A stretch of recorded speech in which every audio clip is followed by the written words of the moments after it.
Okay, good evening everybody. My name is Ose.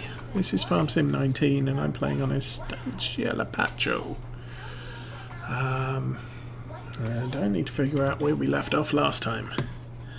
So we have... Did I really just plant wheat everywhere? Okay, we have 2 fields of wheat that are... Oh no! Okay. We have a field of wheat that's growing, and that's a field that's grown. That'll be ready for harvest very soon, but yes. Okay. In the meantime, it's dark. It's almost 2 o'clock in the morning. I'm going to speed time up since I don't have a house, so I can't sleep.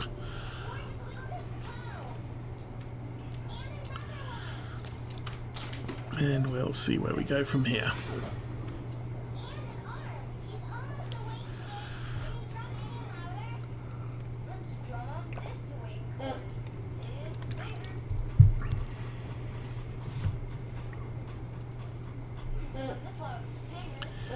Now for the next 2 days plus Saturday morning we've got our former foster kids in the house, so there will be noise going on in the background.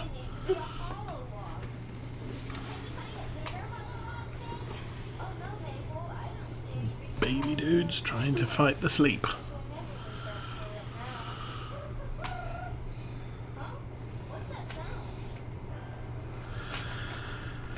Okay, nearly morning.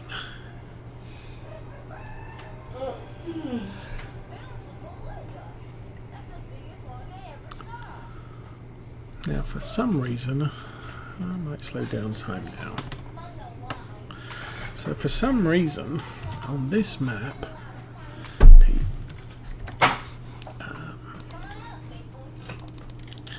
we get the farmhouse,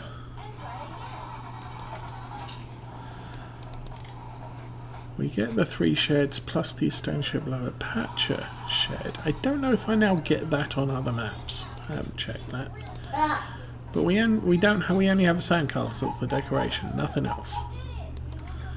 And the other maps have trailers and decorative sheds. They're not usable sheds.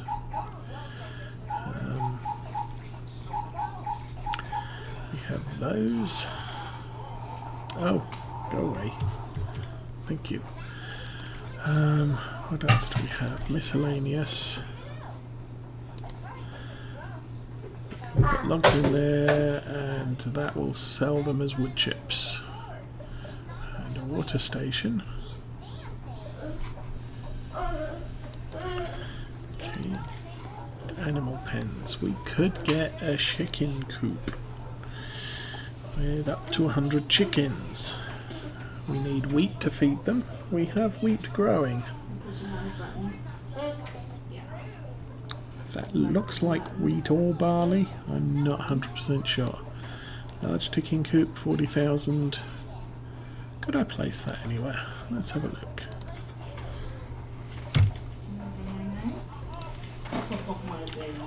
Okay, lands. We have that land there, we have that land there.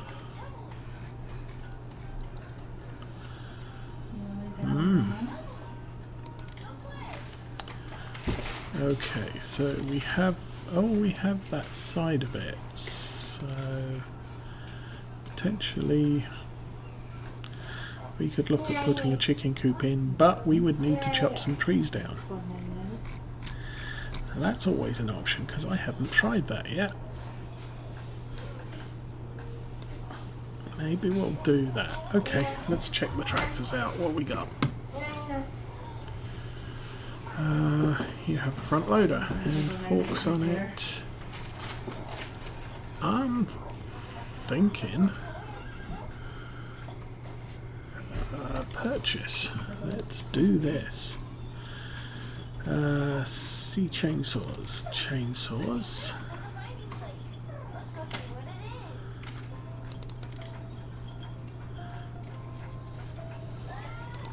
We'll buy one of those. We will then front loaders Buy one of those and make it. Oh, I think my tractor's olive today. Yep.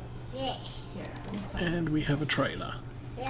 Not a logging trailer. Well, let's go and have a look at what logging trailers actually cost us. Forestry equipment. Chris, do you want to watch this with me? 28,000 for a Mommy, can I have one of those? standard. Okay. Standard or wide? We're here to bed at 9:30. I think 9. I will back off there. We will get in this tractor.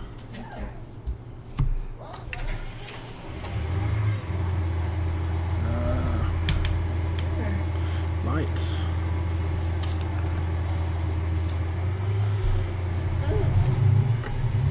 Lift the front loader and stick. Lift the front loader more so we don't ground out.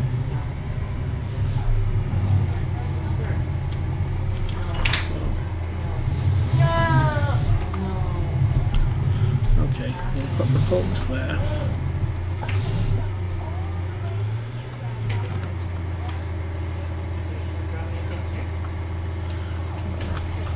Nicely. So that's the pallet fork. Do I want the weight on the back yet? No. I'll come back and do that.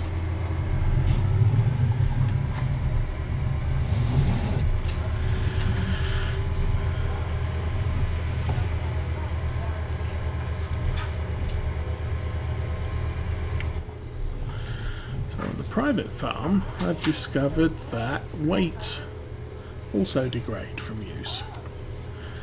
I don't know why that is. I mean, I can understand a plough needing to be repaired, but a weight that hangs on the front of the tractor, kind of crazy. Although they only cost $6 to repair, so it's not a big deal, just unusual. Okay, where do we go from here? Turn right.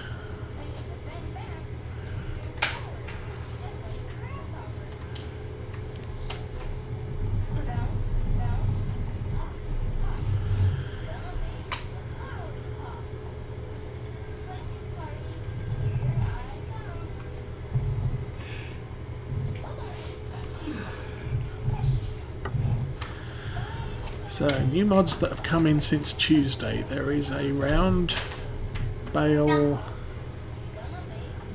collection trailer, which is incredibly useful. I wanted to turn left there. There is a round bale wrapper. Stay here, Marky. There is the small No, you Herman. stay here with Mama. Bye. No, bye-bye. And well, Yeah. You come here. I can't remember what else. Come see Mama. Oh, case 1455. See you. The old case starting tractor. Yo. No, you stay here with Mama. Oh, Yeah. No, bye-bye. No, bye-bye. this is definitely a bouncy road. No, bye-bye. Give me that binky. I see you. Can you close the door? Close the door. Yeah. Oh, we still have a pallet of stuff here. Stay here with Mama. Okay, I'm going to stick this over here. Door.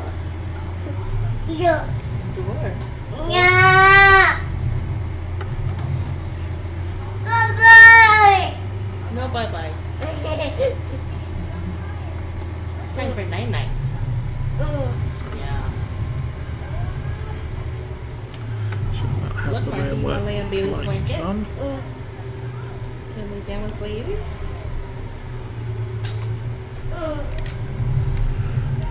We'll turn in here. And drive all the way back again.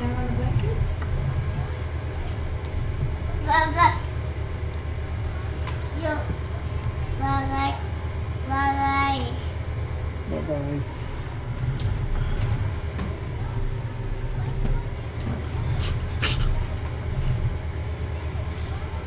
You do waving.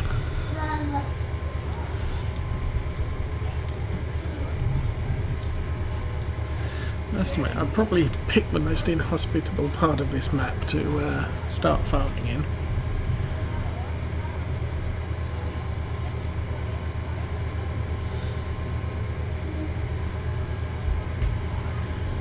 Okay, left turn after the grass. Right turn. Yeah, that was a right turn.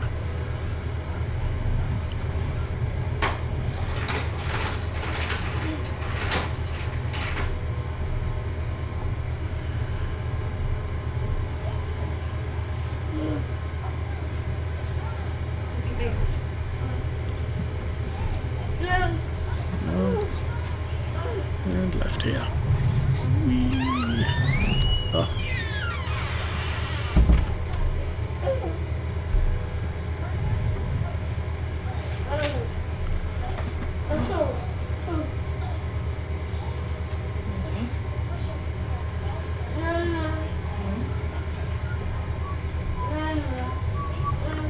Hey, train.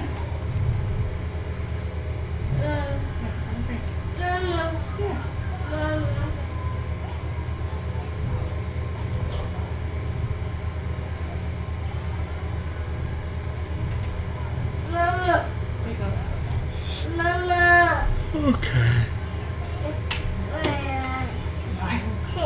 I think I should probably take down a couple of these small trees behind the sheds that I have. Oh, dude. Parky. No. No is right. You gonna pick him up? Okay. I'm going to need to bring the trailer out. So we'll do that first. No! Yeah.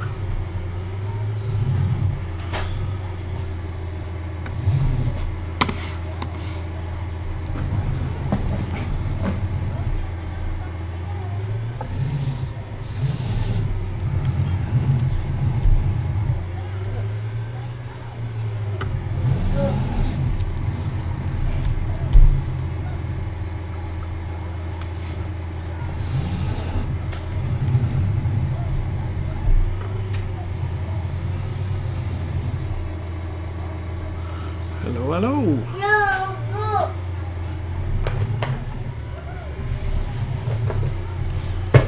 And, dude, do you have to take everything apart?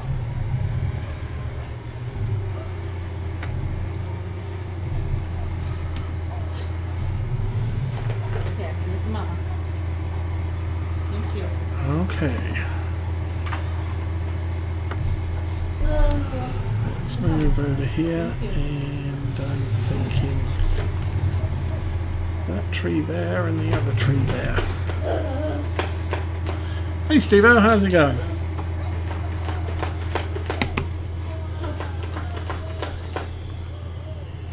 Take it. Good job.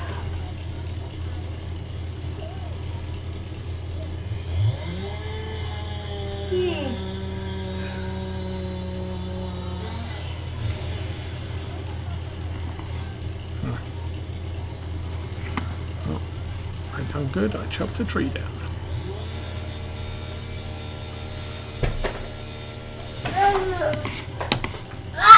I don't know if that does anything. It doesn't seem to have done anything.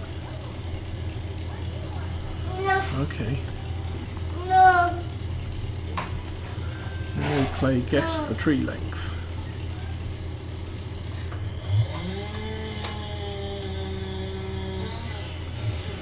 Okay. Take it. Doing good. We had Thanksgiving lunch or supper, whatever. And we have a couple of kids around who were former foster kids. Well, that seems to look good.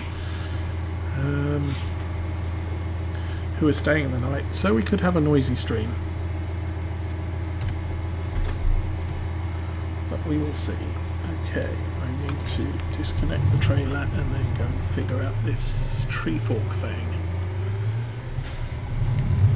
See if I can find the tree that I just dropped down, because I can't see a darn thing in this light. There it is. Okay.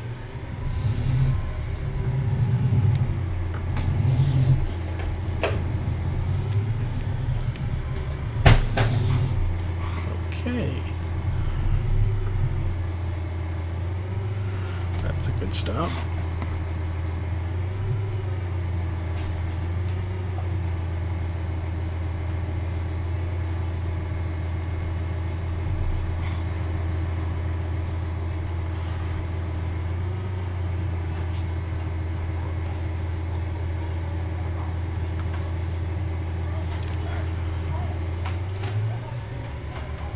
Well, I got a log. That's a good thing. Now let's see if I can find the trailer. It's hidden in the underbrush. Hello. Where's the trailer?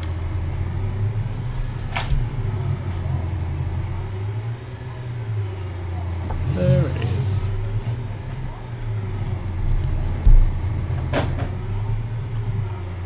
Next question. Will the log go in the trailer?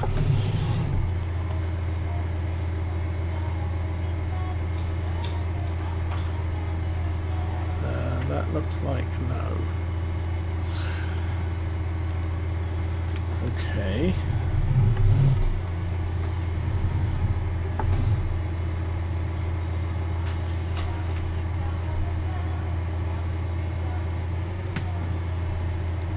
Excuse me while I concentrate on this. There we go, and that trailer. Okay. Yeah, something like that. Ugh.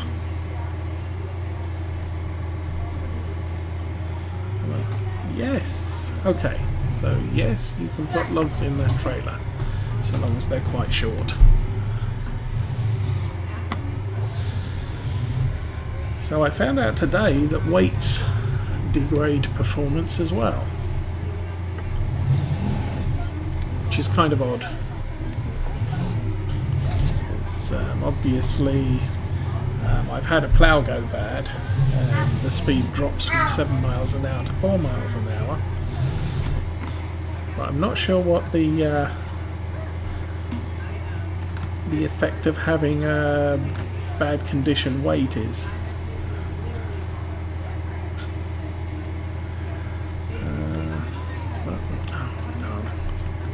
Well, the trailer tips, so I'm kind of hoping.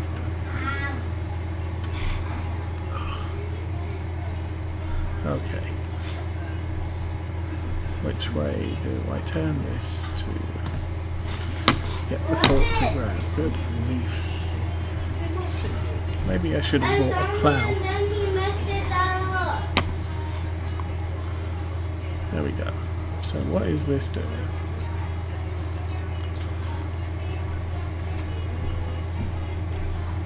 Oh, that just didn't work.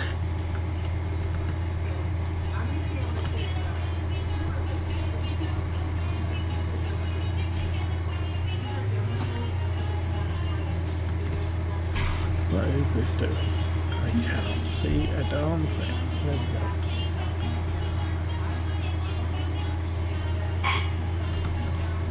go. Ugh.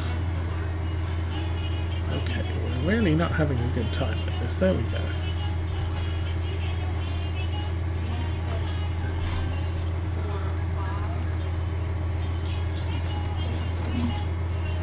Jeez, that's not well held. Okay. Yep, kind of figured. I hate this fork.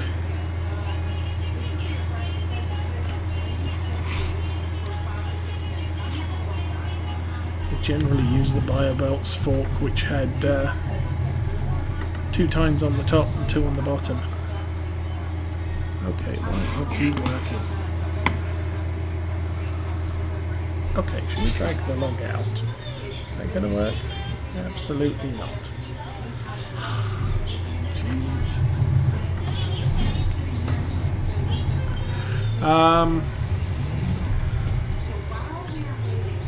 Okay. Mods currently available. Let's see. We have small tractors. The Deutz AgroStar 6.61 comes with Trelleborg or Nokian wheels. The Trelleborg have standard wheel weights, wide tyres and weights, rear twins, narrow. I have one on this farm. What else did we get? We also got the Hurleman, which comes with standard and narrow tyres. And we have the Case 1455 XL. It comes with a Nokian, the Trelleborg, standard wheel weights, wide and weights, rear twins and narrows. So that's kind of good. And a front loader. How does that fit in with things? Only one engine size, 145 is your limit. I'm still finding this is probably the most flexible of the small tractors. You can put a 201 horsepower engine in it. You've got full range of wheels, you've got a front loader. So that was it for medium tractors. Sorry, small tractors. I don't think they put any medium there. No mediums. We got harvesters. K1660 axial flow.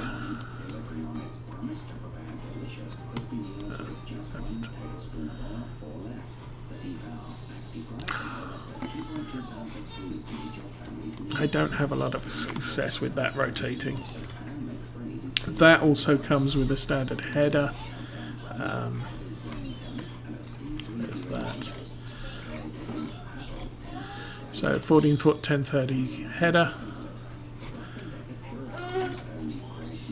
I got that on this farm as well. We also have, let's see, baling technology.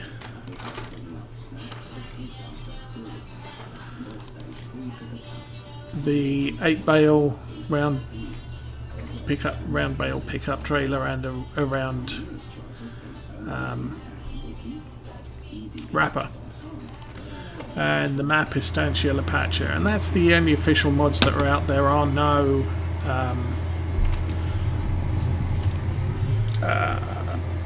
sort of freelance mods, if you like, on the web on the hub yet. And to be frank, I don't expect any in for a couple of days anyway, because they're obviously testing fixes and what have you.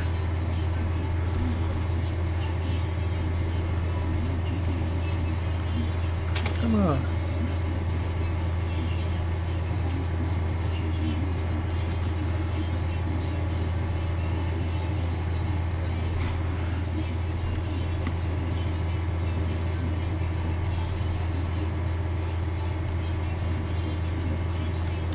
Oh, good grief. Seriously. That's a short long.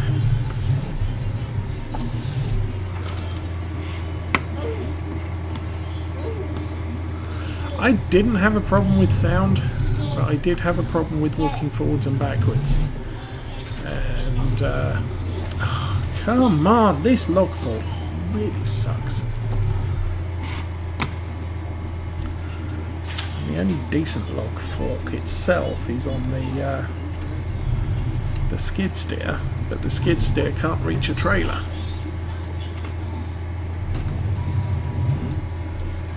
There we go, and close.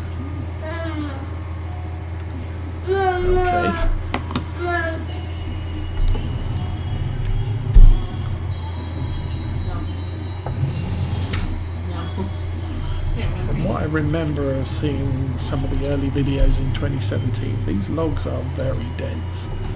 So it's not like I'm going to be able to pick them up by hand. Jeez, seriously. Ugh.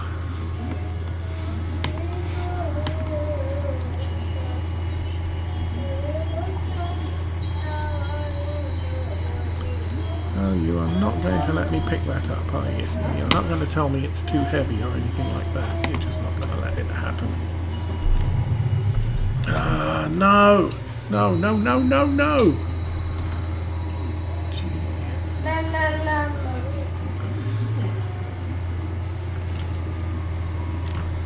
There we go.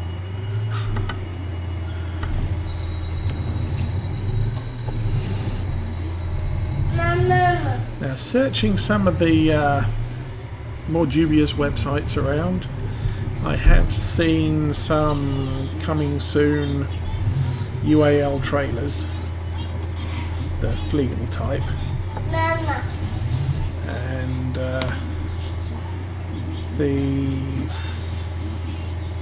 what's it? Fast time or fast forward mod. Seriously, what is the problem here? This fork just sucks really, really badly.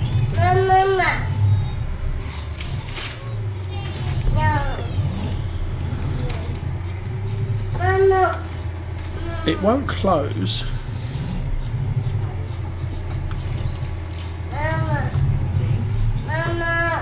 And then you think you've got the log, and then it closes and everything falls out. Okay, let's see if we can scoop the log instead of grabbing it from the top. I've usually not had a lot of success doing that in 17. Maybe it's fixed in 19. Okay.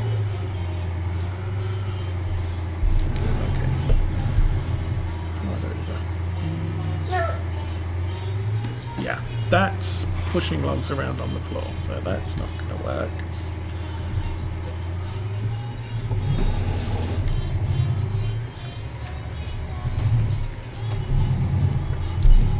Okay, let's do this.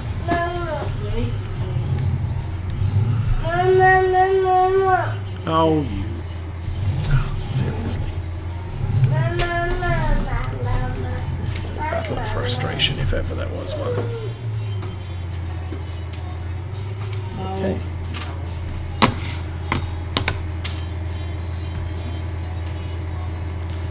That's up, that's down. Okay.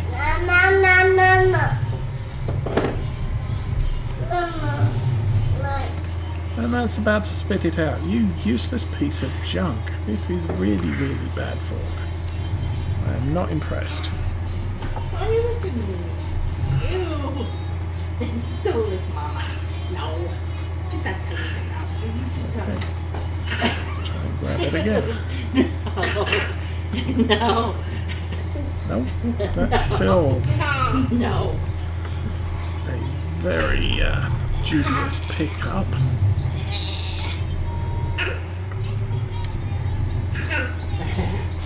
Okay, let's look from the side and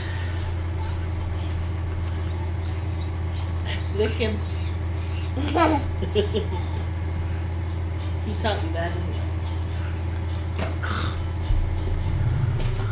Did you lick Daddy's fingers?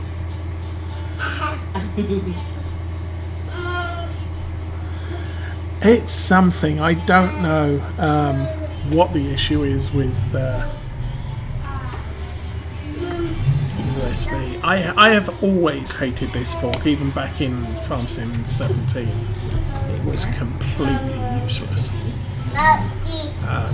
Like I said, I've used the Biobelts fork, which has two prongs on the bottom and 2 on the top, and is far more stable. And it's been, it was around for a long time in Farm Sim 17. But frankly, this is as bad as I remember it being in 17. Oh, no, it's not a bug, it's just the fork cells. No. Yeah. Somewhere else here, there's another log. I have no idea where it is, though.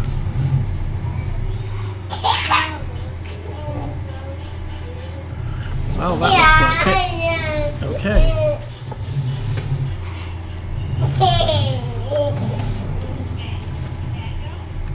I'm only going to fight with this for so long. Oh, I didn't get myself a...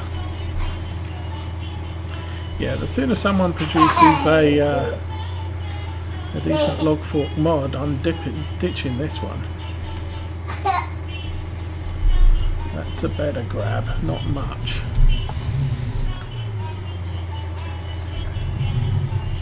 Bailey, you need to turn that down. Bailey, turn it down.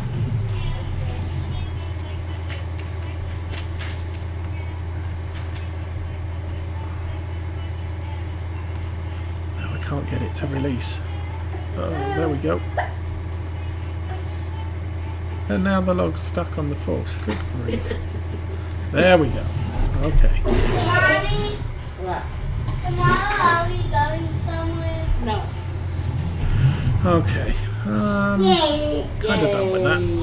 We're staying home. Yay. Yay! Yay. Yay! Yay. So, where does this lot go? More. More. Saving content. Yay. Oh, there. Yay! Wait. Look. Oh.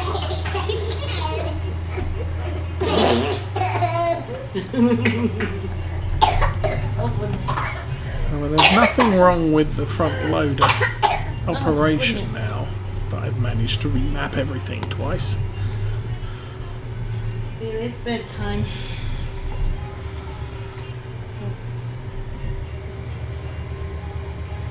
Oh, I have to keep an eye on. Yeah. I mean, you've seen me. Mark. You've seen me working with the Biobelts fork on law folds, and that is a dream to operate with. I mean, it's a bit of a challenge at times, and you can't scoop the logs up. You have to sort of come in from the top. No.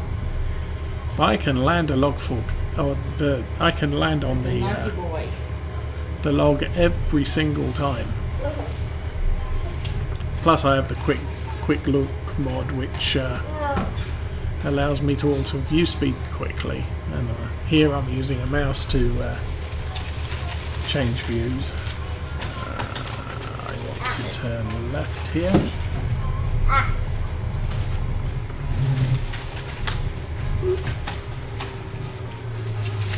And then we want to get over here and hope we don't get hit by a train. Yes.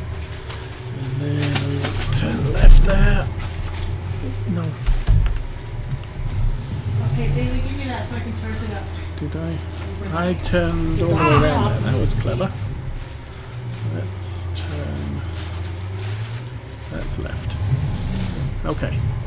And this should take me to the sawmill. No. No. This is still. Hey, no turn. What's it? This is Estancia Lapacho. I started on Farm Manager. How about you, Doesn't that sound good? I am hoping this is where. I think you have to do that and then run over to here. That says sell wood. I'm going to watch TV with Chris. No, we're going to do And this one says sell wood. It's bedtime. Okay. I guess we sell wood. We always stay up before the baby dies. So let's see if It's time to go to bed.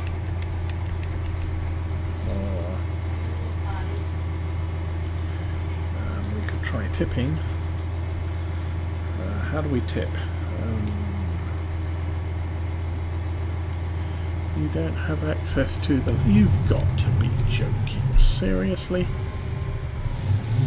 Okay, let's pull over here.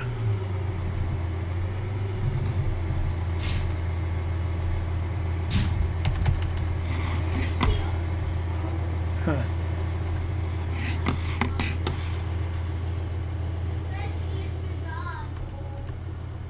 Ah!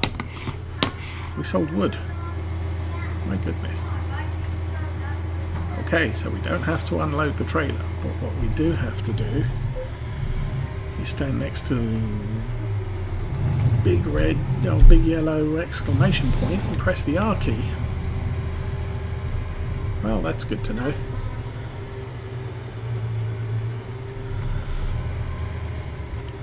Yeah, I decided I'd probably end up doing 3 starts. I did,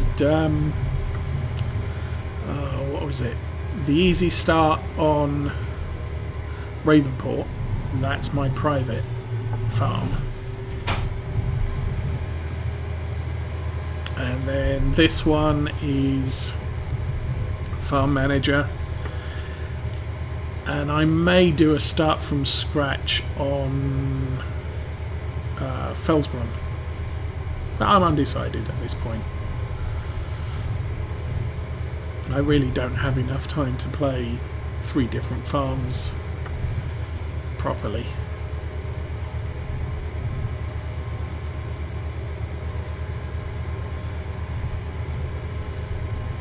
What's the time? Still 10:30, 4:30. Let's do that and turn the rear lights off.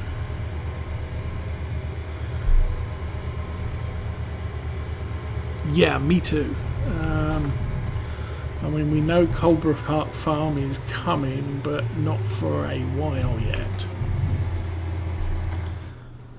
I believe it's due maybe in spring. Oh.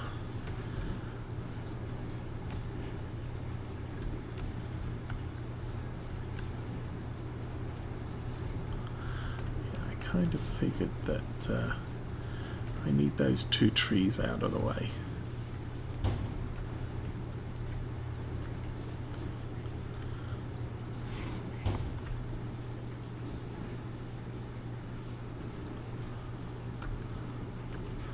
Same over here, too many trees around, and then over here I don't own the land.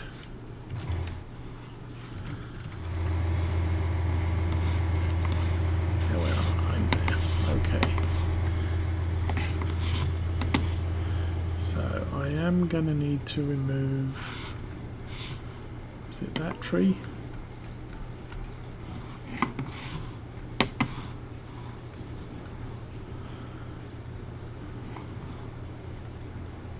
I think I'll wait till the daytime before I try and do that. So let's turn the engine. That's a nice touch. Is you turn the engine off, the lights go out. So there's no more leaving the lights on, then coming around 3 hours later and discovering the tractor's been sat there with the lights on in the barn.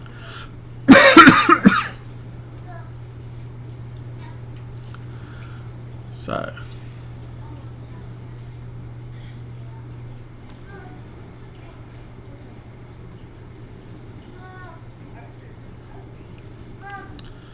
There we go.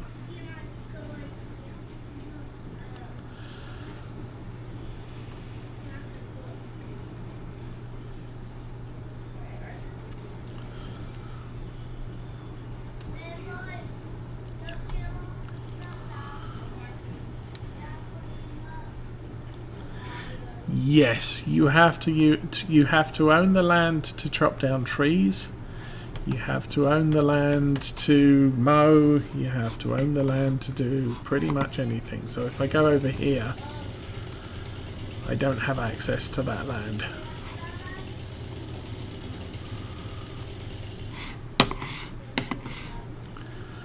But over here I do.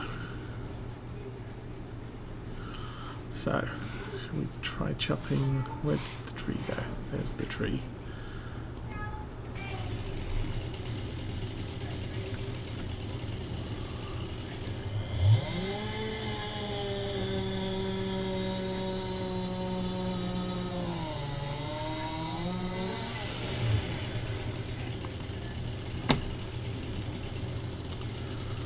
Okay.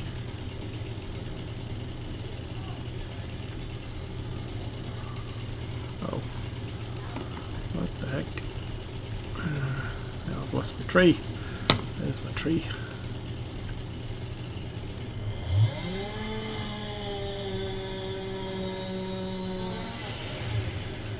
Top that side off.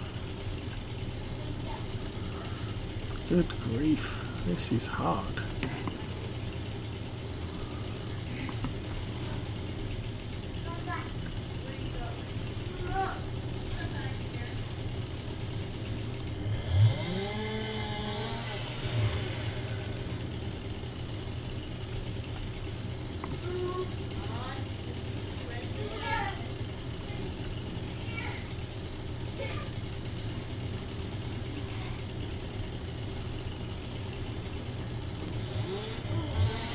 Okay. That takes a little bit more accuracy, I think. Ah, now I can pick that one up. Where'd my trailer go?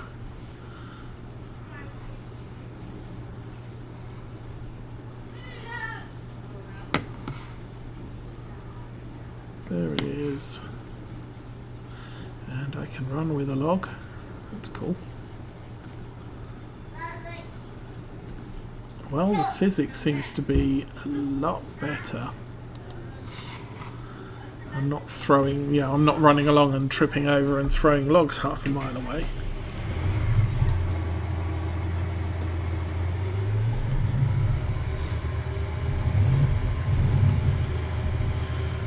Let's bring this over to the tree.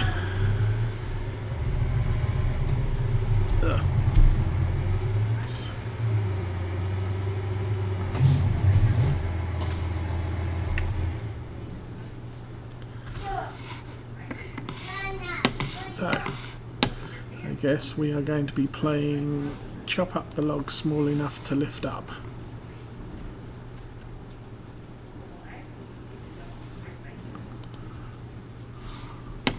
Okay. There was another one over here somewhere.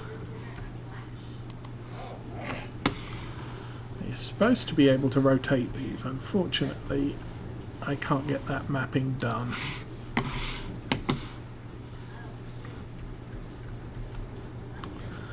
Okay, let's do that one there.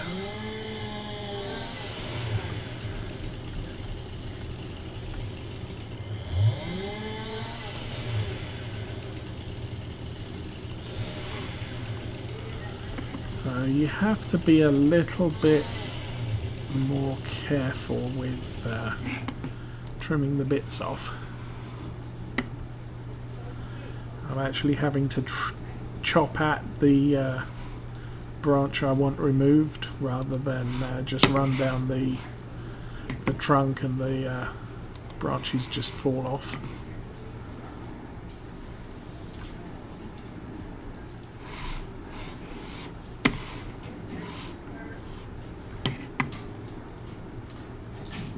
Dude, you leave that alone.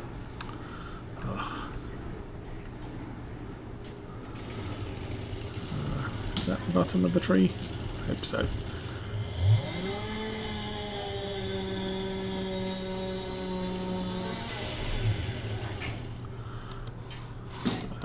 Okay. So it doesn't tell you that the trunk's too heavy. It just won't move.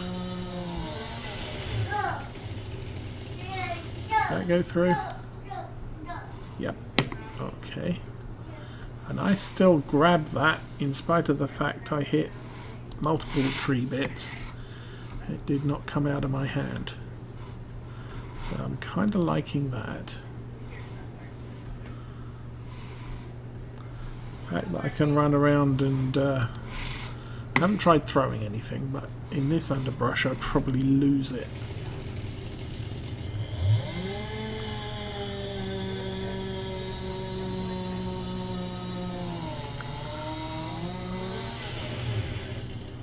I must admit I hadn't noticed yet. Okay, that's not coming off. What's what under there? Okay, let's chop that in half again.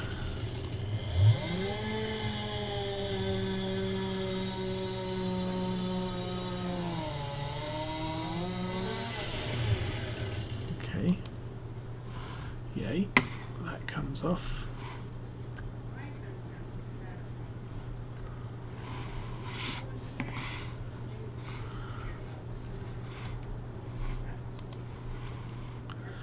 I'd also usually consider chipping something like this, but I'm going to need to find a large chipper to take wood that big. Okay, let's keep going. This is definitely easier than using the fork though, so I think that's what we're going to end up doing. But all these bits are not particularly straight or long, and so I'm probably not going to make much money from them.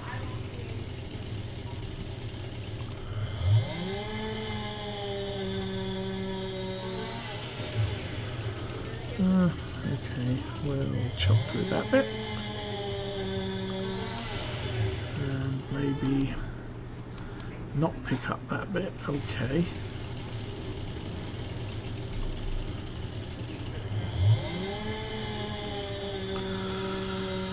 So I expect this tree to be not very what's the word for it? Valuable. Chopped up into the small chunks that I'm chopping it in. I just want it gone. Money's nice, but not the aim of this tree felling thing. And then of course the next thing I have to do is grind the stump. Hey dude, what are you doing?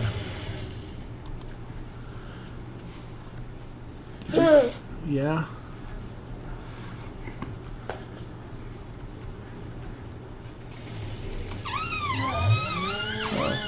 Bye-bye. Bye-bye. That's about the sum of his speaking at the moment, is bye-bye.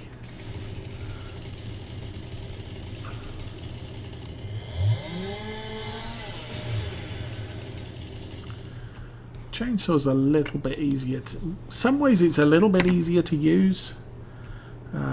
It's not having the, oh, I need to crouch down and do all the rest of the stuff you had to do in 17. Wow. I actually smashed that on the side of the trailer. Still didn't pop out of my hand. But, you know, by moving it around, I'm being able to hit loads of other logs. Oh, that's still not cuttable, but I can do that. And adjusting it a little bit by a little bit, I can get through a bunch of different trunks. There we go. I wonder how full the trailer is, yeah, because I'm putting them all on this side.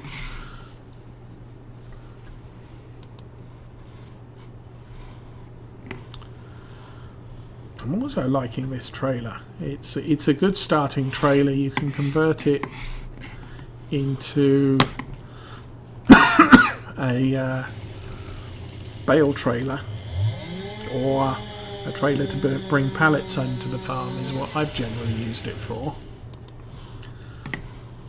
And then it has 4,000, 8,000 or 12,000 litre sides. This is the 8,000 litre. If you take the that green panel off, you end up with this bit, which is a 4,000 litre trailer. And then you can take those sides off as well, which makes it a bale trailer or something similar. Okay. So there's also a limited rotation to the left. That just took those branches off. Oh. We rotate it back the other way. So that's cutting the log behind. I actually can't position it to cut the one in front. Let's crouch and see what happens. Oh, there. Okay.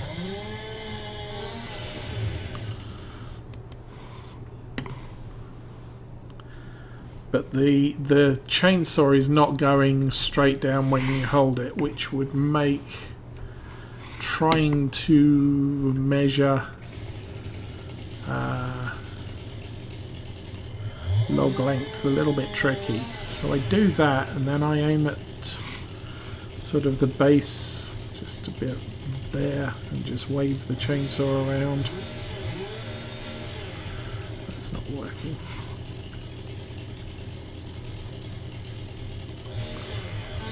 There we go. And being the tiny branch is gone.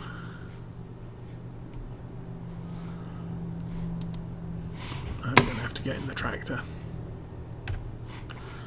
are we doing? We're not doing too badly in there.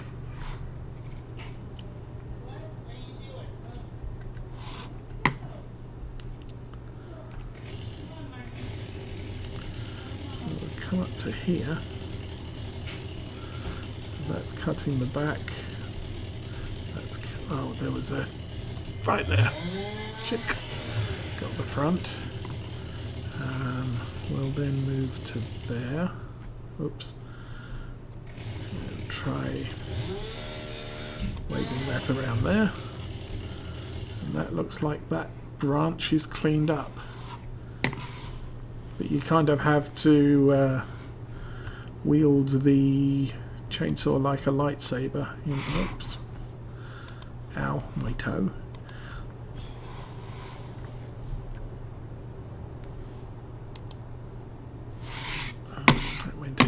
Probably going to have to turn that around in a minute. What's this? That's got stuff on the end, so we'll...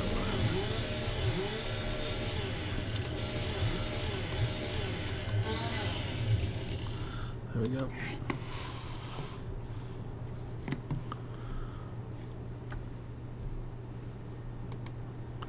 Oh, that went miles. That went a long way. Hi, log. I need you in the trailer. Okay, throwing logs is going to take some getting used to, I think.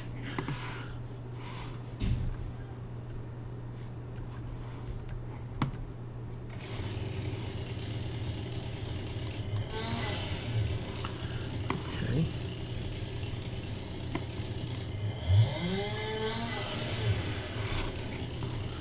Oh, we're still doing this, are we?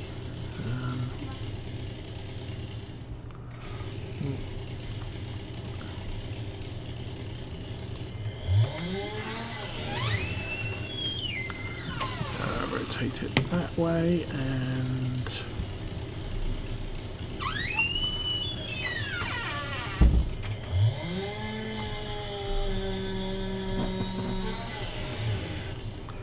do that. Cool.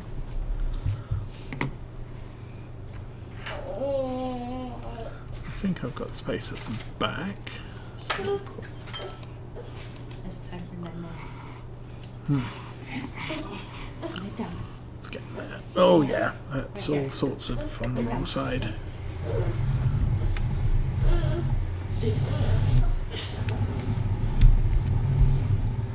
The other thing... oh, no. Oof. The other thing I like about this trailer is because it has wheel at the back rather than in the middle. It's easier to reverse. You, back in the trailer. Let's go. There we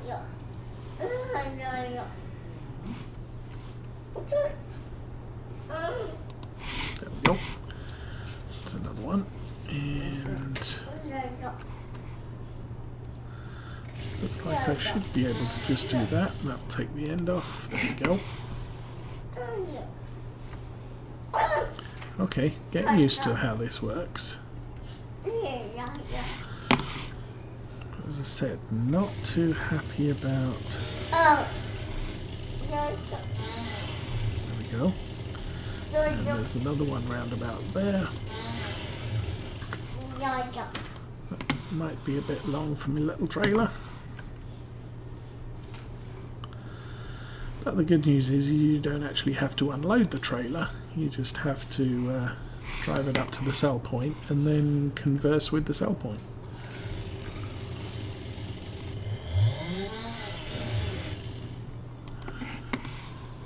Gonna kind of miss having the tipping log trailers. Although you can't tip at the there's a bit on the end of that. You can't tip at the sawmill unless you own it. No. Which is why there's the exclamation point there, so you've got something to talk to.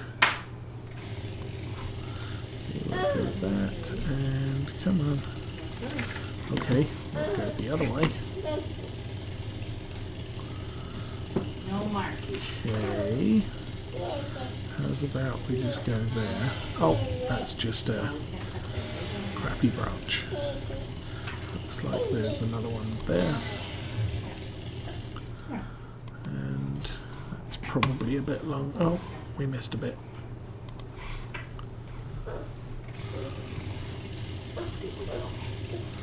So I need to get the circle there. But once it detects that, it'll cut off any branches on that section. Don't know if that's an improvement or not.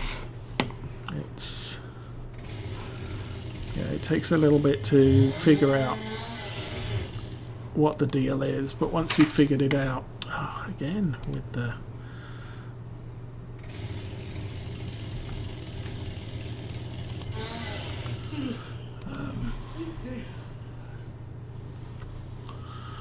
obviously I'm running from a premise of, okay, this is how it worked in Farm Sim 17, how does it work in this game?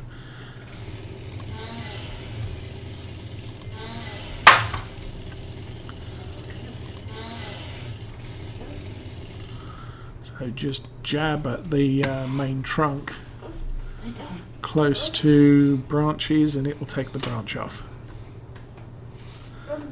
You need to go in a bit further. There we go. So that's a tree chop down. Cool. Well, that's not quite so painful, but I'm definitely selling the log fork because that's complete garbage.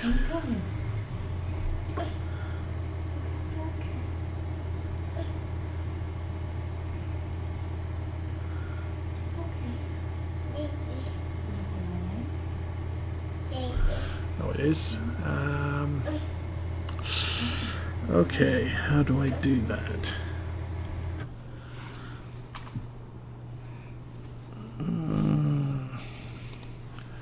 File, settings,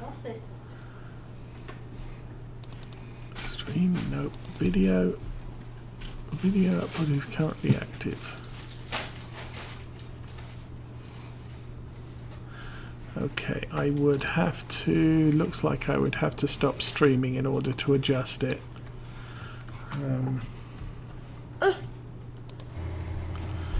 Let's take the logs to the barn and once I've sold them, hopefully, oops, somebody's been pushing buttons on my side panel again. I'm hoping the lag is down to the number of logs I've got sitting in the back of the trailer.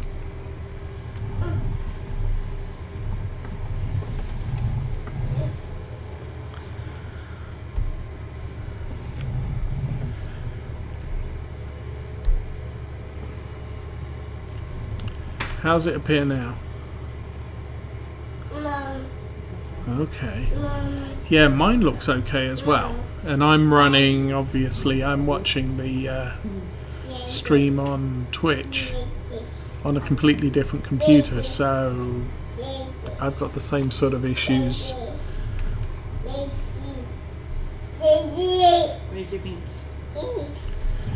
It may be that I do have the settings a bit high. I'm running 60 FPS on a 19 by 20. Go get it. Oh, sorry, 1920 by 1024. Okay, where do we... Oh. I need to be careful about that, because this thing could tip over. If I'm not careful. It could get hit by a train if I'm not careful, too. So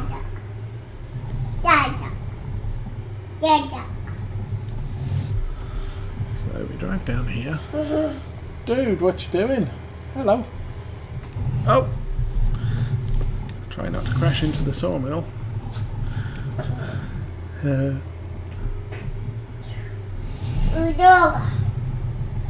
So in theory, I drive into here, I jump out, and I walk over to the... okay, I smash my head on the log fork, then I walk over to here, I press that button, and it sells wood, and all of that wood was worth 3,248. There.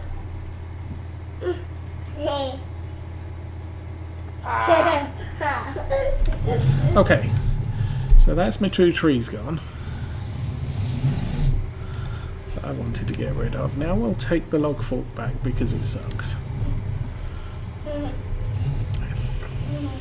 think I can turn left and go around 30.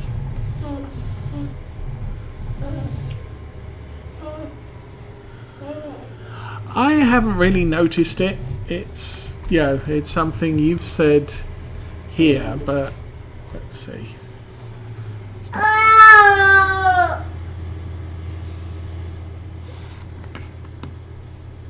Yeah, not really. I mean, it's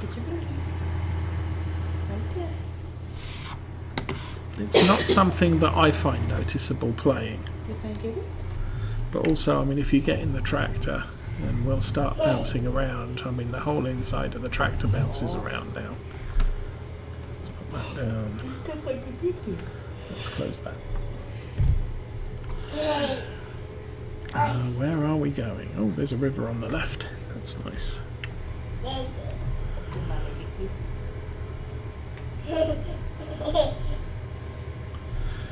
Around 27.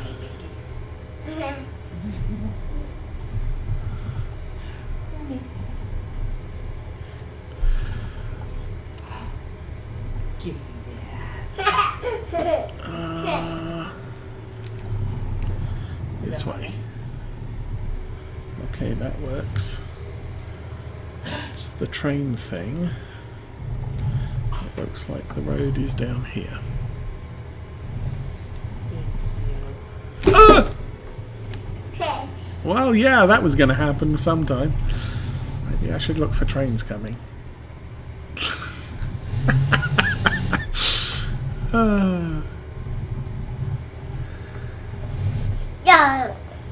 What do you want? Oh, I need to pick up the baby dude. Hey, up! Are you going to say hello? Or are you just going to steal the tractor wildly? Like I am.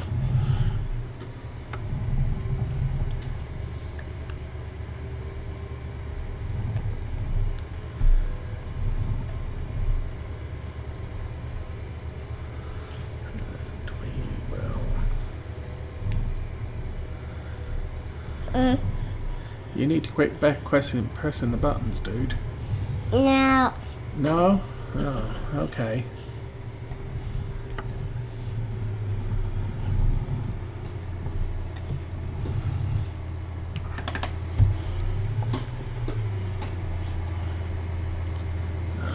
Lower the fork. And drop that off. And say goodbye to the log fork, because it's really bad. Exit. Jump out from over here. And sell. Oh yes. And I'm not going to miss that. Now, next thing is we want a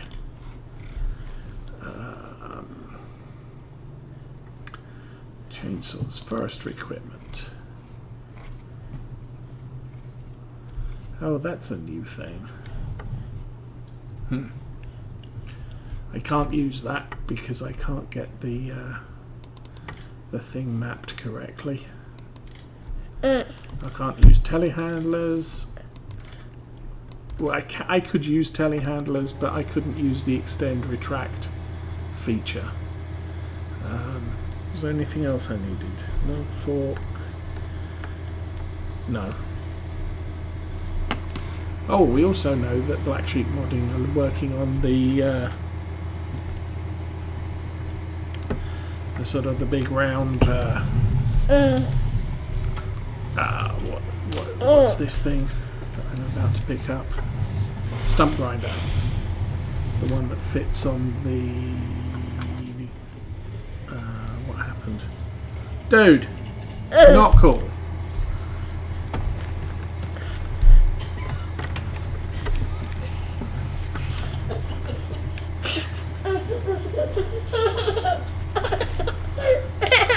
Come here, Mark. Well, okay, that's an interesting arrangement. Come here, Mark.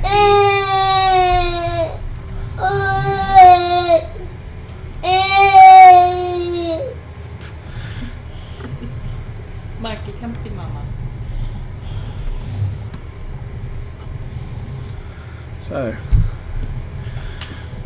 So the hand physics carrying logs around has improved greatly. The logs don't go flying off on their own. You know, anything you pick up appears to remain sticky.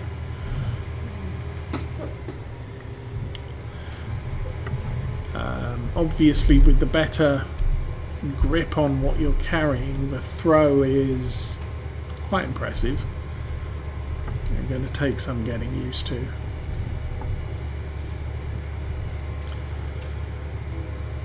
The stole log fork is really, really bad, and I recommend nobody buy that.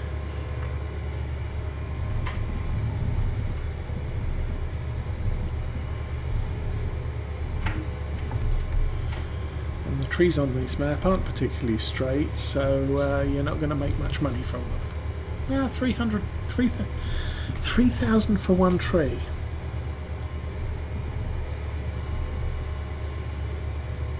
I'm trying to think. On law folds, I would get.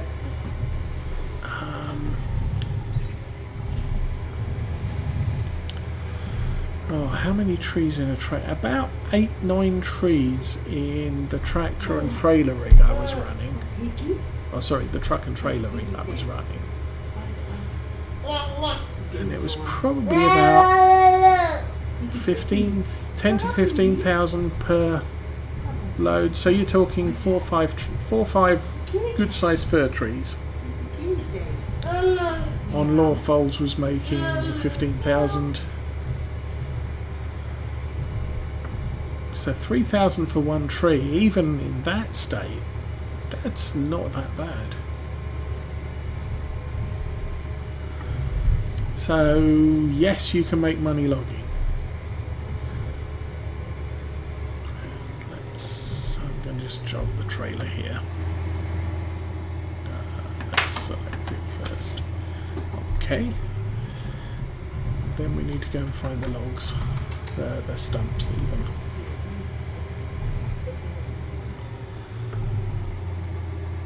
Now that I've chopped the tree down, I have no idea where. Oh, there's one.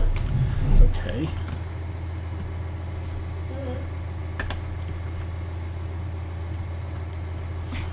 Of course, I should have leased this because I don't think I'm going to need it anymore. It's a possibility I might. So, how do we turn that on? Oh, that's a good start. Well, that was kind of painless.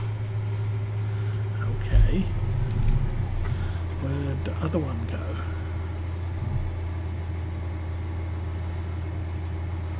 Over there.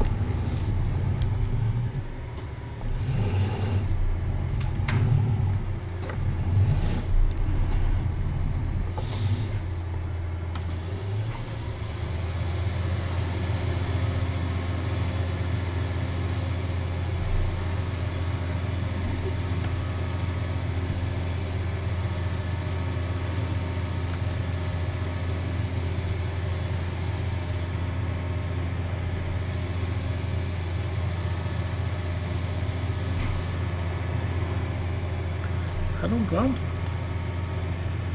Huh. Yeah. Well, I'm not going to say it's brilliant. But, whoa, whoa, whoa, don't hit the crop. That would be bad. But that seemed a lot easier than the old stump grinder.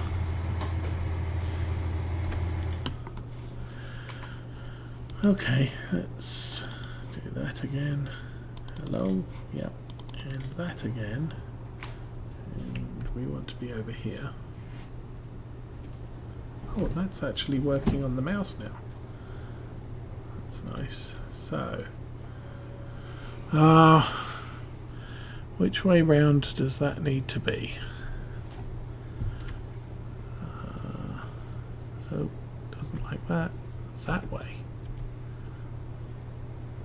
Oh, hold on. Let's not do that. Let's turn that on.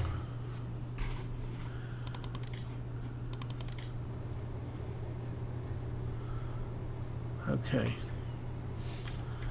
Because for some reason the when doing a placeable, I haven't been able to move the mouse around to place it. It's just been static.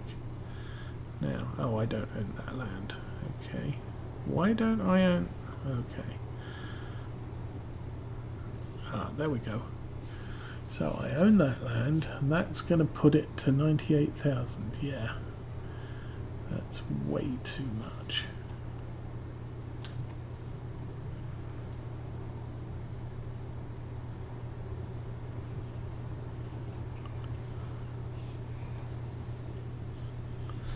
Now, which way's down? That way's down.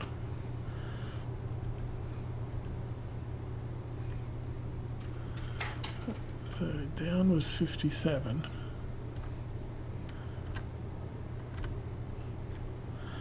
Okay, let's rotate it a little. Oop. 61.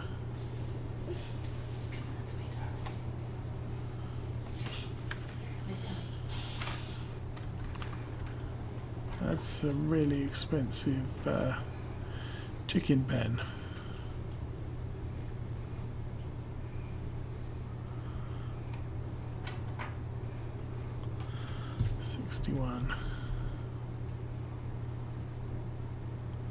How much money do I have? 158.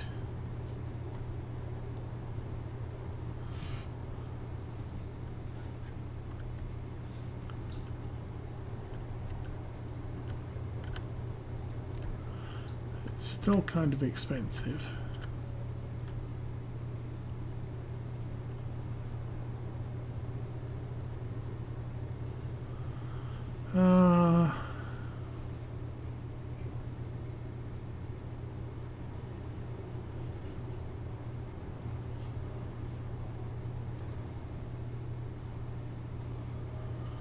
Okay, there.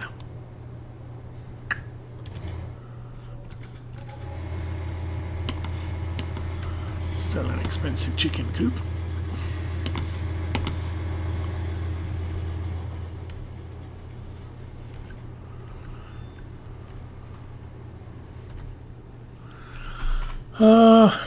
Yeah, we'll buy one of those.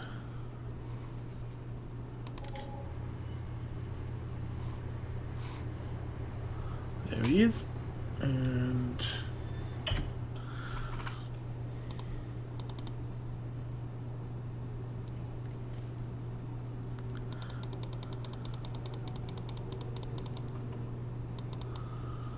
how many chickens is that? Oh, well, it's 9, 10.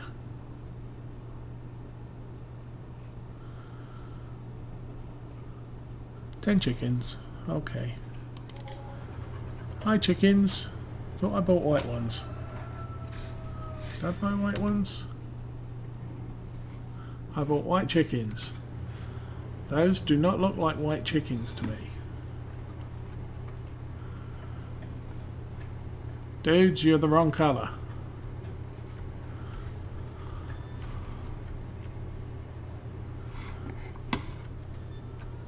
Those are not white chickens. Okay. Whatever. So.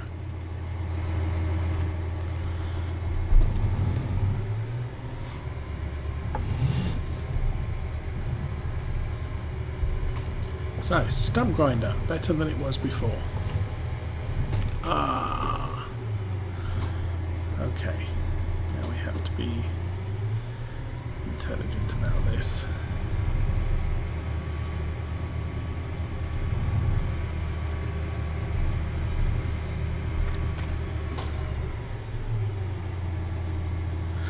I was doing forestry, and because I wanted to clear out a couple of trees to make room for my chicken coop. What happened? Oh, that happened. That's not good.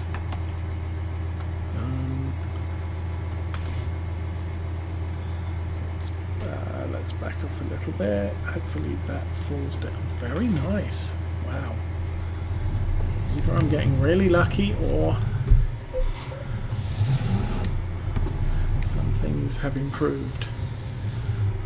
Like the front loader tends to fall on its legs. Maybe.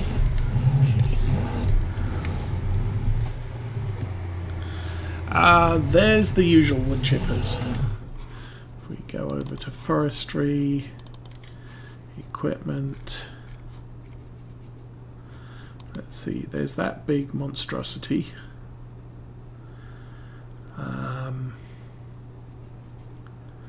There's, what's that? There's that one, which is even more expensive. What's the difference? Oh, that one has its own engine, that one doesn't. That runs off a PTO, and it looks like it's got some form of crane thing on it, which I can't run. So the tiny, oops, don't need to buy more tree planting. The tiny one, he's gone. And then I believe miscellaneous, there's this wood chipper, which is a placeable that drops logs into chips, but it sells the chips directly from here rather than you having to ship them anywhere.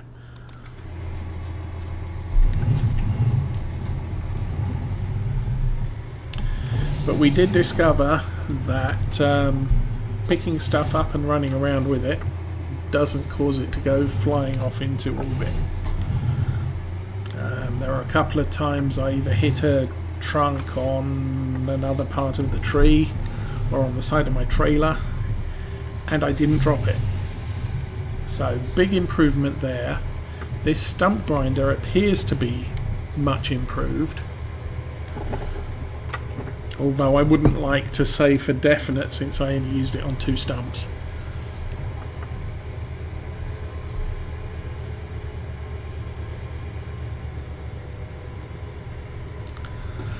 Yeah, maybe it will. I don't know. I found it to be not less than ideal. There were some aftermarket, mod chippers that were quite impressive. Obviously, the Black Sheep Modding IT Runner chipper was very nice. There was one that was a little bit of a cheat because all you had to do was to stick it on the front of a tractor, put a trailer on the back, drive the tractor up to a tree with the chipper on, jump out and chop the tree down, and the chipper would suck the tree into its 50,000 litre capacity and then spit it out of a pipe into the trailer. So you could end up having 50,000 litres in the chipper and another whatever capacity your trailer was. I think I was doing it with an 80,000 litre trailer, so I could have 80,000 litres in the in the back and 50,000 litres inside the chipper.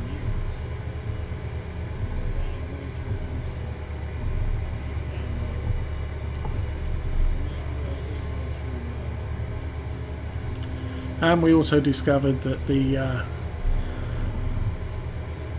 Stoll log fork still sucks as badly as it did from Farm Sim 19.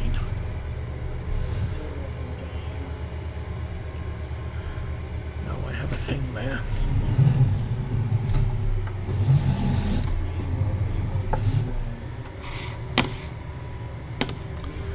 So I don't need that anymore.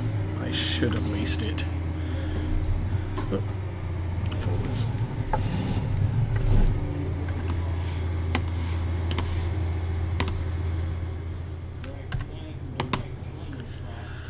$4,465. How much did it cost?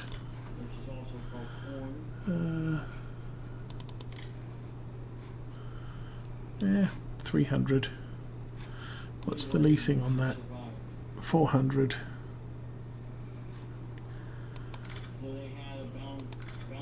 Okay, so what did I want now? I want water. Oh, I haven't looked at the belts yet. That's still there with colour. That still there. That one. And our good old potato and beet pallet maker. Very useful if you have pigs.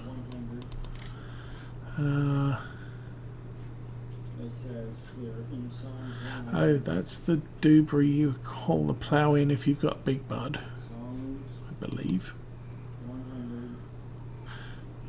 And that's the new roller. So, slurry tanks, no, I want animals.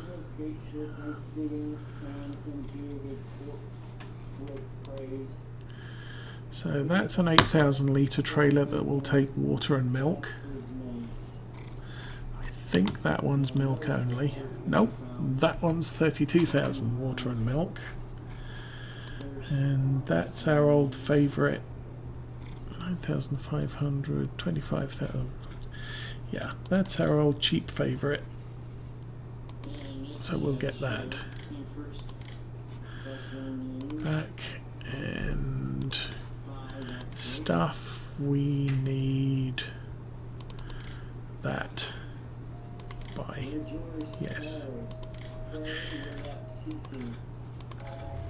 Okay, let's jump back in the tractor. We have stuff to do.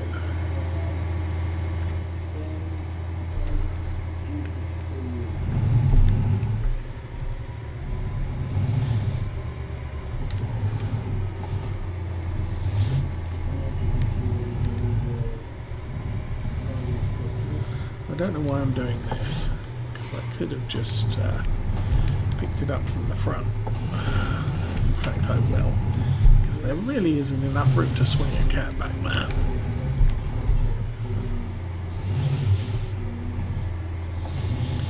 And I found that an issue on this map and on Ravenport. Sometimes there's just not enough room to comfortably get a tractor behind what you're trying to pick up at the store. Like Goldcrest was a dream. Yeah, there was ample room all around the vehicles. You could approach from the front or the back, no trouble. But this is a little bit tight to come in from behind on something that mounts to the front of the tractor. Now, where am I going to get water from? I believe there's a river over here. Oh, hi car. Excuse me. How about I put my hazards on? Come on. So we're going to go across the train tracks. At least I'm not going to get hit by a train though doing that. Okay, and then we're going to go...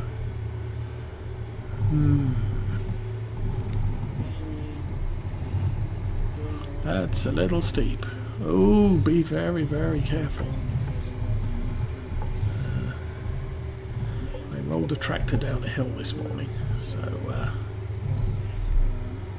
not good.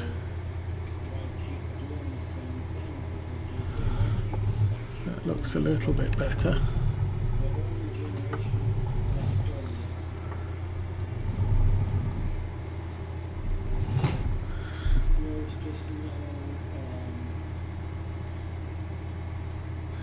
What's all the blue and yellow stuff in the animal section? Hang on a minute. The log fork is us.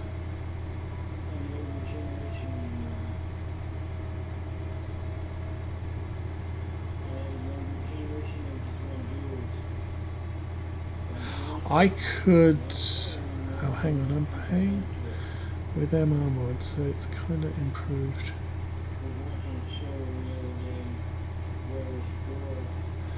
Okay. The blue and yellow stuff in the animal section.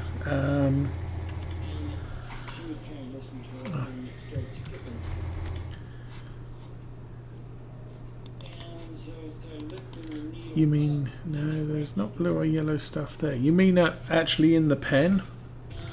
Back at the farm?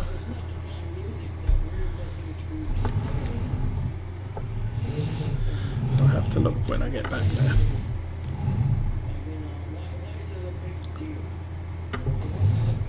No, no, no, no! Good.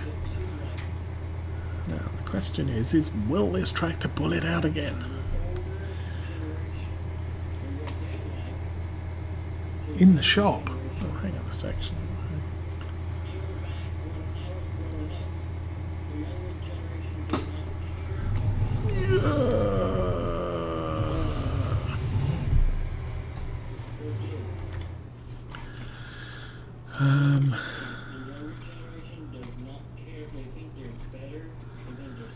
Or did you mean in that section? That's pig food, that's horse food, that's chicken food. And then you've got what's that? Seed, fertilizer and lime. Is that what you're talking about? Blue and yellow. There's yellow, there's other colours. The equipment section. Oh, in the...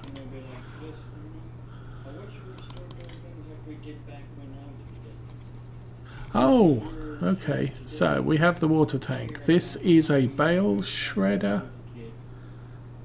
No, that's a forage mix wagon. Okay, sorry. And it's not 12,000 litres, so it's going to be tricky to fill it with bales. Plus, yeah, no, you're going to have to fill that with loose. Because you're only allowed a maximum, I think, of 25% straw, unless they've changed all that. This one is 16,000, which is what we're used to.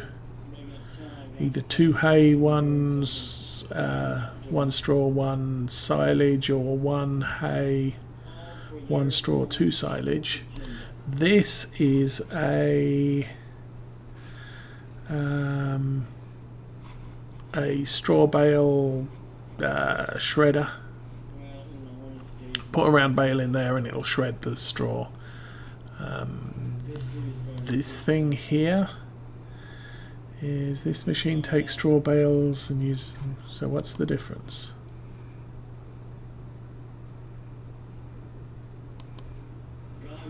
That one fits on a front loader. That one, I don't recognise those numbers. Possibly a front loader. No, sorry, telehandler. Maybe. L218s. Let's have a look at telehandlers. I really haven't looked at telehandlers because I can't. That's the good old Kramer. Back. Telehandlers. No. Skid steer. Ah, it's It's a skid steer thing. P. So where were we? Animal stuff.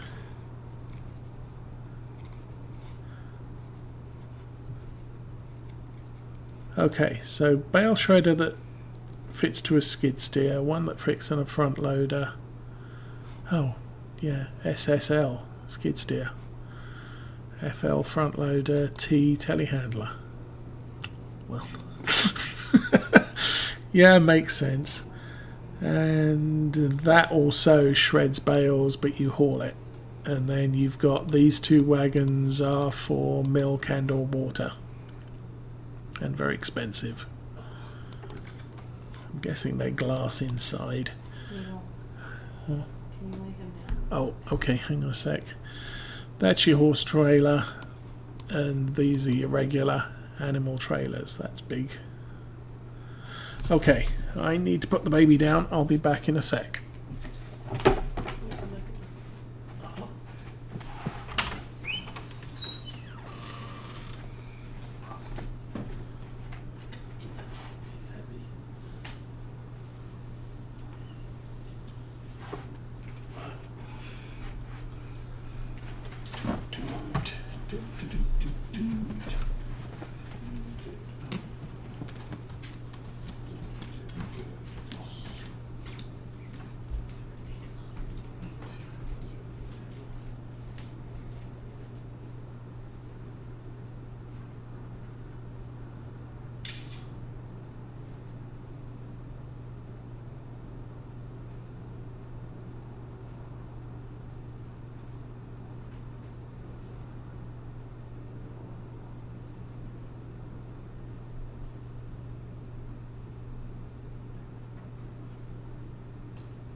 Oh, and there we go with the alarm, which says it's not time to work tomorrow, so I don't have to go to sleep yet.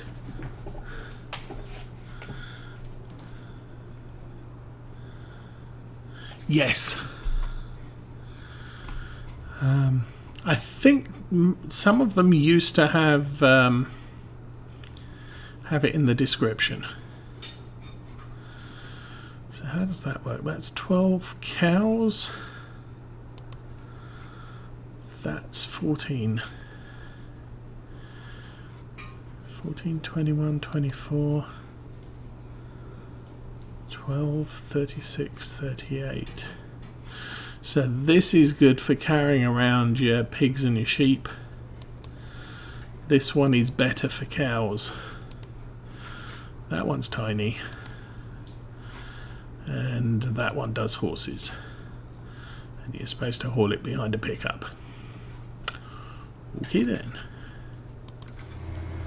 So let's get this stuff back to the farm before the chickens start dying.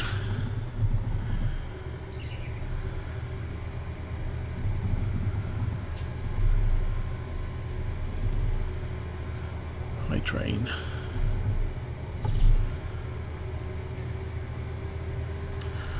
Well, that does mean I can get back to where I'm going before the train comes around and crashes into me again.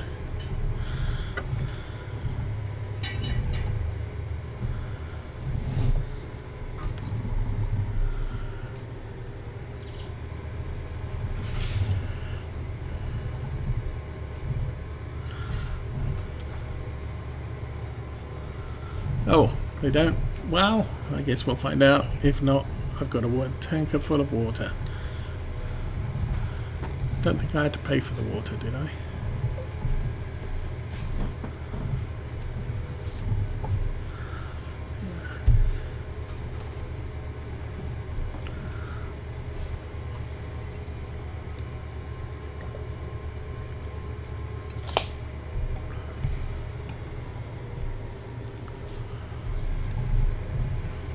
Well, I can always keep the trailer.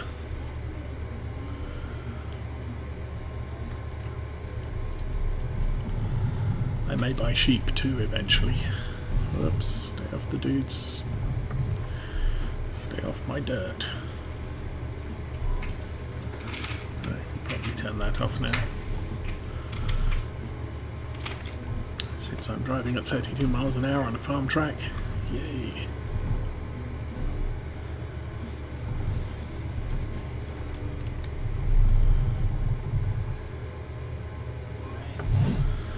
Although sheep do not make the money that they used to. Wool is severely less value.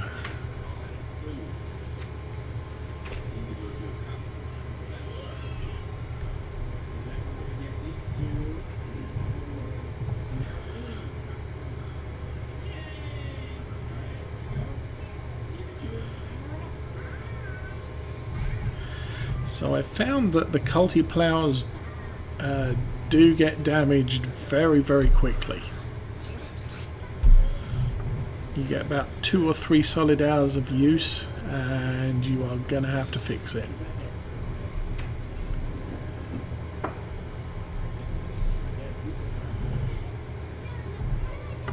And you're really going to have to fix it because the... oh, that's not a good... Yug! Okay, so that box there.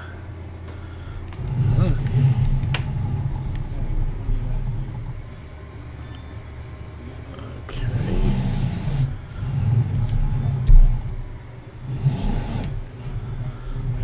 I'll stick a water tank around the back for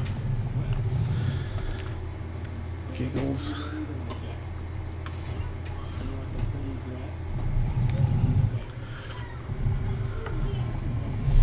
Oh, I probably need to raise the pallet forks so that I don't ground out somewhere.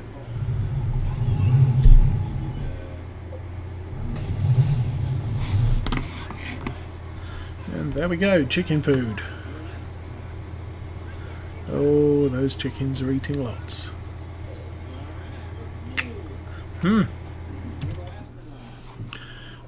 That says animals. So we have a rooster, 10 white chickens, 20% reproductivity, productivity even. They're not breeding. Oh, they take wheat or barley.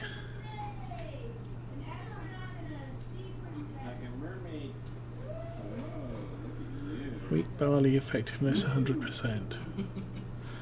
Why is that only 20? What's the deal, guys?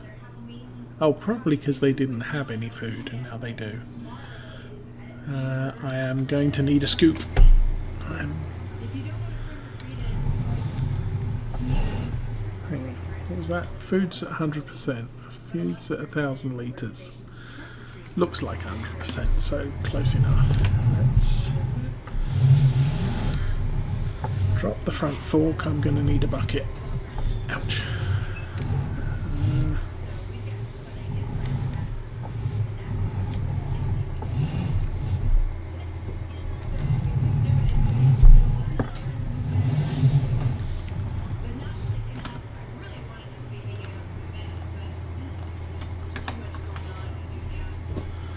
Okay, now the trip down to the store.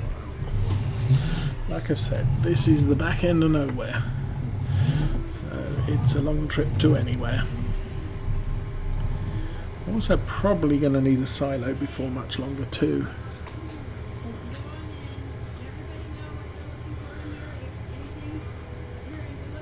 Okay, the only one I've had problems with was I said the what is it? Subsoilers. I bought this one and that has an operating speed of 7 miles an hour. Once it gets down to about 4 miles an hour, you need to fix it. I caught it at 12%. I know someone else on Arthur's YouTube channel said he caught his at 3%. Unfortunately, I took it back to the store to fixed it, and then accidentally sold it because of the way the store buttons are arranged. see. Let's go to the garage. And I guess I can... Where's the water trailer? If I click on that and click on sell, it'll sell it immediately. There's no way you're sure you want to sell it. And the problem is, the majority of times, back is the first button here. But I click on garage and sell is the first button. And it's the same when you're in the little box at the store to say, you know, do you want to fix things? And to fix things is over here. You've got customize, you've got back, and you've got sell. And when I'm using the mouse, when I've got a mouse in my hand, I don't want to reach for something else. And so I'm used to clicking this first button here. And not good. Not a good placement for, you know, when you're at the equipment sell point, and that is a gripe. You know, it's good to have your buttons in the same position on every screen.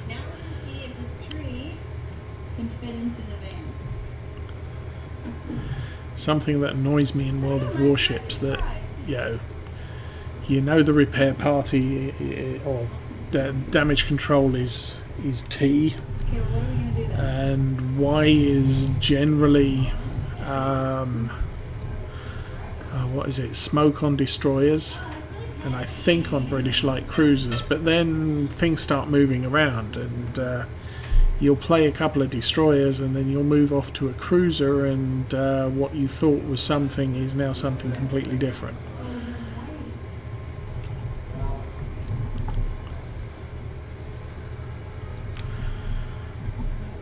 Yeah, you've taken damage, and you want to hit the repair button, and instead you hit the radar button or the hydroacoustic button. It's just sort of, that's wasted a charge that I might need later.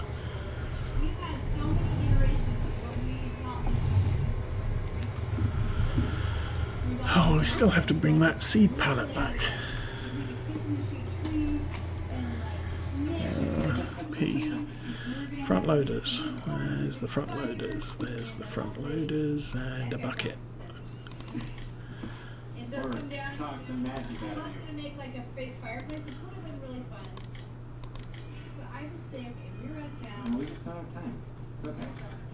And yet for buy there's a confirm buy button, but there isn't a confirm sell.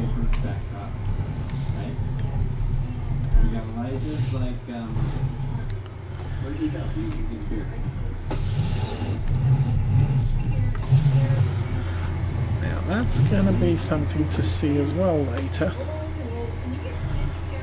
is whether this bucket can now hold its full capacity, or whether it still only goes up to 93% or whatever it is, 98%. So one thing I have noticed is you can't, at least on this tractor, you can't ground out the not the forks, the arms. Oh, that's not going to work. That's a shame. Yeah, that's sort of like the problem with staying on Halloween. You're kind of supposed to do tricks.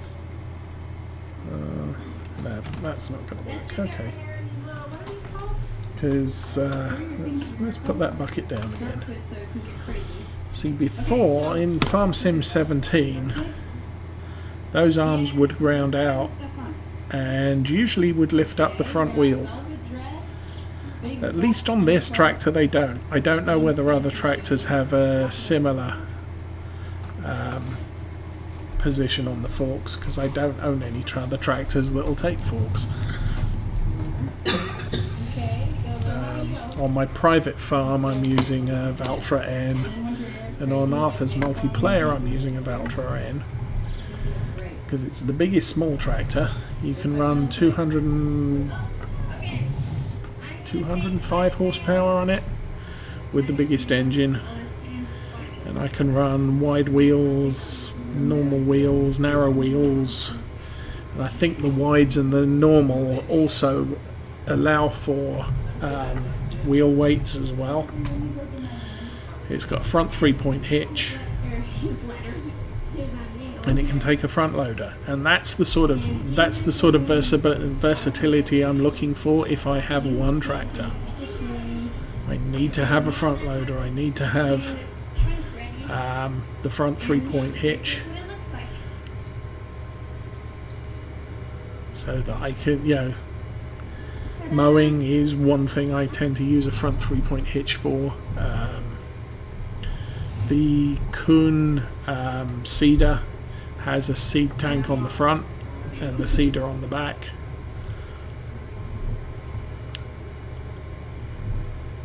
And you can go really crazy and mount equipment that should be on the back on the front to ship it from the store, like I did with the tree stump grinder. Okay, so you haven't actually worked on her makeup yet. Megan is going a little bit gray. This game, yes, but you might find Farm Sim 17 on sale. Right here. Alright, girls. Makeup is done. Esther's makeup is done. Pearl's gonna get fairies for her wings. Now we're gonna do her hair. Yes, the FZ30 is a shorter arm than the FZ60. On Law Folds, I was running. I actually got a Massey Ferguson, a Lindener, and a Fendt 300 with the FZ30. And I used to take the Massey off to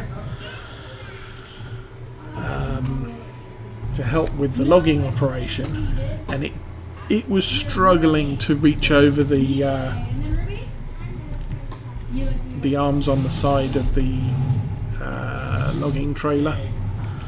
And then I switched to a Valtra T, is it? And that was all sorts of greatness, because I bought the FZ60s for that, and it could definitely reach over where I needed it to. So putting this down, it always seems to fall in that position. I haven't had a problem with driving up to the arms and them being at an awkward angle that I couldn't get the tractor into. Come on, turn the wheel the right way, because that is pointing in the wrong direction, I think. There we go. Okay. Now we go backwards. Now we turn that. We go forwards. Drop that there. So.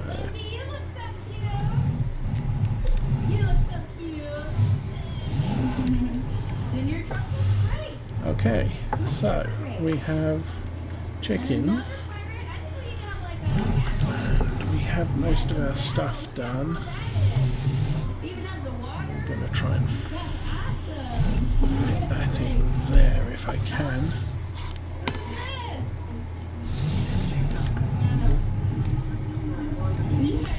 I have found the hitch on this trailer to be a little suspect at times.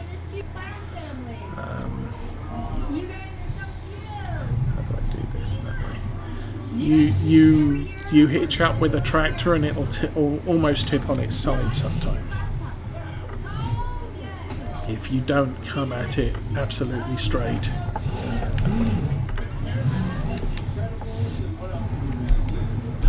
There we go. I'm not completely crap at parking this thing. So the other thing I tried was cultivating on a contract with the power harrow. Where are we? Harrows at the beginning. Subsiders. Power harrow. I was trying to use this thing, and it did not register as cultivating. So It cultivates your land, it doesn't cultivate under a contract. The subsoilers, these things do count as a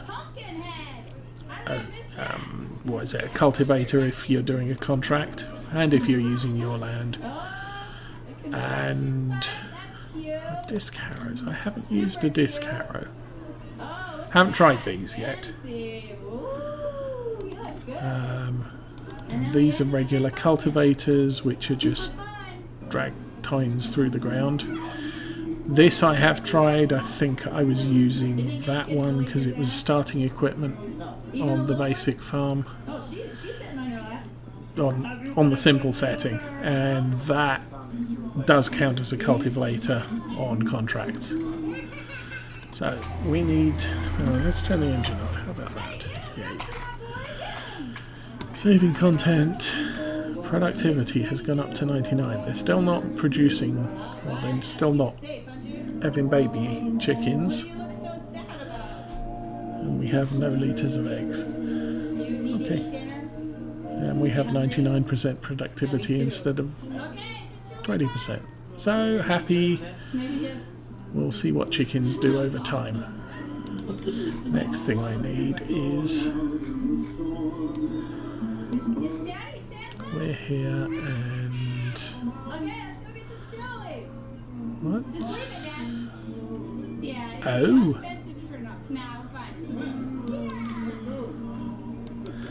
that's cute. Why doesn't it? Choose wisely with your chili. Is it a yummy one? I mean, does it taste good? Okay. Then you chose wisely. Make sure you clean up your mess. What are you doing? No, no, no. Oh, okay. So that just lets me see vehicles. What happens if I do that? Nothing. Okay. That's ready to harvest. That's not.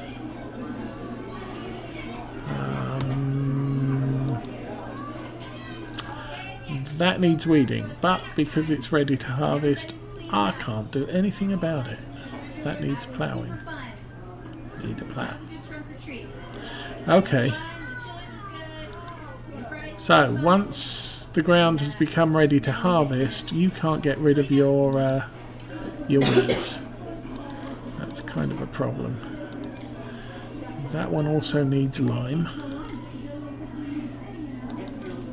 It does not need ploughing.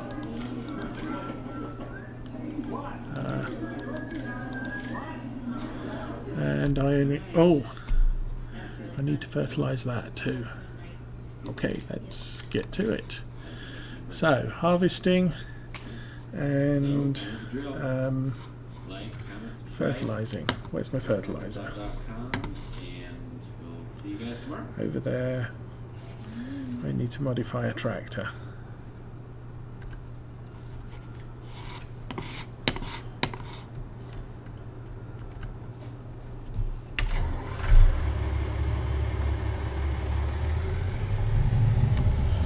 Okay, so this was the first day mod that came out along with this map. It has very bright backlights. So sell there, back, customize, repair. We have white tyres. We want to go narrow tyres.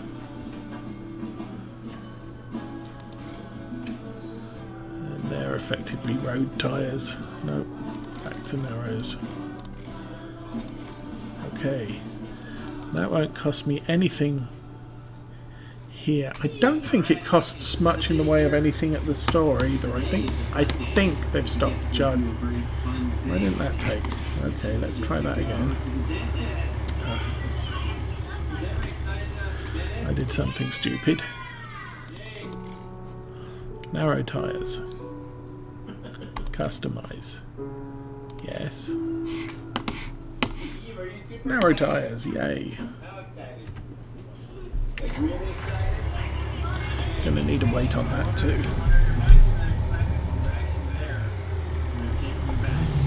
I believe I do have one over here.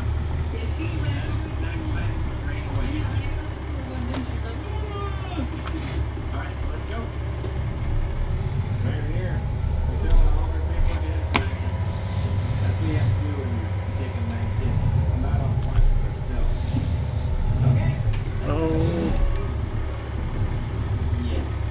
So yeah, once I got distracted. Once the field is ready to harvest, you can't fertilize it. You can't put down herbicide either. Why is that not working? Because I'm pushing the hire a helper button.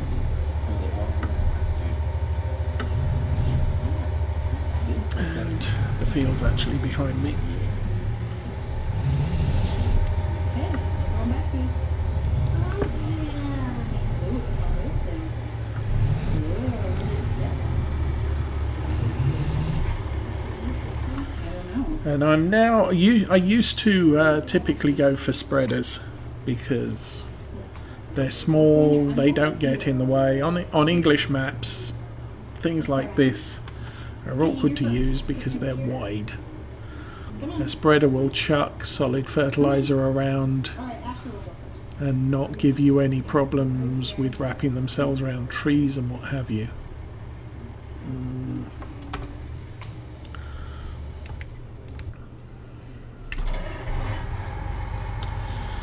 But because of the need for herbicide here, it tends to be a little bit easier to buy a spray rather than a spreader.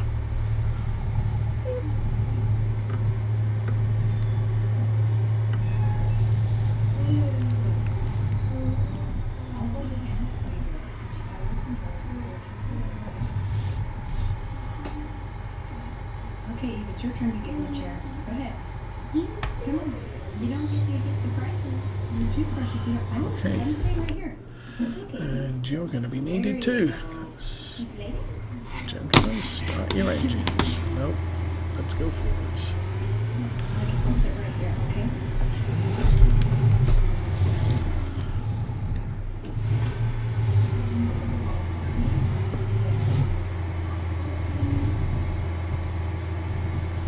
Open a pig. Yes, I will need this first. So, because Bite it like it's a piece of candy. because of the weeds, we're going to lose about 20% Bite it like this. Chomp it like stuff. There you go. You're doing awesome. Did I fertilize it? I I'll forget. turn on Peppa Pig when you're all done. It's only one level of fertilization, 25%. So all in, I'm getting plus 5% yield on this particular Okay, field. keep it right there. Keep it right there. You're doing good. Wow, Eve, that was Minus 20 from the weeds, plus this one. plus 25 for the one layer of fertilization. Nothing drags Eve as well. You'll see as I turn there, It's her fave. We left the trailer does tend to tip slightly, so it's not exactly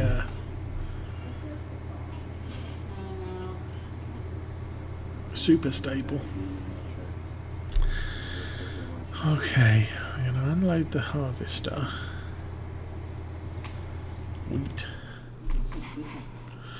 Where does wheat sell?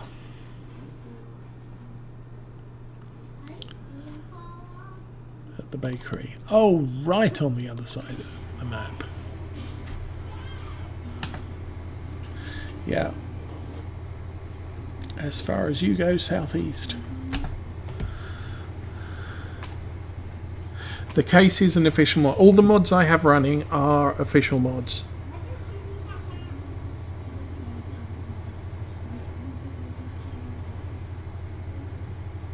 No, I've already tried that on my private farm, and no. Once the field is ready to harvest, you cannot do any other work to it. Now, I believe the problem with this field. Okay, so this field is now Doesn't need weeding. It does need lime. Ugh. I have 92,000 money and What was it, bro? Pretty quick. you can only use that for Your teeth. fertilizer. This one you can use for fertilizer and lime. It has a 14,000 litre capacity. Good grief.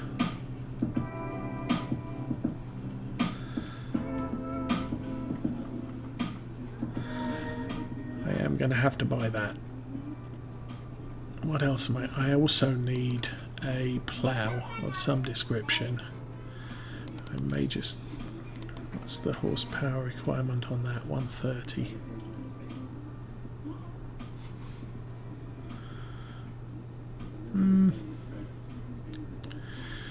That's 4 meters. That's also 4 meters and $500 cheaper. No, back. Back again. Did your teeth get clean? So the other one's plows. That's your bag. That's 2 meters. That's 2.5 meters, and Did you get? within the capabilities of the Valtra. And that's outside of any capabilities I've got. So that's the best I can do. 2.5 meters, 7 mile an hour. I'm thinking that one still. It's a 4 meter wide, 7 miles an hour speed, 130 horsepower. I'm not sure if the Deutz can haul it. 143 horsepower. Yes, it can. Oh, 201, not 205. So both my tractors can pull the thing. Why did you stop? Because there's a tree. Okay.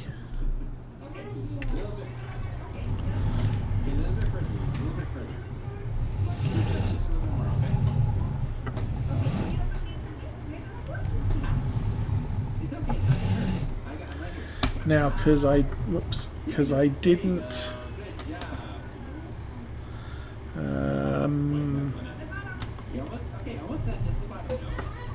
Huh? There we go. Because I didn't plough this field, there is a minus 15% yield on it. However, this layer of fertilizer will put us back to a plus 10%. Field yields now run between 65 and 165%, depending on what you don't do, what you do.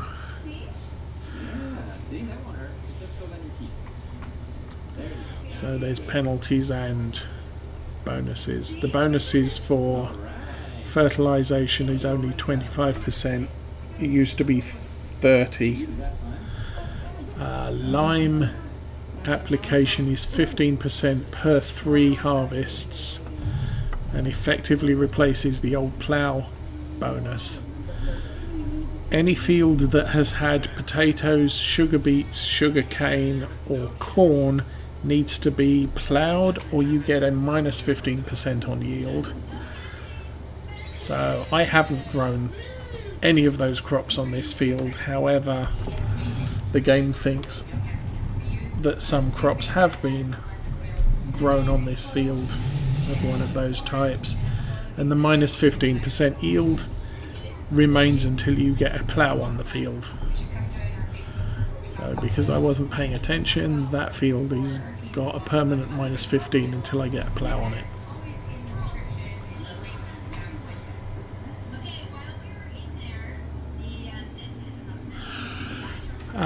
Effectively, the 3 fertilizations are now down to 2, and instead of weeders counting as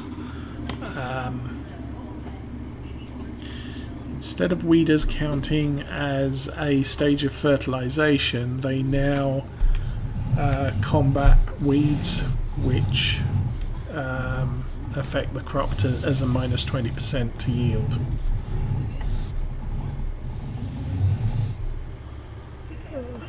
That on? Yes. I need to drop that off the back, like that. I'm going to leave that tractor there with the narrows on it, because we are going to have to go around again. Okay, Dee. Let's get your glasses. Let's go get them. Gonna get some purple I got my harvester. Hi. Let's get on. You are nearly full. So yeah, since the Deutz and the Case Harvester and Estancia Lapacho came out all on the same day, I figured I would play with all three of them. I think they were released on Tuesday. So No, Eve, they'll stay on. That's for now. So I decided, since I started this farm on Tuesday, I would include all three, and I would purchase all three. We gotta wear 'em. Or sorry, all two. Although the harvester comes with a header, so maybe it's three. And also, since so many of the streamers had been playing on Ravenport and Felsbrunn, I decided let's stream a different map entirely. Hey, keep them on. Don't rub your fingers on there. It's okay, dirty. Do you want to grab your case? Okay. You want someone thank you? Okay. Lime is not There we go. so much of a... Lime has effectively replaced your plough for a plus 15% every 3 harvests. See better now? So rather than ploughing being free, lime now costs you money. Yeah, that's how you clean it. Let's go.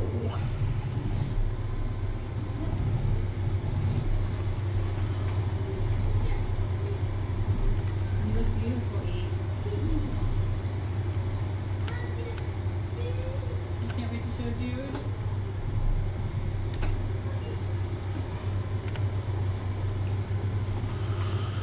Cruise control still works.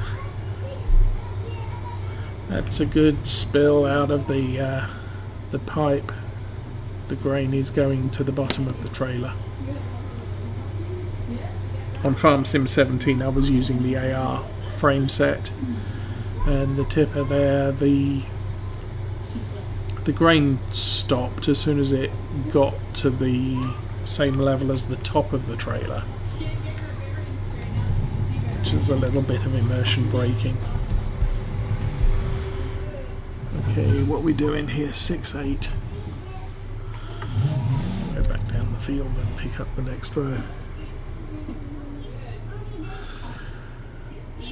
You now plough to prevent a 15% loss, but you only have to plough if you've had potatoes, sugar beet, sugar cane or corn on your field.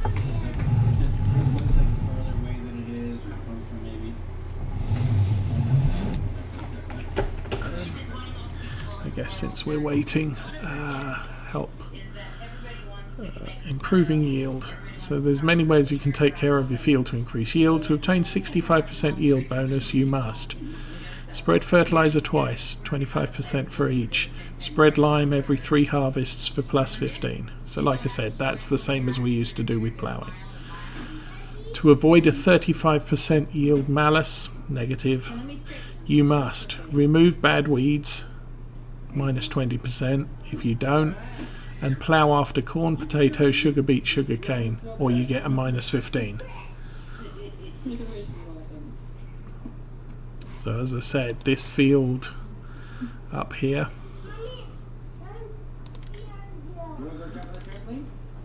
Or are you just saying you can see things? this field needs lime. Walking all funny with her glasses. I thought that field that field needs ploughed. So once upon a time there was potato, sugar beets, sugar cane, something like that on there. I will just collect the straw and sell it. When I started this farm, the round collection bale thing, where is it? Baling Technologies. Well, there's a couple of issues. Okay, that's 49,000. That wasn't available, so you're basically going to have to poke a bunch of bales on the field and stick them in this thing. Stacking round bales isn't a lot of fun. This is now available, but that's 39,000. That's 49,000, so 88,000 all told. That's 46. This is cheaper. It doesn't haul as much. You want to show Ruby now? No, I'm not using Follow Me. This doesn't ship as much as, it's effectively almost 6 bales worth of straw inside. But it's cheaper. So I'm not particularly fussed. Oh, I missed the tractor. I'm not particularly fussed about how many trips it takes me to sell the straw. Now that the round bale trailer is here, it could be a consideration, except I don't have the money to do it. No, I'm not using Follow Me. I'm using cruise control. So I'm driving this tractor. The harvester is on a worker, and as soon as it comes back down again, I will run alongside and then hit the cruise control so that I can hold the speed with the harvester. And I am going to turn the map on because I have no idea where I'm going. I never played this map in 17. I'm honestly not sure if there is a price difference between loose and baled.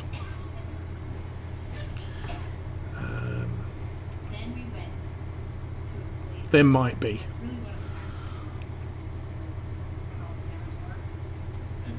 It's like Harry Potter World, but more generic than that.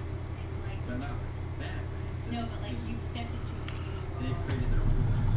and it's kind of like you're on a you have like you're playing a simulation where you go across and the act I like it's pretty hard.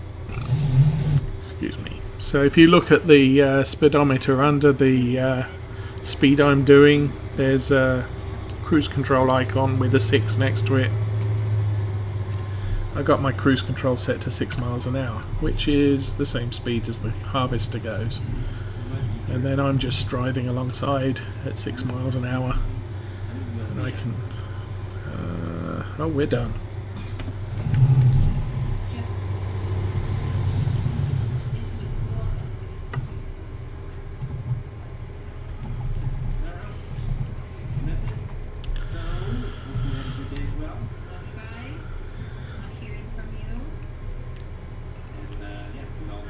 It's also sounding like we will not get courseplay or GPS from the writers of those mods in 17, so somebody else is going to have to step up to the plate and figure out how to make them. How do we get out?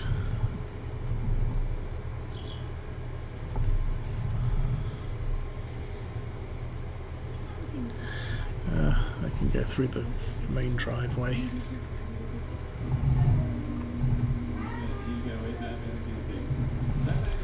And as far as I'm concerned, the straw is just, it's just, I make it, so I might as well sell it.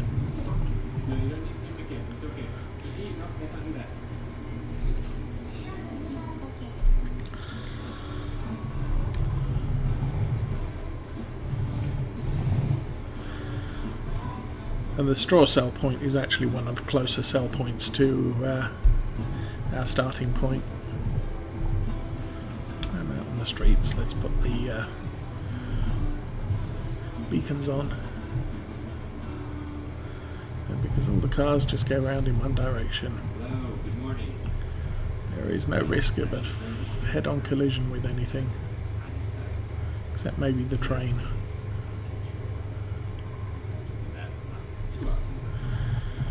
So what did I need? I needed the spreader, the toad spreader, some lime, some fertilizer, that pallet of seed.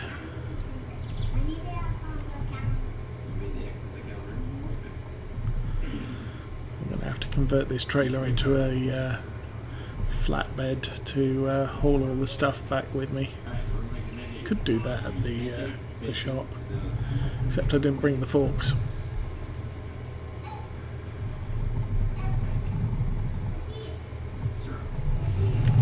Oh, get out of the way.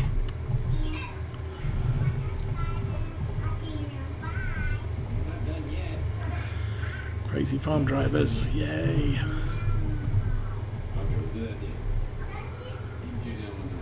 It's only this one that I know of. There may be some others.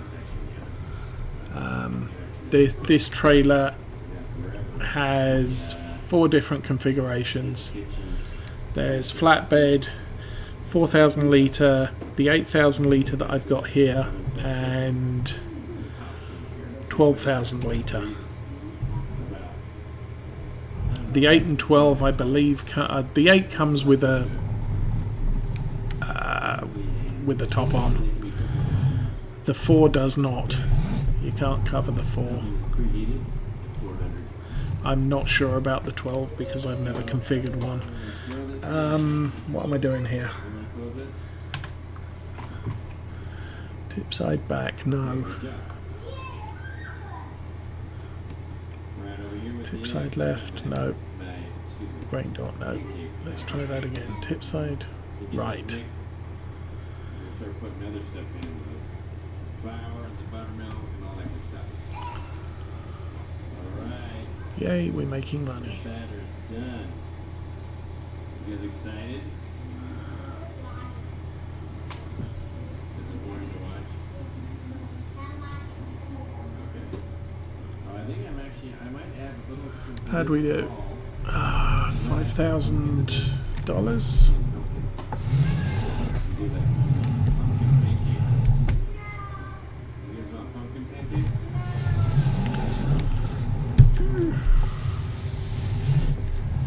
would be good.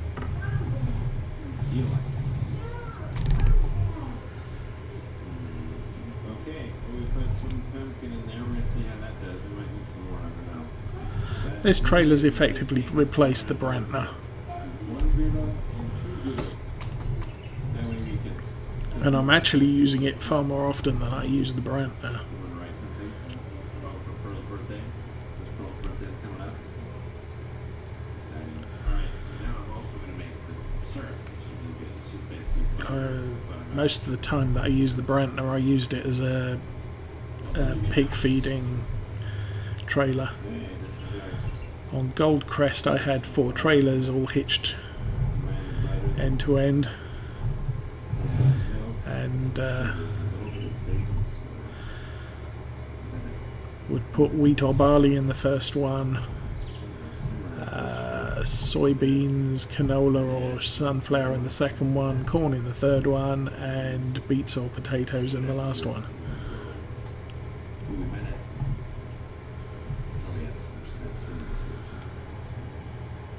Okay. Come on, about a quarter of a cup. Oops.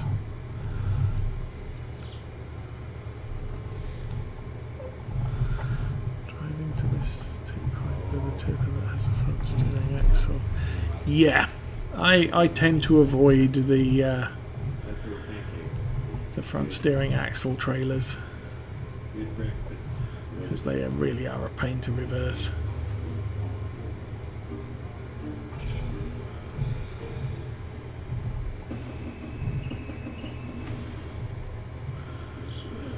There's a couple of people I've spoken to about this map, and what they've done is they've taken out the farmhouse and made it a placeable.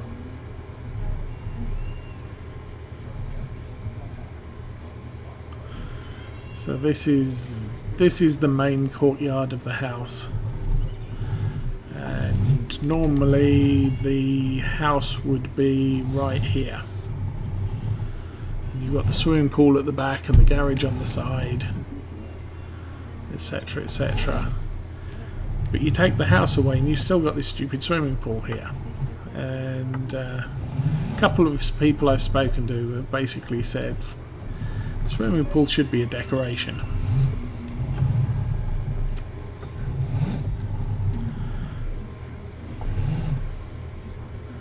There shouldn't be any reason to have the because where you start is optional. You should be able to have the big villa and a swimming pool and everything else.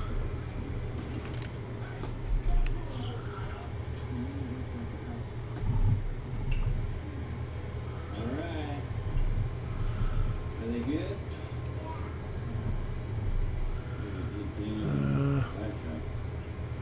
Did the harvester stop?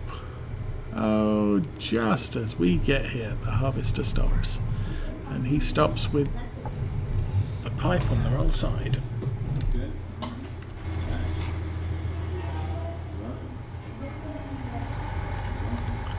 Okay, that field needs lime. So, what do I want to do? Turn the worker off and kick it in reverse.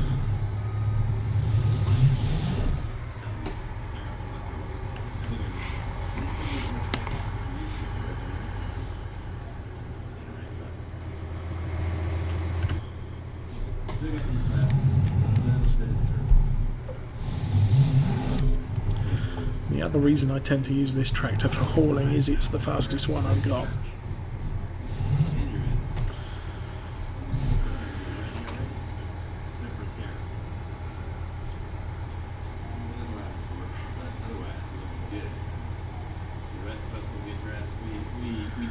Yes, typically the DLCs that came out for Farm Sim, the previous Farm Sim, are available as either part of the next release or as mods. So a lot of the Big Bud equipment is available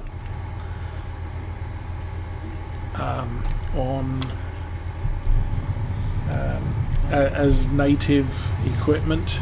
The really big seeders, the really big cultivators, etc.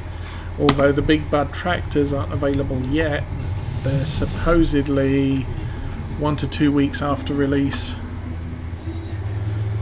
as mods, as official mods. The Kun DLC, which was the baler, the square. I'll go through that. Let's go here and see if I can remember how to spell it. There.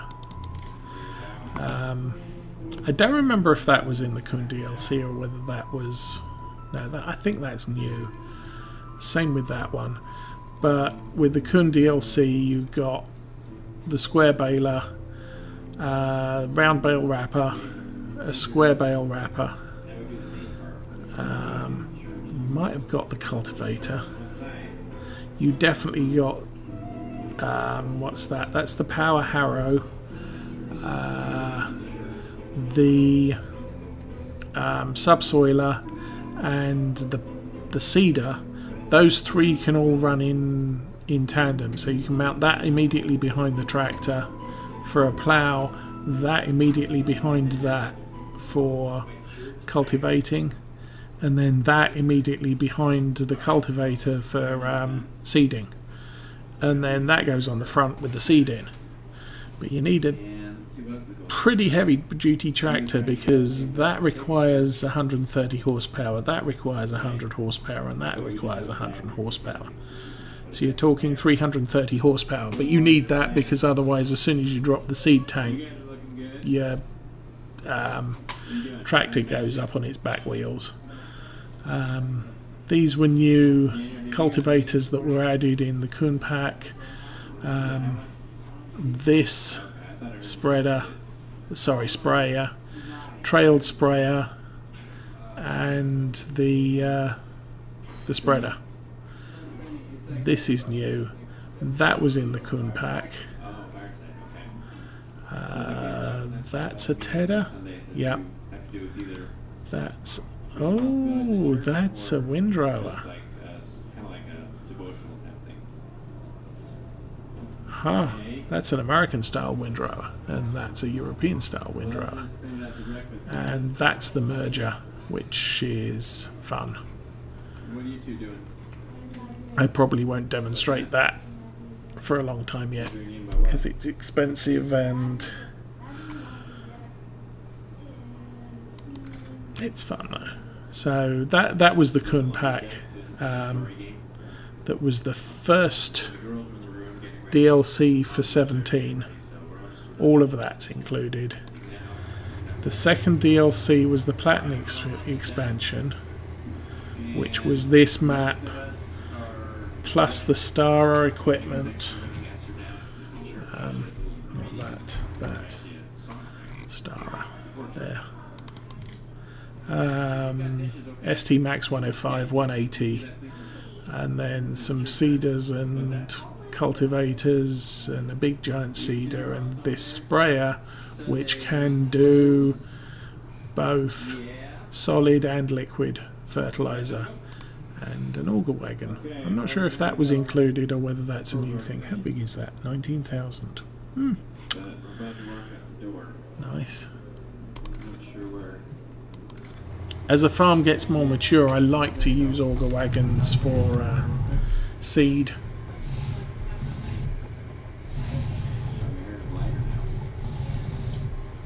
And solid fertilizer.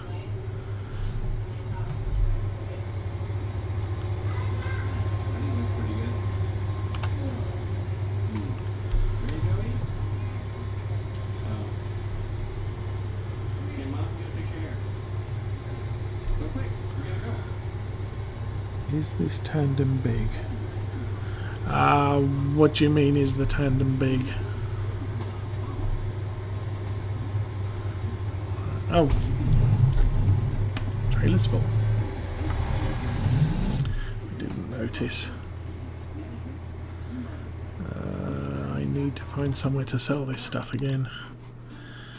520, 667. So that's still the place in town, isn't it? Yep.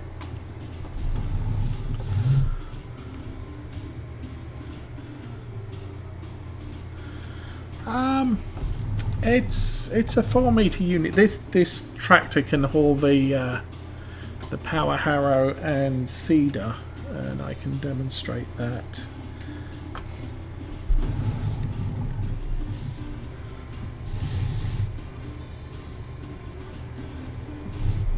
Hi chickens.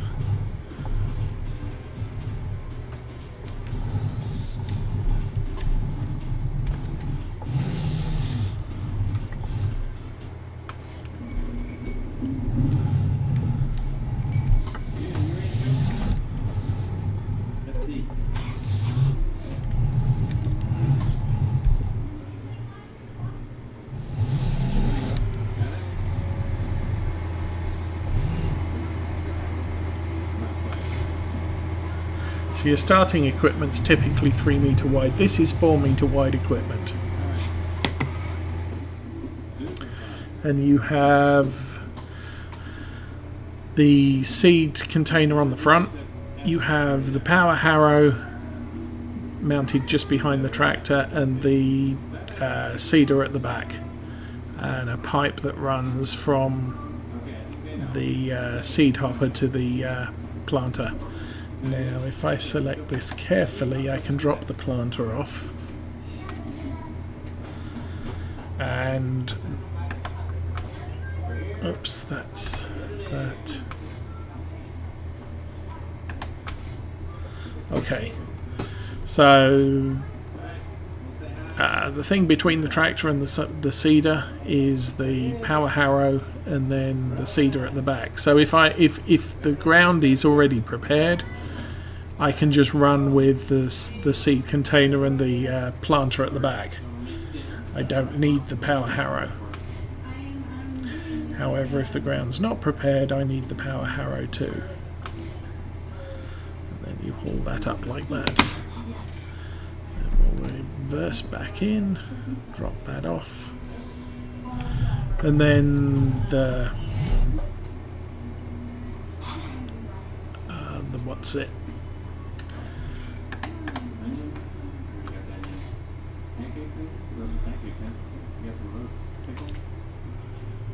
The subsoiler would fit right behind the tractor in front of the harrow.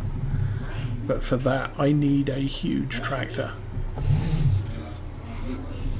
It's one of the reasons why I consider this tractor to be one of the more versatile small tractors, because it can, with 1 horsepower to spare, haul that rig, which none of the others are capable of. So let's back up a little, drop that there. No, back up a bit.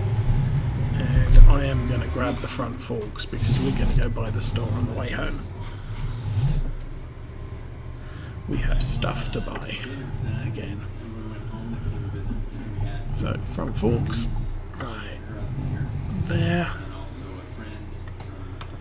and that's far more forgiving than it used to be in 17. Actually, the whole connect-disconnect thing is, well, he says completely fluffing the pickup on the forks. There we go.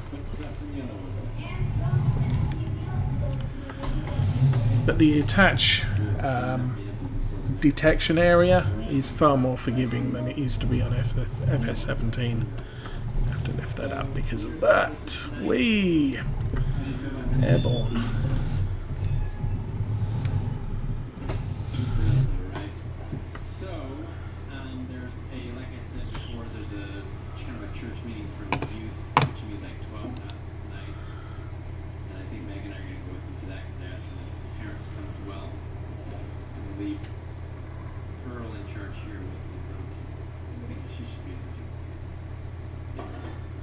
Yes. Yeah, basically it allows you to do one job all at the same. Oh yeah, 3 jobs all at once. Although, because you only need to plough after, typically, yeah, most of the time it'll just be after corn. Chances are, you know, you're not going to need the full rig all the time.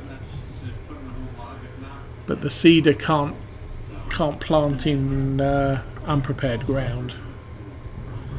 Whereas something like the Vaderstat, which is a 6-meter seeder, is a direct drill, and you don't have to plough, you don't have to cultivate, you can just run that straight over once you finish the harvest.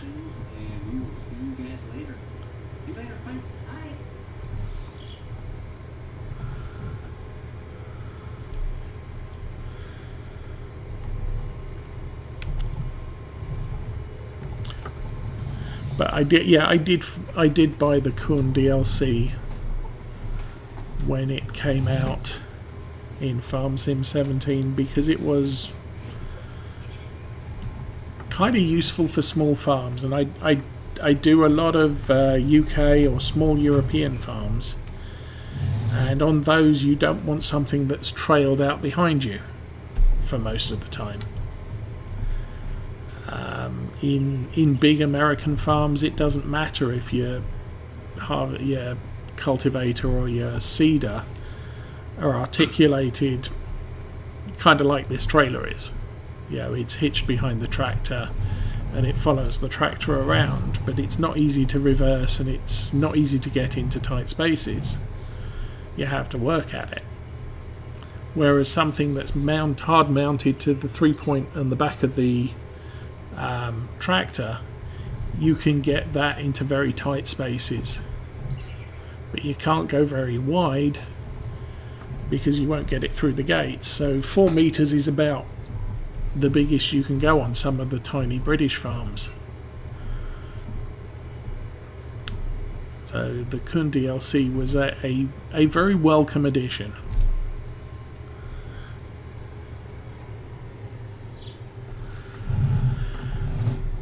That's likely. I tend to stream with Arthur on Friday in his multiplayer sessions. And then maybe as my channel picks up, I may also go for a multiplayer once a week. Though it's difficult to say when. At this point, I don't like competing with Arthur for viewers, because we're both sort of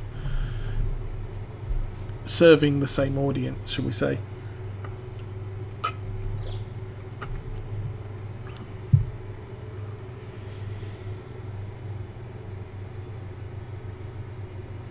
Oh! Yes. I probably should. I should also probably say that this is the Thursday stream and not the Tuesday late stream. I completely forgot to edit the... I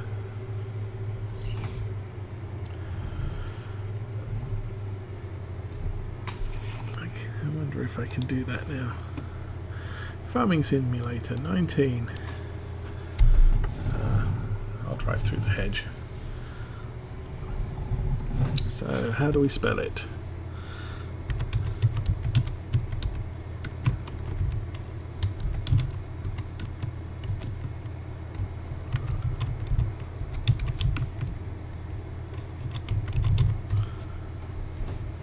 Okay.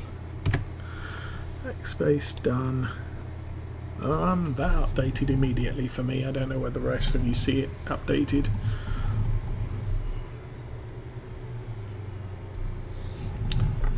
So we will pull up here.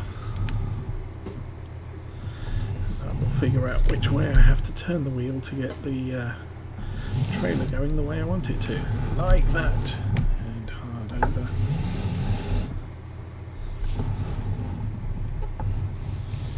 Now I believe I have it tip right, so we should be really good reversing up the left side of that ramp. Wheat. Unload.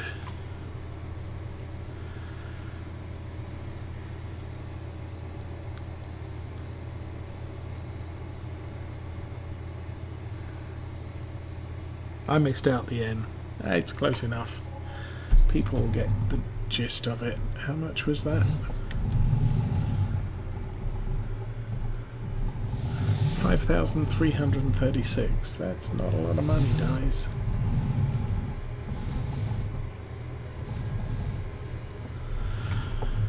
There's the train again. Yay. Okay, so what I'm now going to do is I'm going to reconfigure this trailer for a flatbed and get a bunch of pallets to take back to the farm.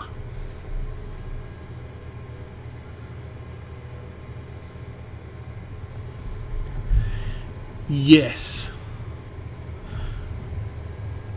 Yes, it could almost be like... in modern cars, you've got the fuel gauge and there's usually a little arrow under the gas pump symbol that points to the side of the car that the filler cap is on.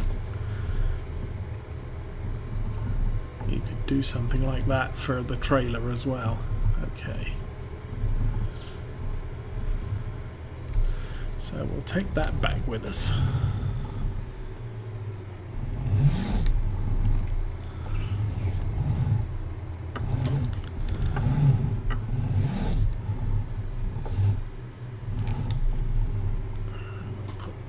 There,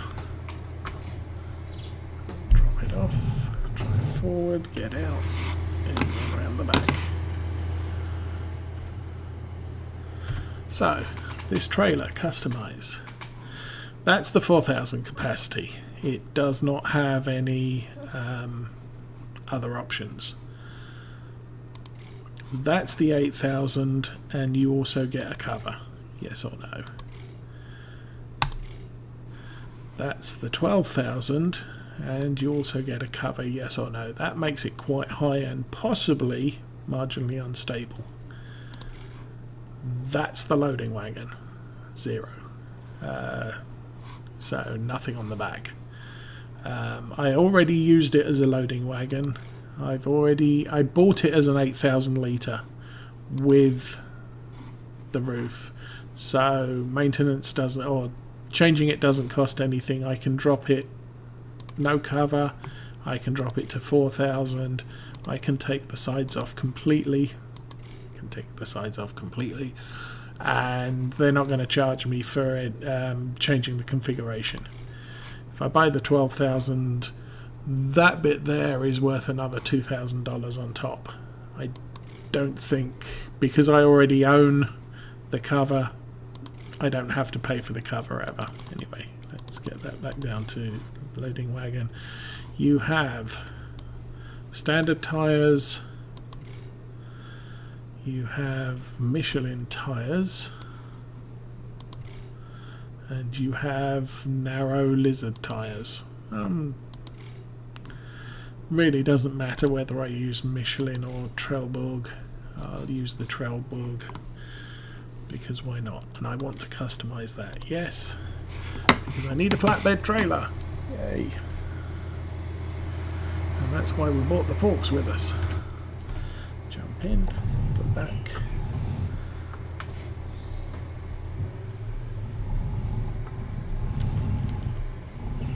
We will pop that. Okay, we'll put that here. Drop that and drive round again.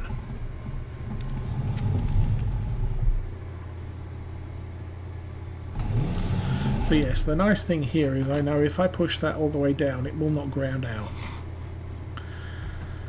But I do have to watch where the pointy bits are positioned, because they will lift the front wheels off the ground. I'm sure in real life they would probably bend, but that's real life. We don't do real life here, we do fake life. Now, pretty sure I can fit 2 of these side by side if I'm careful. Okay, that's a seed pallet. What do I want to do? Pallets and stuff. So, big bags we want. I'm pretty sure we're going to need more seed eventually. And then back I need lime bag. They're cheap. I'm going to buy another one. And I'm going to need a thing of that. Probably going to need one of those.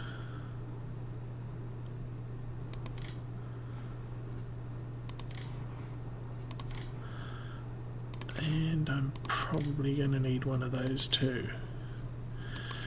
Now the big question, is it all going to fit on the back? Huh. Okay. I'm not sure they're all going to fit on the back, which means we're going to have to get creative again.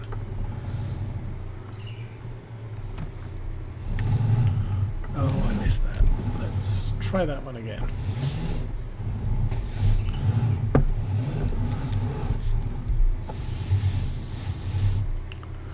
Go. Now remember, I haven't done things like this since Farm Sim 17 was released 2 years ago. Because since then, we've had UAL trailers which auto-load stuff like this onto the back. Yeah, we messed that up. Oh, seriously, did we mess that up? Okay. There we go.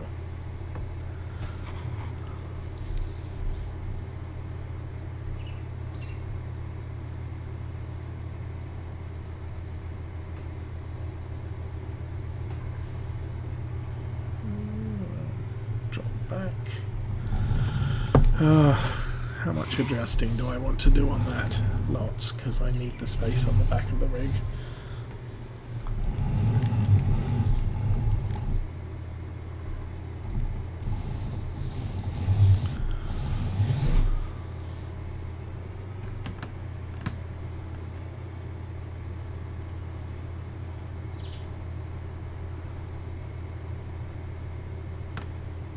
Careful. That's a little bit off. Let's do that side and then turn as I pull forward. There we go. Okay.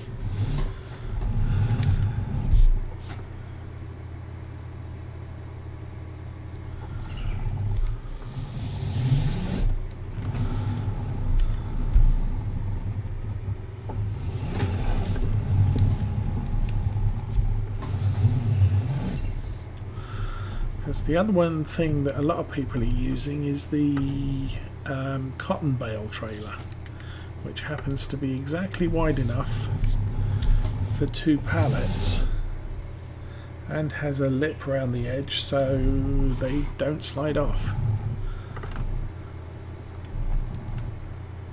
Okay, that's interesting. Let's not do that. Thank you.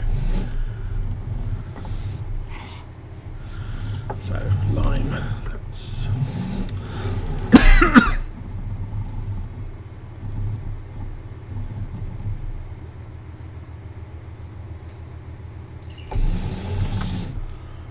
need to back up a bit because I don't have the forks in the right position. That should be about right. Yay.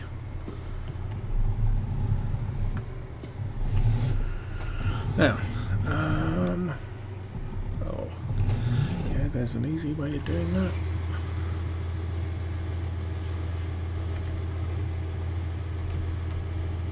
Oops, too far. Too far. Push the right button, there we go. Okay, now they're not going to come off. We can try and put this one as close as we can get it.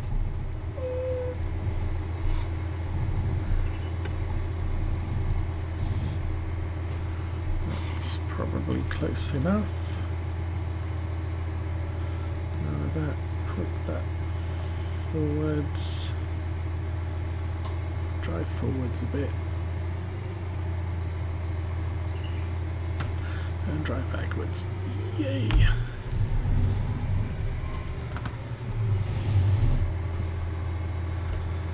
And lift the forks up so they're not touching the ground. There we go.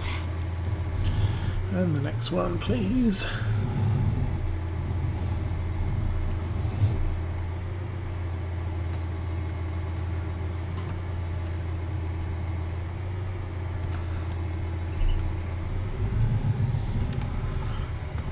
This is also the sort of trailer I'd use on somewhere like Goldstream Farm for shipping wool to the market.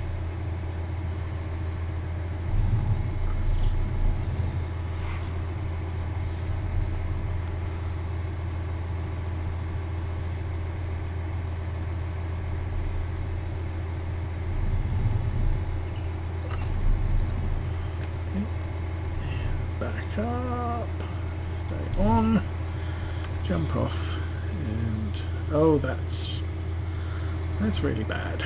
Let's run around the back again, push those forward.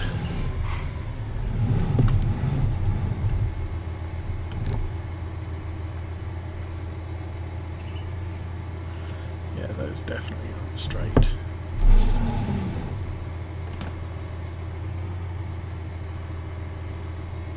I think I missed that one.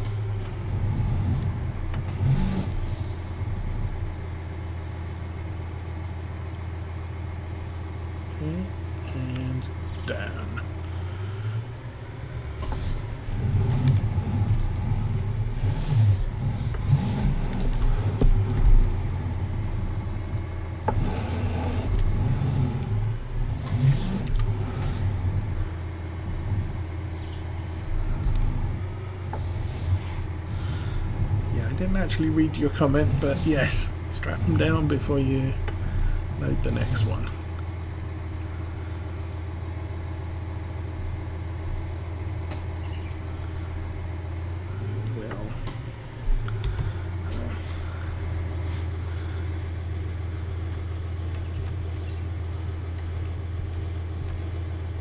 Okay.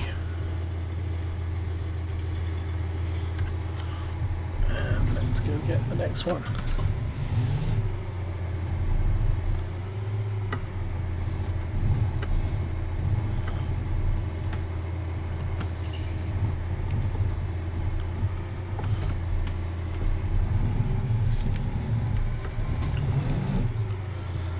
And while the physics are improved, these things still can go flying.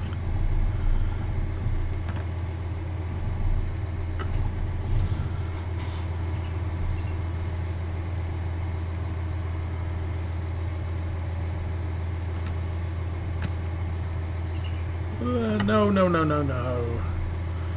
So for some reason that's sliding away. Let's lift that up. Oh, I've caught it on the edge of the trailer. No, no, no, no, no. Get out, get out, get out. Yes.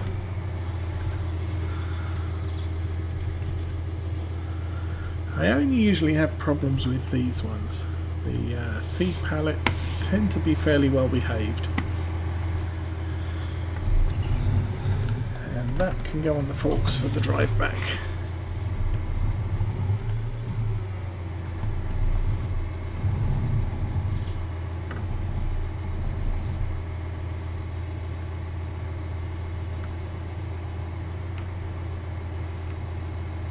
Okay, we have stuff.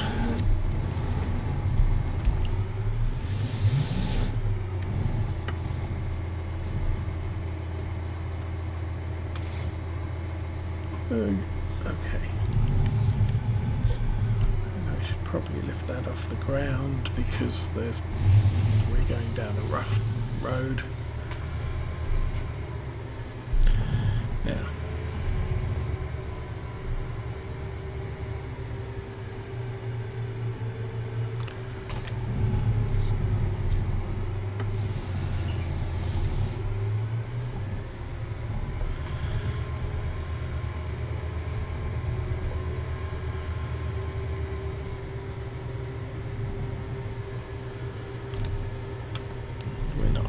So we'll take those off. Okay, we still have wheat in the harvester, but I do have a workshop back at the farm.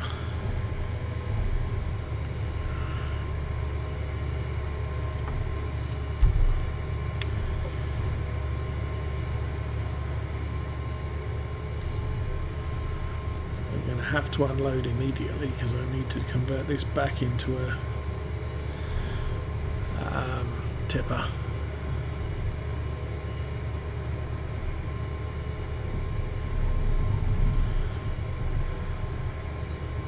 Just occurred to me the tip mechanism should still be there.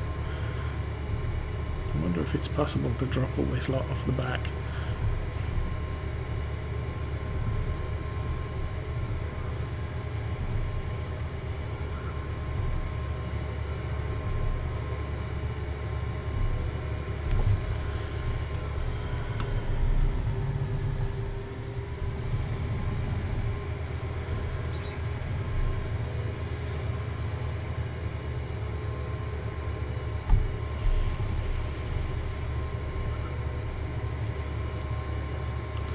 This is quite a pretty map, although it is very flat.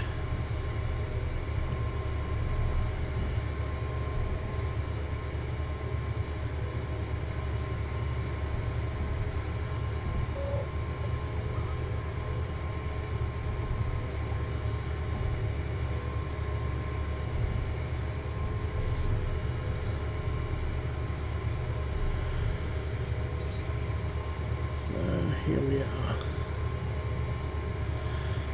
To figure out where to drop all these. I might drop them on the other side of the road.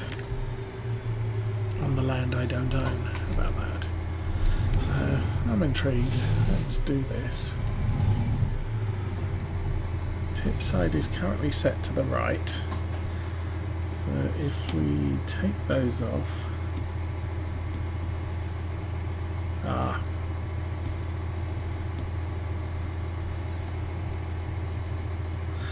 We don't have access to this land, but it doesn't tell me I'm not allowed to tip them. Okay, let's go over here and tip them. All for science. Oh, okay, let's wrap ourselves around a tree. Because that's just so awesome. Okay, I own this land, so you will let me tip here. Let's turn it that way.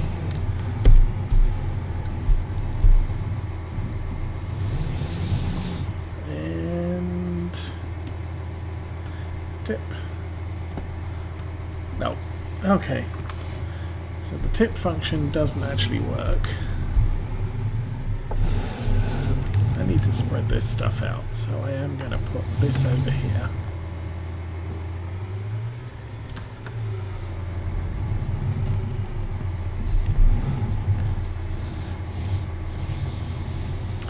I think what I'll do is I'll put the fertilizer off on this side, and the seed and the herbicide on the other. Oh, there. Yeah, the seed and the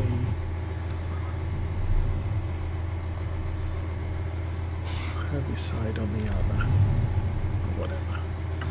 Whatever I bought. I didn't buy any solid fertilizer. Drop. Back up.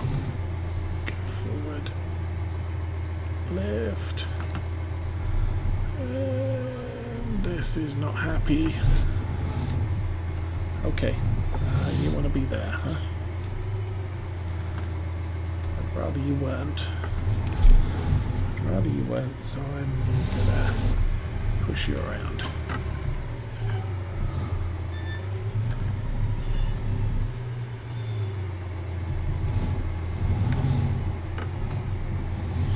Okay.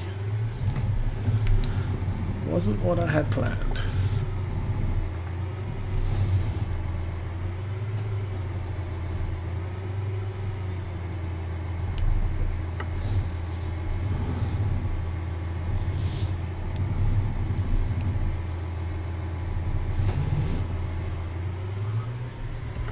If it works, it's not stupid. Something to that effect. So I want these two lime containers.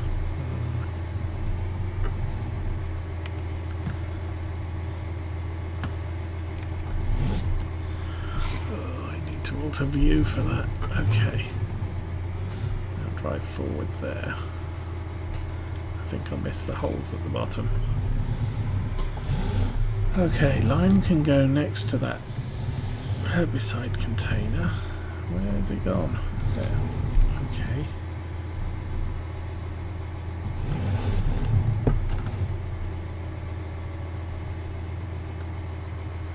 Get more twitchy again.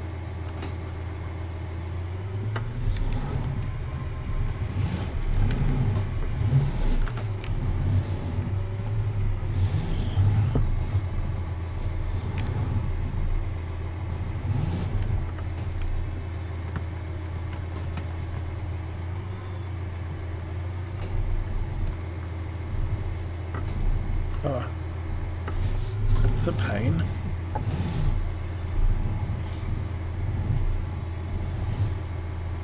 The fork is... I'm going to have to get that front pallet off.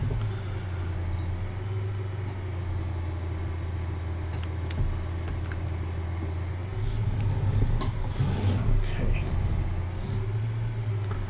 Actually, I can put the seed next to everything else because it goes in a different container.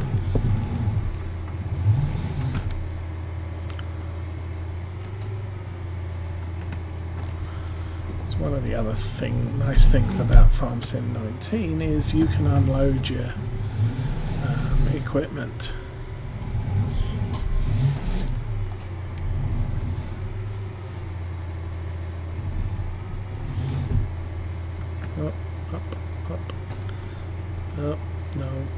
mess that up. There we go. Very carefully. Pop that up.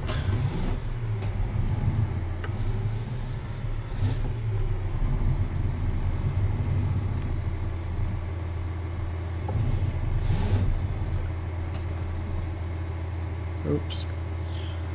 That's a little bit front heavy there.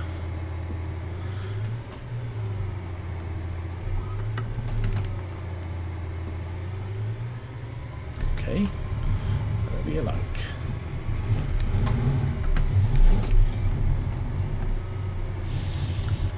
I should probably have wheel weights on this, or weight on the back. I think the Deutz has the weight on.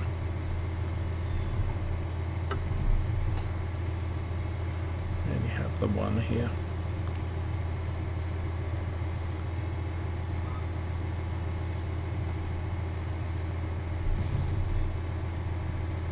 That's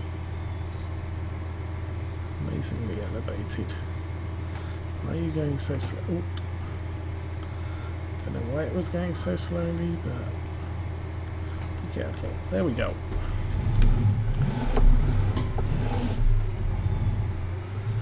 And that wants to go over with the other one. Which is, oh, right there.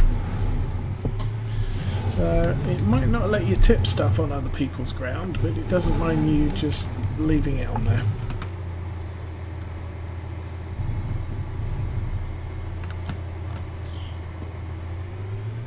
Okay, that's all done. We can hitch back up on the trailer and reconfigure it again.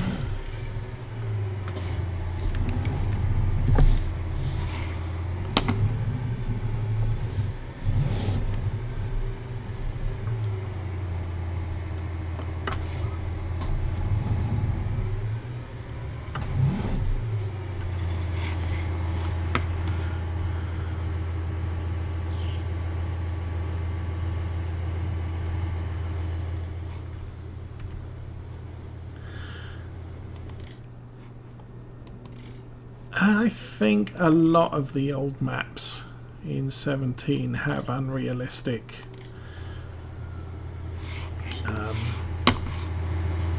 I mean we've got issues here with the placement of stuff, in that ramp is not particularly realistic, and obviously where I put the chicken coop, that's not either. Oops.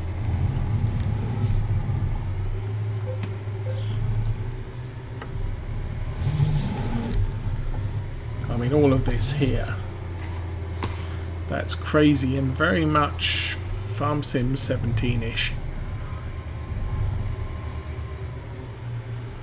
I can take the lid off. But for the most part, a lot of this has been smoothed out.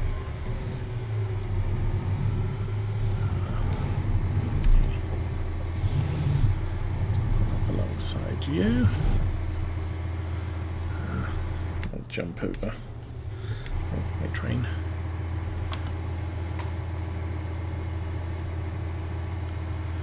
And that's the end of the wheat. Chickens, animals. We still have no eggs. They're still not reproducing.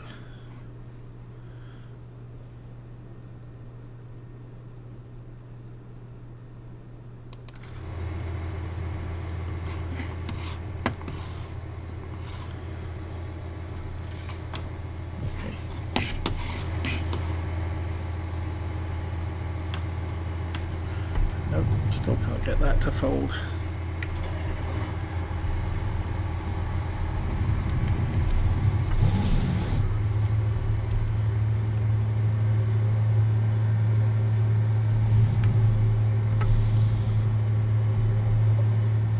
Whoa. Okay, we'll put this away.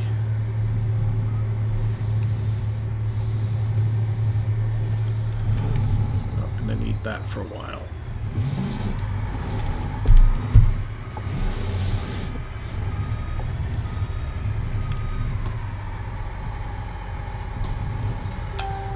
good, and turn the engine off.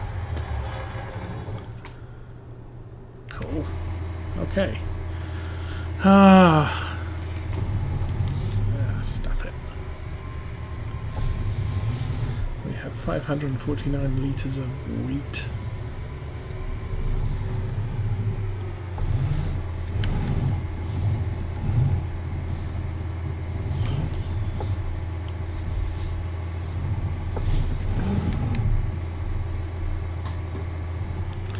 Brakes off, there you go. Okay. I wonder how much they'll take right now. Oh, 4 litres. Woo! Lid on. Drop that off.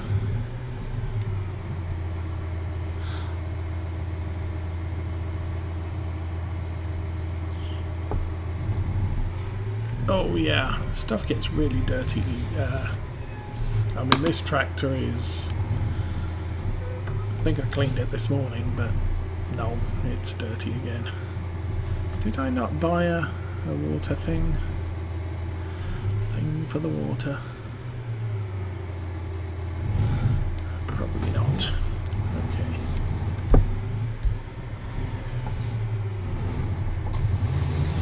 So, you are coming with me.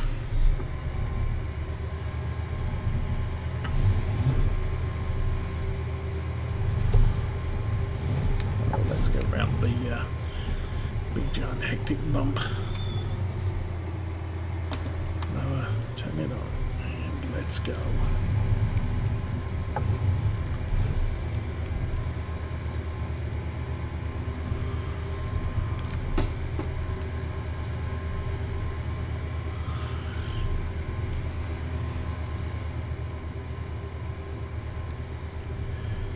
Yeah, sorry, I'm not sure I finished my sentence, but yeah, I don't think they've done anything since day 1 patch.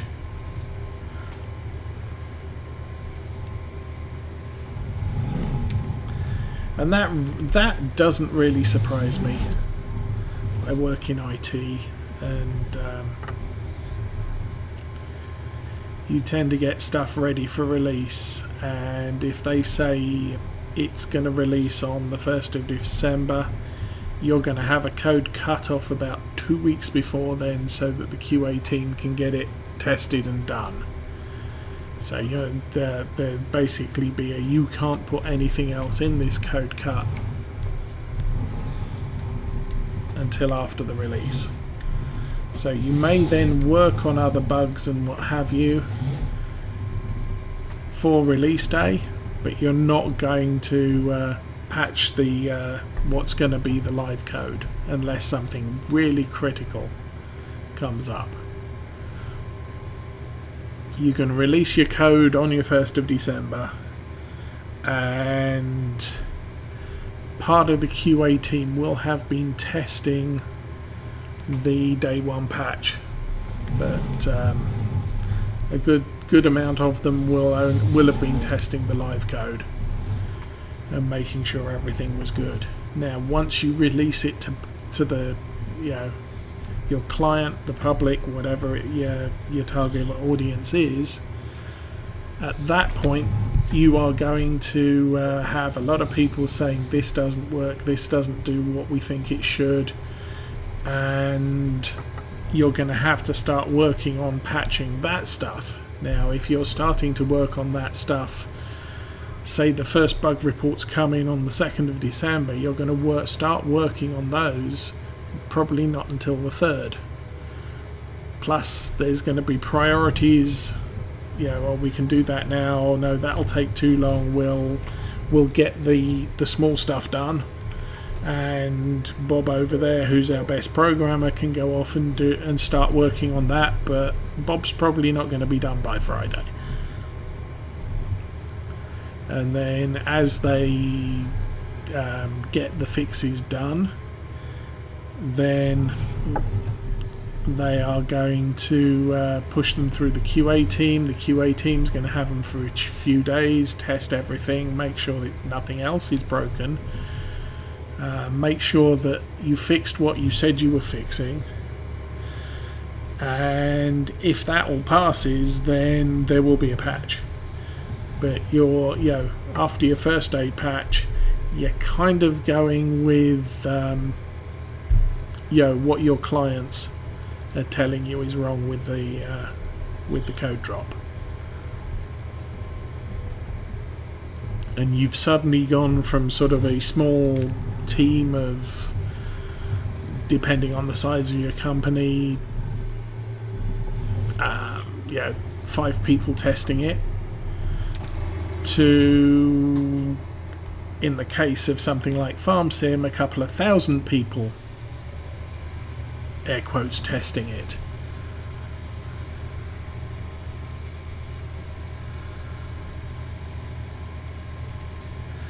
And so, 1,000 people are going to find far more bugs in far shorter time than 5 people are. So we just made $2,000, just under $2,000 there. Straw is not particularly valuable, at least not baled. I have no reference to what baled straw sells for at the moment, because none of my farms have baling equipment.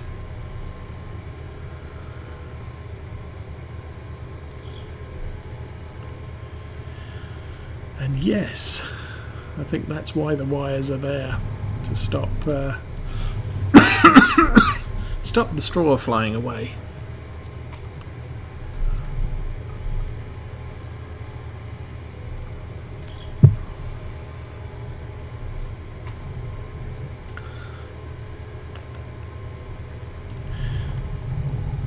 And an amusing thing in Texas road law, you are allowed to throw 2 things out of the back of your vehicle and not be charged with littering. One of them is water, and the other one is feathers. And the reason feathers are included is because people would load up the back of their pickup with chickens in little wooden crates, and feathers would fly out, and basically the legislatures were encouraged to not turn all of the chicken farmers into illegal drivers, because there's not much they can do to control the feathers coming off their chickens.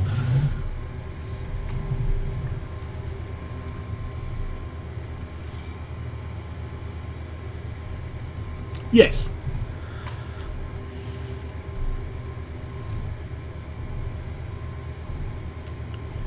Yeah, I mean it's covered the use, the cost of the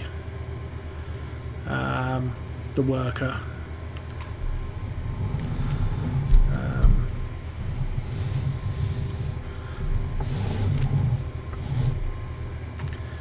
And various other small costs.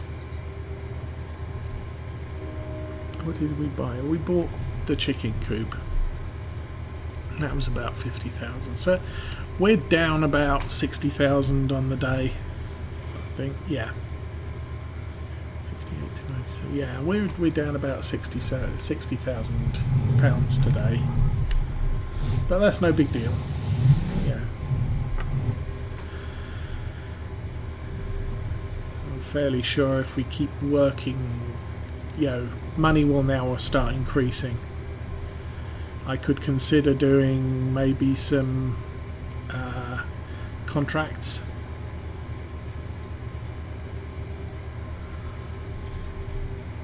Which would help.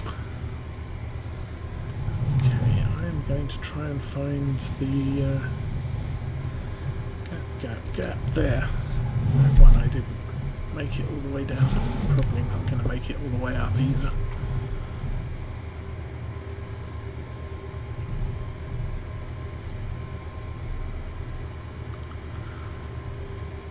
Three, 2, 1, and full.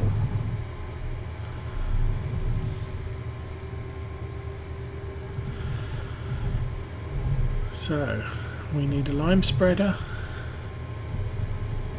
The plough was needed for field 12, wasn't it? So, we have to do a full harvest before then. And I need to remember to plant something other than wheat this time around. I must admit, I don't know what typical crops are. For, I believe this is a Paraguayan map.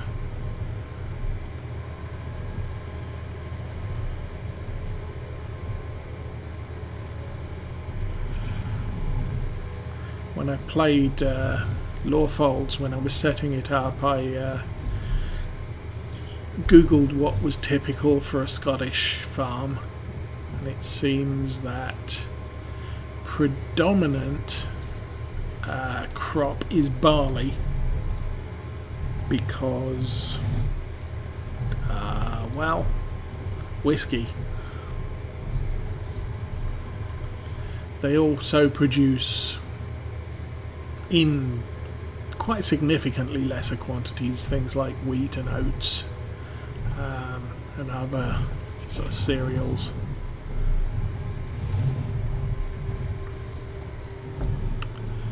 So on Lawfolds I always have at least one if not two fields of barley growing. Although barley has a worse sell price than wheat on that map. And then I believe the predominant livestock is sheep.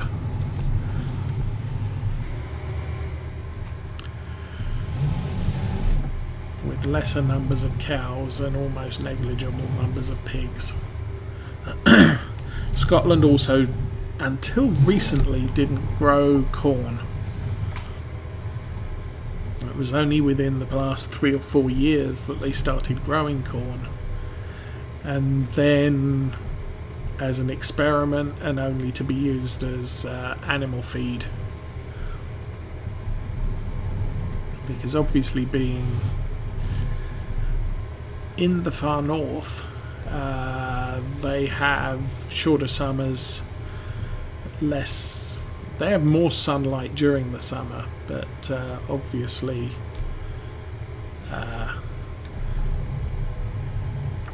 it takes longer for the place to warm up, so it's not an ideal environment for corn.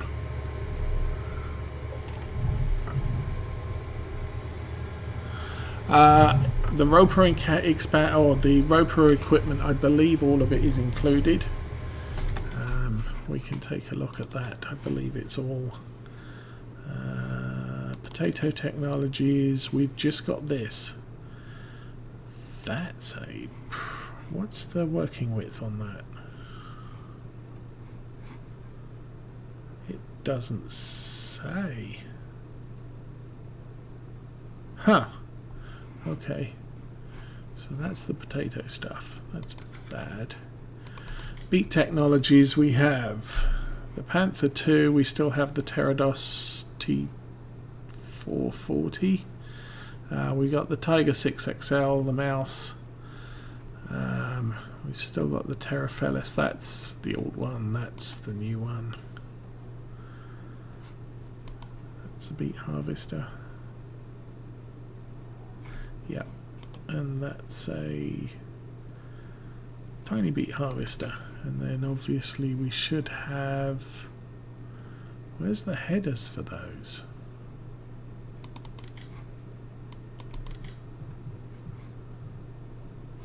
Where is the headers for those?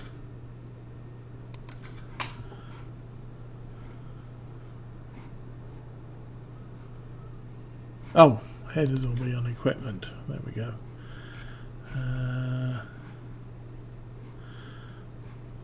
So, forage harvester headers, potato headers, or potato technology. So those, okay. So here's the toad stuff. That one doesn't need a header. That one does. So you've got that. And beet technologies. the old thing. And then we have the headers for the Pterodos and the 2 roper headers. 2.74 metre, that's 5.4. That's for cotton. The 2 trailers there.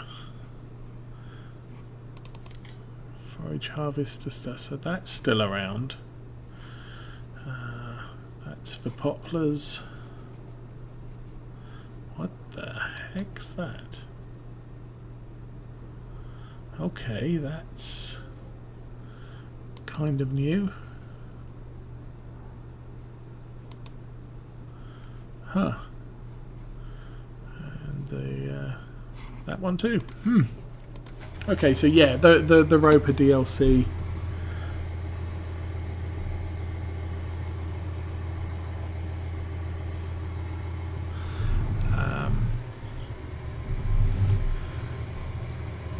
So I think of the expansions that came out last year. You've got the Kuhn DLC completely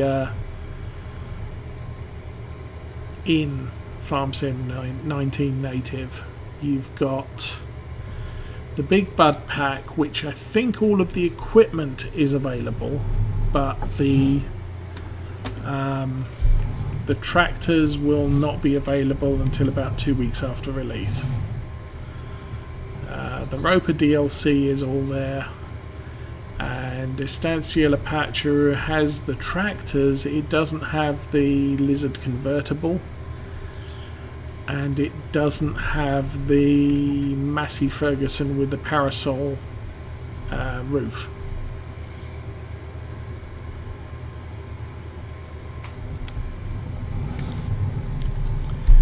But it does have the Bison harvester and header.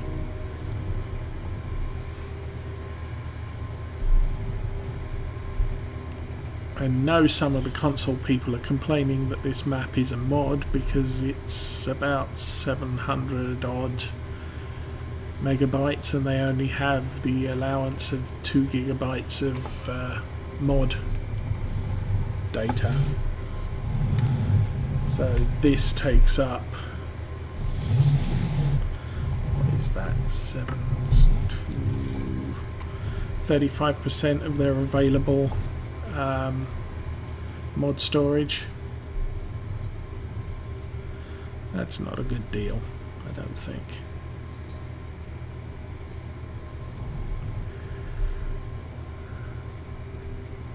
I am from the UK, I don't live there.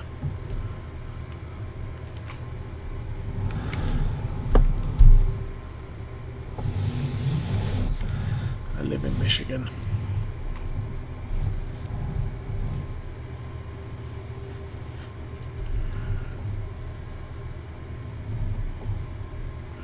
In fact, I haven't lived in the UK for 19 years now.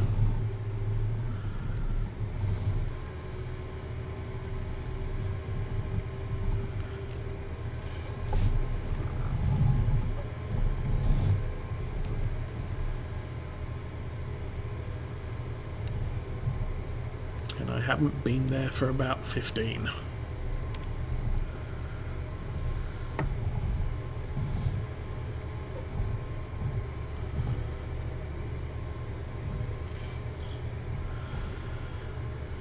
Yeah.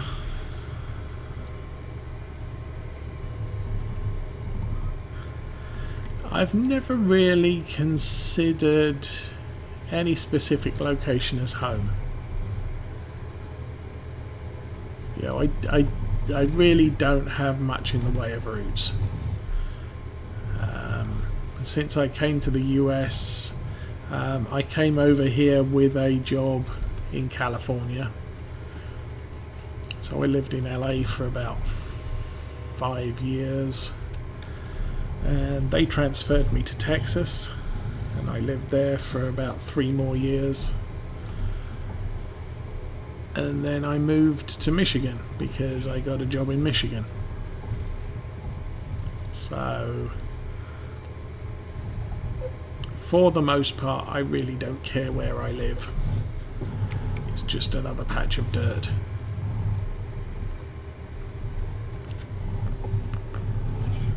Now my wife, on the other hand, was happy that we came to Michigan because her family lives in Ohio. And Ohio is far more convenient to visit from Michigan than it is from Texas or California.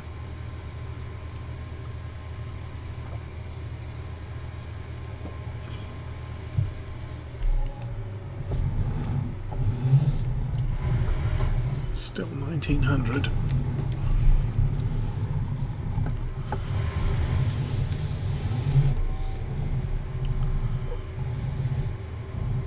I'll cut the corner so we don't interfere with the traffic.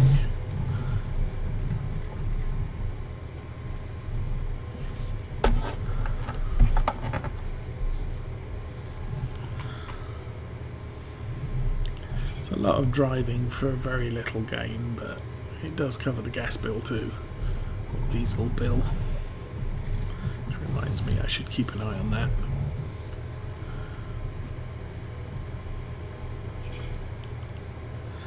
I should probably consider buying a fuel tank so that I don't have to bring everything down to the gas station.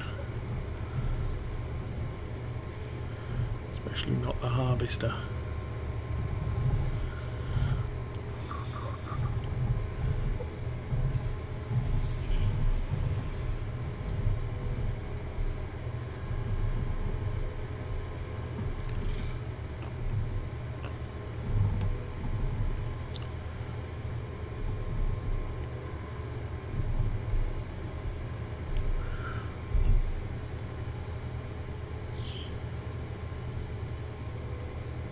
Okay, so now I was quite surprised about California because I do not do hot weather.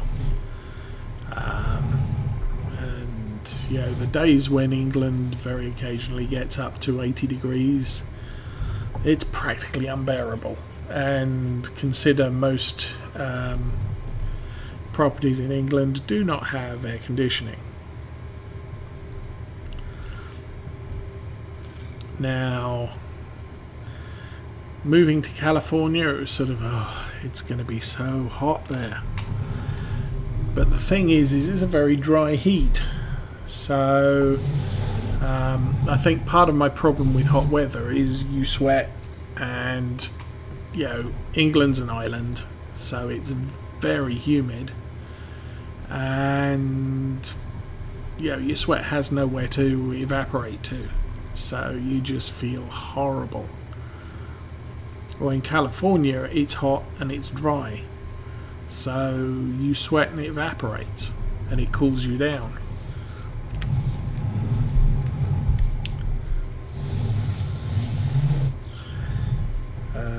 Texas wasn't too bad. We were up near Dallas, and then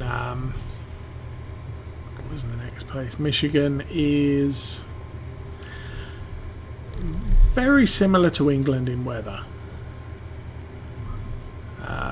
Temperatures can get high, but not unbearably so for most of the time. You occasionally get a very hot day during the summer. It rains a fair bit because of the lakes, and you get snow at winter, but you don't get 6 feet of snow for 3 months of the year. You get snow here and there. We'll usually have half a dozen to a dozen snowstorms, but some of them, the snow's on the ground for a couple of hours and it's gone.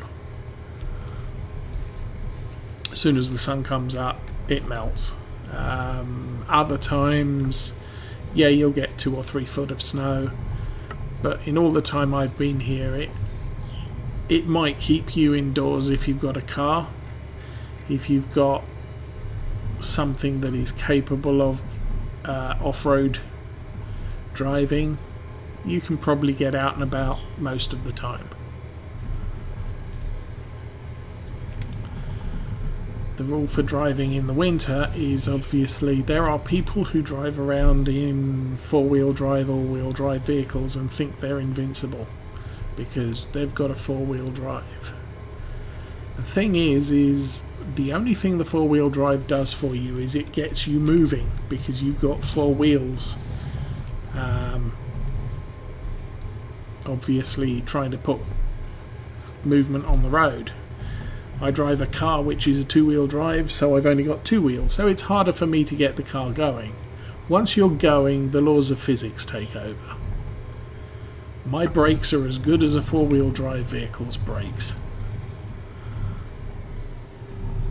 And if I hit a patch of ice, I'm going to slide. And so's the big SUV.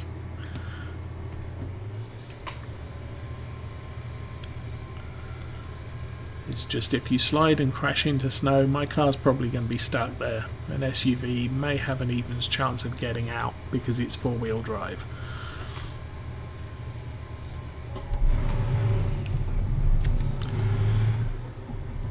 And we're still getting consistent prices here. Now, I'm not sure if that is because the prices don't change or whether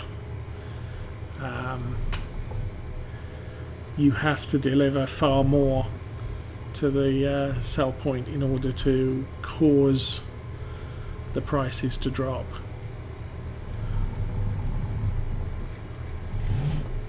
I believe I heard someone talking about how the economy is a little bit different, and it's not like on Lawfolds, if I take some grain to market, I can tip. I have a sort of 10-wheel truck and trailer rig that I use for moving crops around.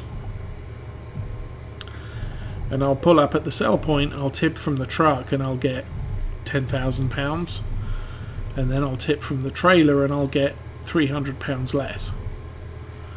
In the time it took me to tip the trailer, move to the next one and tip the next tipper, the value of the crop dropped by £300 per, 20,000 litres. But supposedly the act of selling stuff in Farm Sim 19 does not create such a large fluctuation in the commodities market.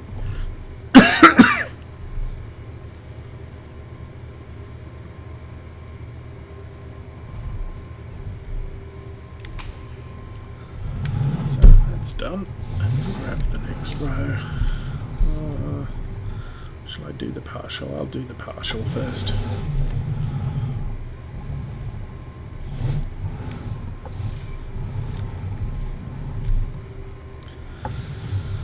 And the scoop allowance on that pickup is quite forgiving as well. I remember in Farm Sim 17 on some of these loading wagons and balers, if you didn't get the row exactly in the middle, you'd miss bits. And I don't appear to be having that issue here. Now it could be just this trailer, it could be all of them. I don't know. I've only used this trailer because it's small and cheaper than the rest. And I haven't used any of the balers yet. I probably could on my private farm, Ravenport. One of the contracts is for baling. Go out, cut some grass, and bale it. Now, obviously, I won't be able to see what price I'm getting because you don't. Your job in a contract is to mow the grass, bale it, and take it to market. And the landowner gets the money. So I wouldn't see anything like that. But it would allow me to experience using a baler, using the mowing equipment, which obviously I'm not into yet on this farm. Now once I decide to get some sheep, I'll probably need to get some grass bales. And I usually do bales because they're easier to store than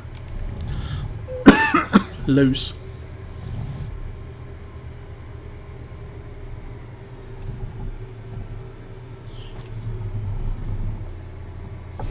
Still no eggs. Okay.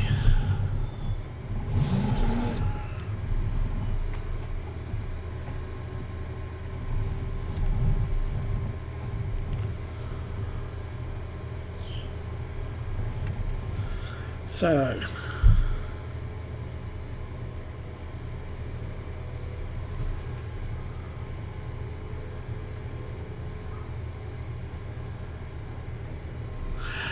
that's possible too. The reason I'm playing on 1 times is we've already noticed I got weeds on my crop. Now, typically, and I was doing that on my private farm. I was running at 5 times speed, and check the map. Oh, there's weeds on the crop, and it had been maybe a couple of game hours had passed since I'd last checked the map, so sort of, oh, there's weeds on the crop, okay, I'll go and buy herbicide. And by the time I got to the store and back from the store and loaded the herbicide in the sprayer, the crop matured and was ready for harvest. So I thought, oh well, no problems, I'll just take the sprayer out and spray the crop to kill the weeds. No, that doesn't work. I used a bunch of herbicide, but the weeds did not die, because once the crop is ready to harvest, you can't your fate is sealed. You can't get rid of the weeds, you can't add more fertilizer, you live with what you've done. So it's kind of a tricky, I just bought all those pallets of stuff, herbicide and seeds and lime. The herbicide because I know I will need it, and I won't have enough time to drive to the store and back again.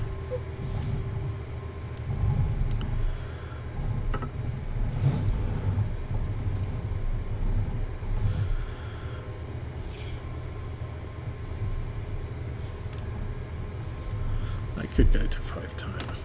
The game default is 5 times speed.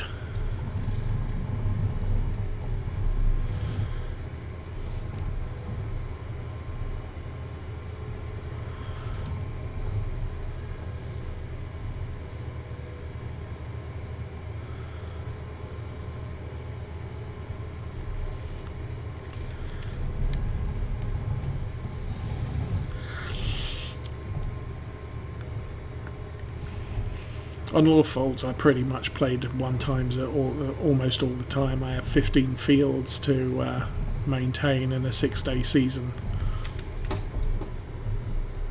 If I played on 5 times or 15 times, there's just no way I would get anything completed in time.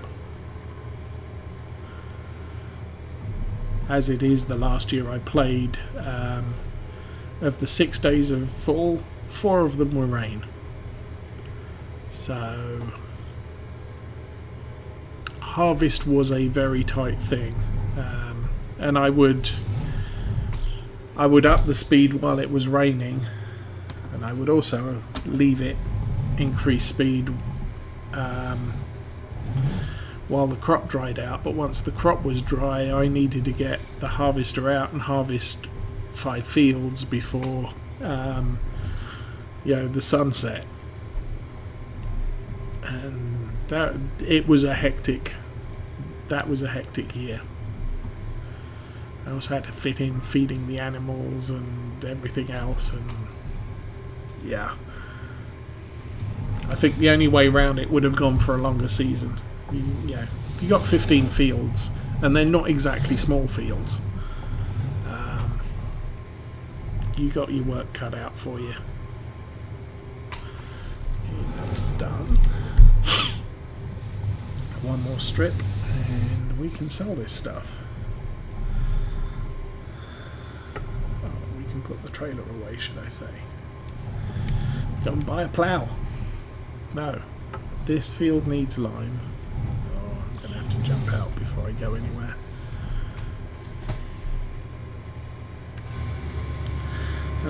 This field needs lime. Okay.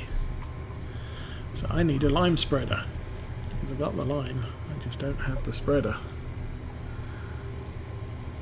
No.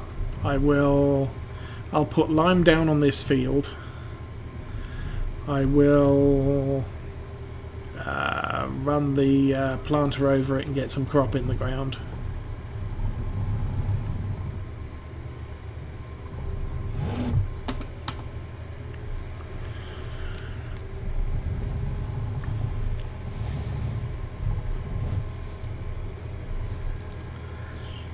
I mean, I can show you here, but contracts do not pay out very much. Sowing field 18 for 3,500. Let's have a look at field 18. Field 18 is somewhere there. They don't pay out as much. I don't think they pay out as much as Farm Sim 17 contracts did. Then again, I've played almost an entire year using seasons, and with seasons on Farm Sim 17, they don't pay out much in the way of contracts either. The contracts are paid pretty much at the rate you pay a helper to do it.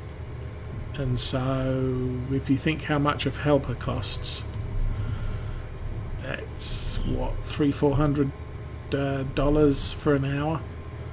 That's how much you're getting paid to do a contract in Farm Sim 17 running seasons. The reason you run contracts in Farm Sim 17 is there are two reasons basically. One is to reduce the cost of the field that you're about to buy, and the second one, which is the reason I do it, is farmers plant and harvest. If you want a decent amount of crop in a field you want to buy, you need to go and do the ploughing, usually slurry spreading, planting, and 2 more stages of fertilization, and then buy the field ready for harvest at 100% yield. Plus you don't have to plough the field the next year after you've bought it. So those are the primary reasons for doing missions, contracts, whatever you want to call them, in Farm Sim 17. In Farm Sim 19, money is hard to come by no matter what you do. Crops are no longer 100 to 200% yield, they're 65 to 165% yield. So there's still a 100% split between the most you can get and the least you can get. But you are, that's not good income. Sheep do not, produce wool. Wool is not very valuable in Farm Sim 19. Seriously not very valuable. If we look at the commodities market again, wool, $974 per 1,000 litres. I've seen 5,000 plus in Farm Sim 17. So it's a lot harder to make money. You're going to have to do a lot more work to make the money in this game. Contracts don't pay out as well.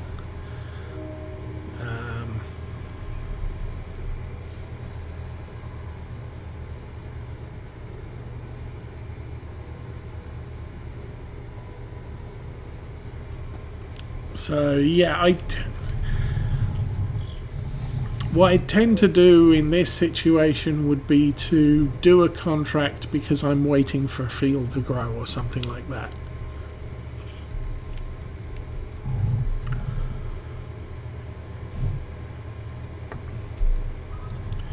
Because it gives me something to do while I'm waiting for stuff to happen.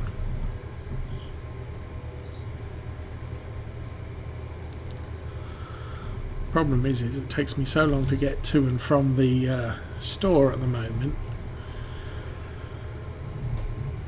That's kind of the way I'm filling most of my time between stuff that's going to make me money, is running halfway across the map to do things.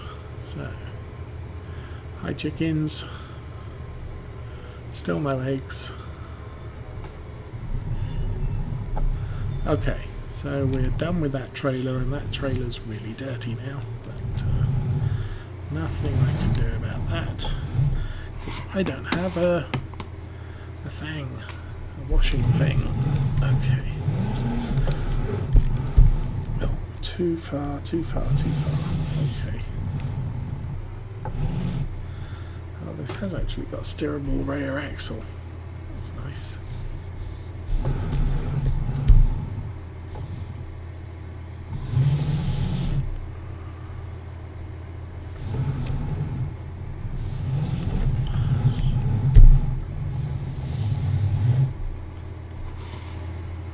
Oops, I hit the tag. There we go. So, next thing is we need to go shopping.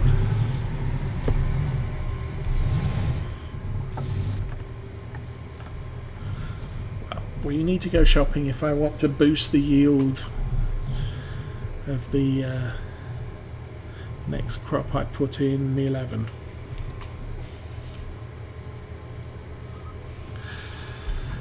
Feed animals. Occasionally, or should I say frequently, there's snow that needs to be cleared, but if you don't need to do anything, you don't need to bother yourself with clearing the snow. Obviously I need to throw hay at the sheep, hay at the cows, or total mix ration at the cows, so I'll mix that up every so often. Pigs need what pigs need, but for the most part, because in seasons it's not 6 days of food in the food troughs, it's only 3, so you have to feed them every 3 days. What else do I do? One year I cut down half a forest because it's a way to make money. And what else did I do during winter? No, that's pretty much it. Feed the animals and chop down trees.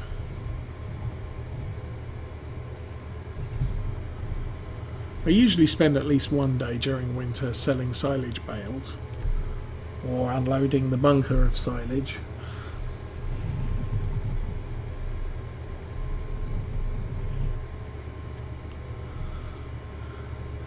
But there's nothing to plant. You can't tend the ground because it's frozen.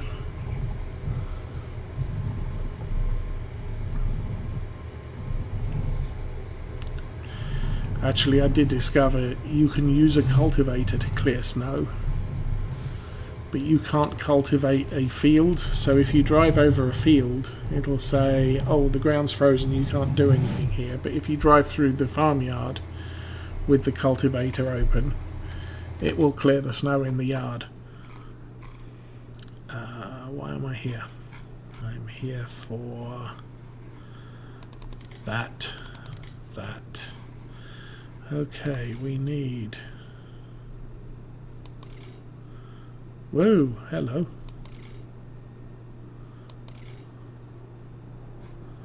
Okay, what did that add? That added a cover.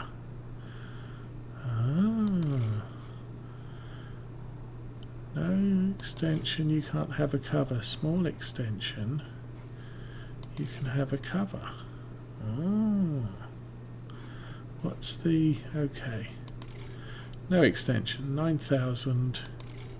Small extension, 11,000. Big extension, 14,000. Can't have... oh, you can. Big extension comes with a cover automatically.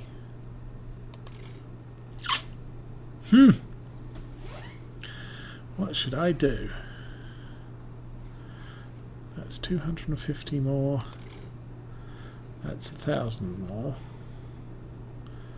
Makes it a nice round 40,000. Those are standard wheels. Whoa, those are narrow wheels. Ah! If you want to use it as a spreader. I don't. And 6 meter unit. Or 6 meter unit. I'm gonna go with none. 6 meter unit, standard. Let's 47,000. Leaves me with 60. Okay.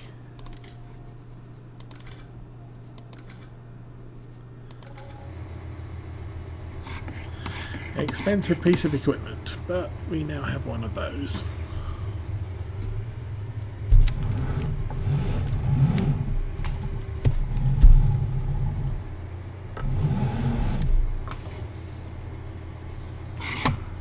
Still miss the quick look mod.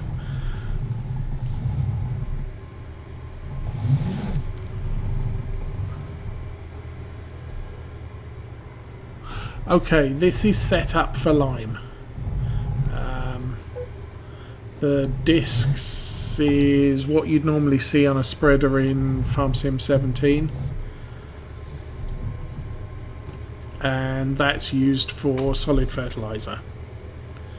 Now I'm buying this specifically to use as a lime spreader on the fields as they need it. One every 3 years.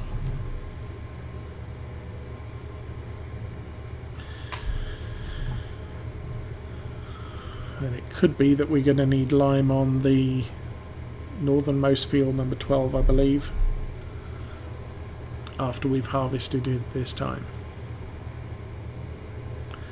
So we might as well have this thing in, available.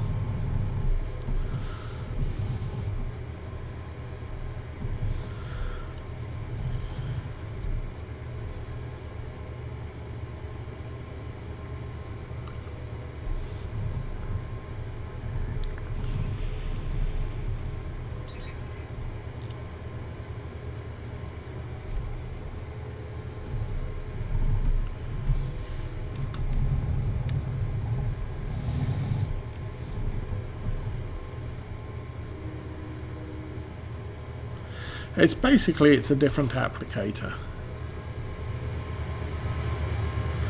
Not sure how much of a different applicator, but it's a little bit different than the discs.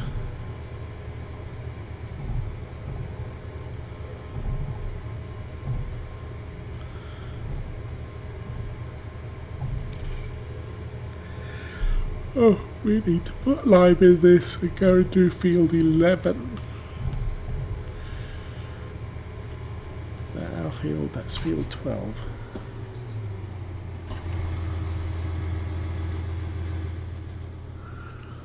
Oh, there's weeds. Yep. So I need to get some herbicide on that field. Gonna be a little bit busy.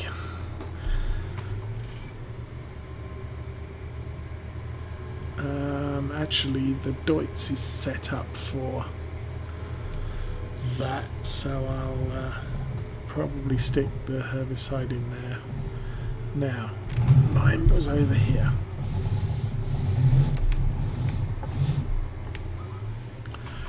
There we go.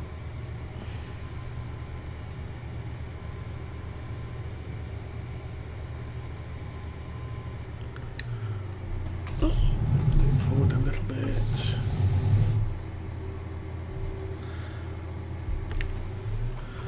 Have a brain fart about which button to press. That's 2,000 litres per bag. That's not bad. Okay.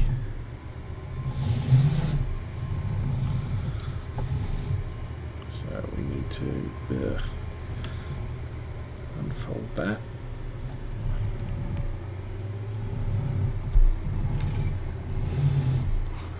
I have no idea how much of a working width this has. Let's zoom out and start.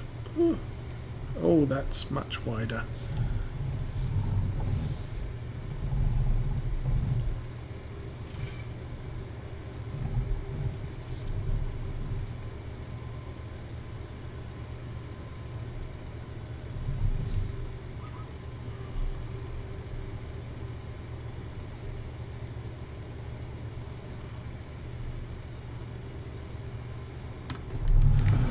Yeah, it wasn't so much how wide it is, it's about how much I need to leave by eyeball between each row. I don't know. Sometimes for things like this a worker is more useful because the worker won't leave any gaps.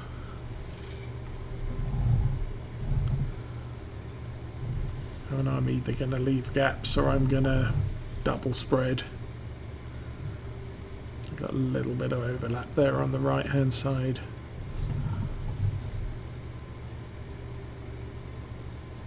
And now I don't. And now... minded the tree. So, for the most part, this is fine.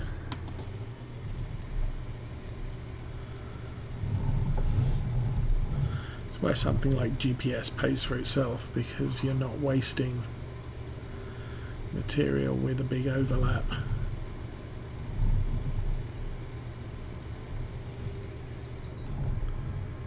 Oh, seriously, we're out already? Good grief. Okay, we eat through that like nobody's business. I'm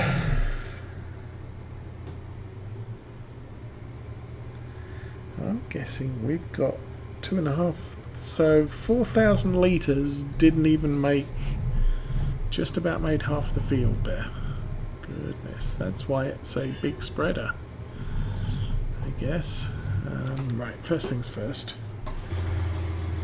since we're going to have to go back to the store. Use that, attach that. That has fertilizer in the back, so we need to unload it.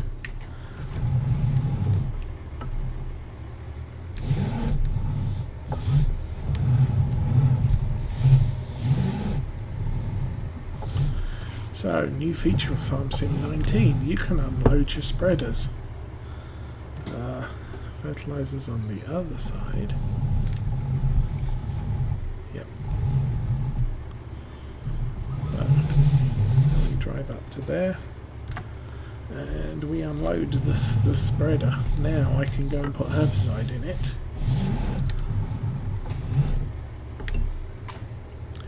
It's also kind of cool, the tractor's engine revs up when it's pumping this stuff into the tank. There we go. And now we run over there and kill the weeds. Or the worker kills the weeds while I go off to the store to buy some more lime, because that didn't last long.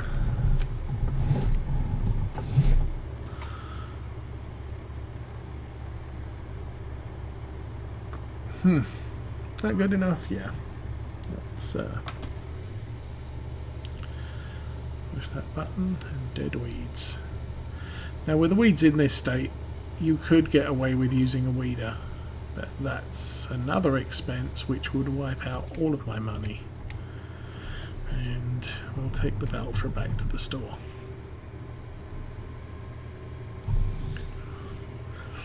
Okay, well, we learnt something. Lime goes very, very quickly.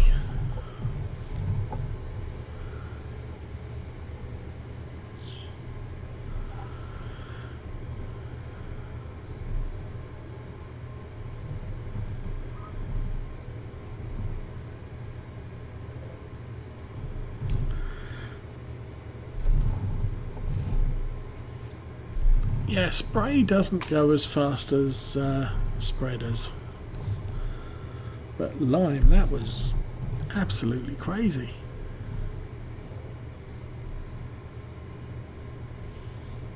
The whole fertilizer kick is one of the reasons why I like to get into cows. Because they produce a lot of natural fertilizer. What's the time? 12:30. Okay. So I guess I'm going to fill this bucket up. Or at least 4 pallets.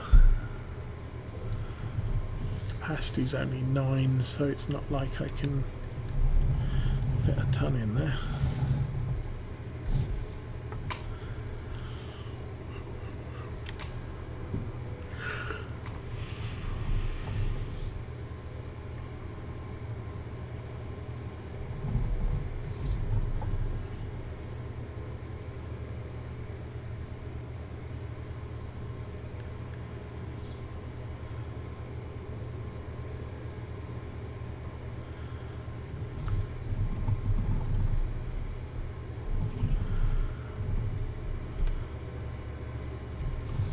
I was debating whether I should fill this up with lime when I bought it.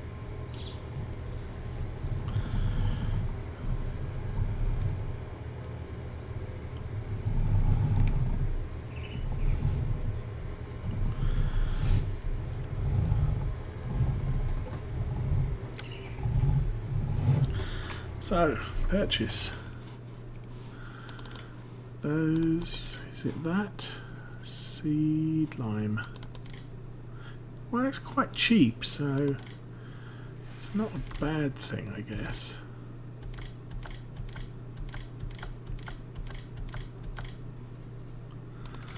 $450 for a 2,000 litre bag. 1,800. Fill. Obviously it takes a while to fill the darn thing.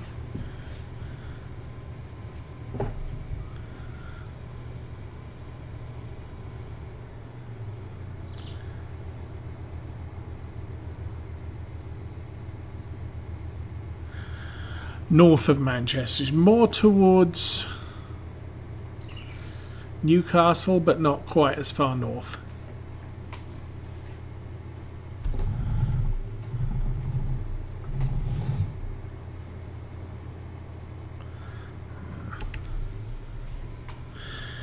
I did ask. She sort of, no, she's not. She's not a Geordie, so she's not from Newcastle. She's not a Mancunian, so she's not from Manchester.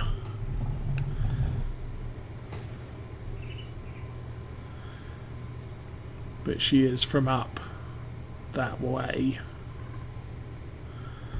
And finally,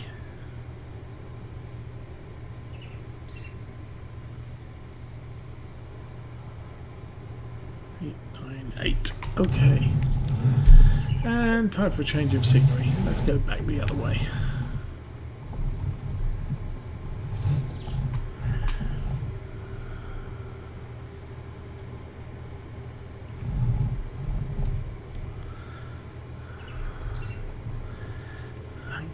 Lancashire's west side.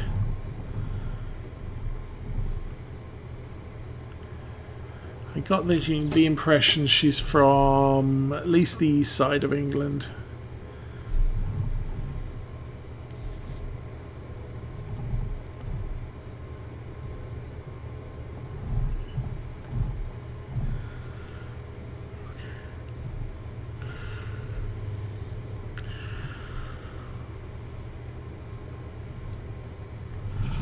Let's explore. Ah, okay. Let's turn sharper and explore. Okay, so that's where they put the silo.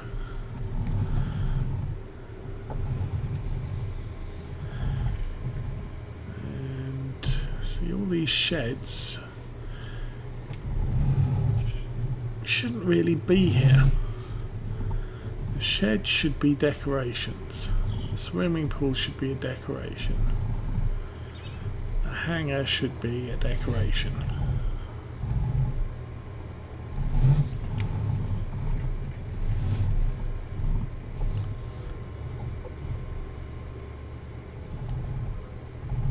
Yes, I noticed that. Was it sexy accent lady?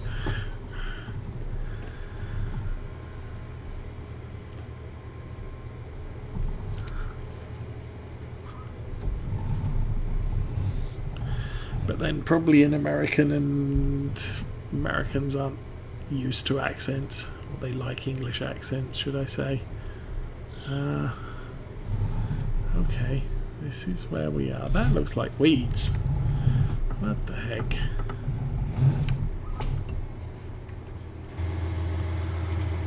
Yeah, there's weeds here too. Oh, awesome. Well, let's start with the lime. Unfold.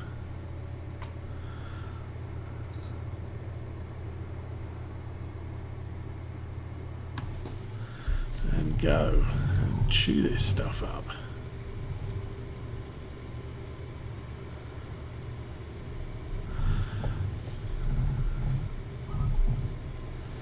I guess at $450 per 2,000 litres, I'm not so upset about the cost of lime.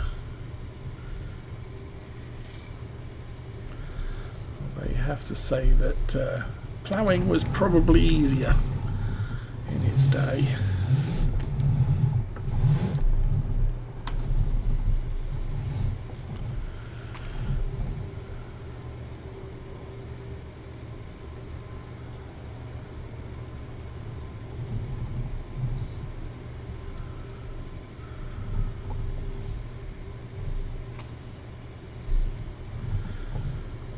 Get this done,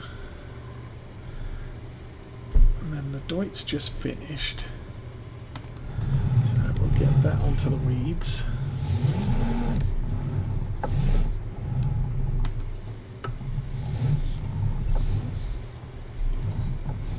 down here.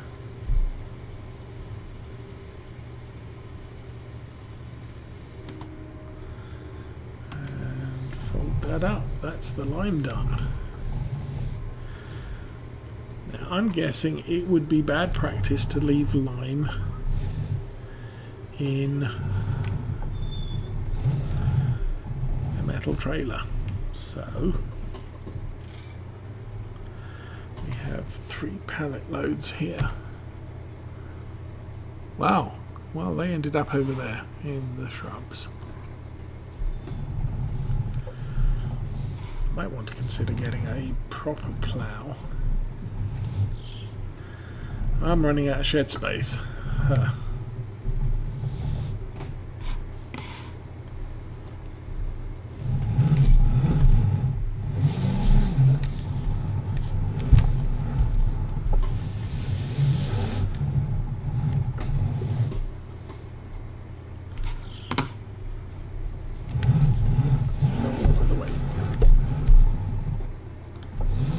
Still blew it. Okay.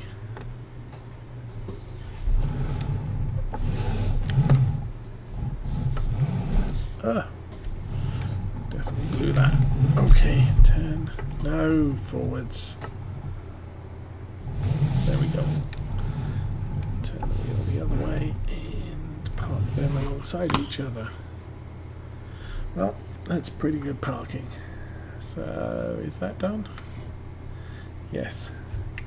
Engine off, jump tractors. And once again, you haven't done everything because tree.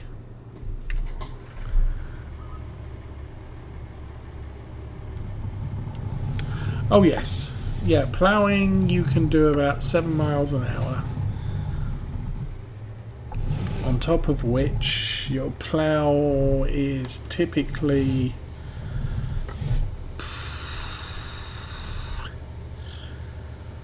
4 meters or less, so you're going to be driving up and down a lot more. I mean, that spreader was what, 18 meters, so you're pretty much out and done.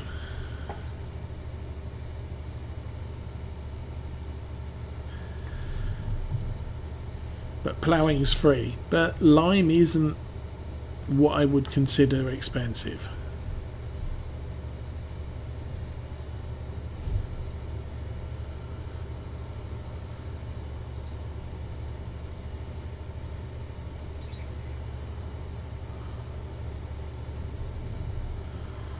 This only does 7 miles an hour too.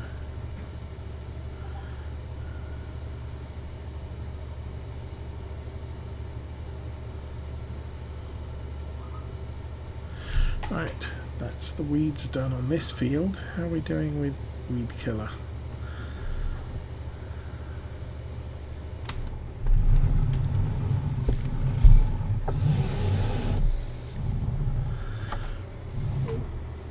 Just over 500.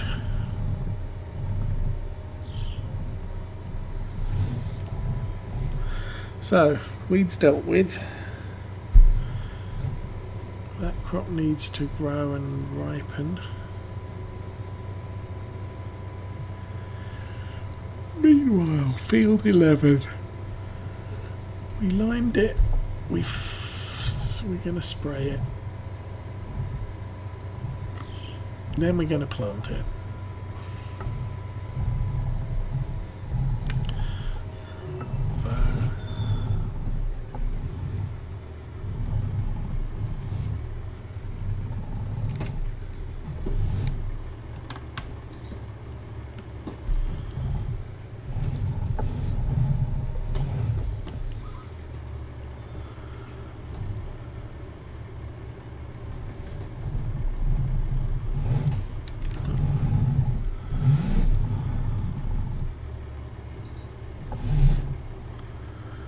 And 3, 2, 1, go. Oh, hello.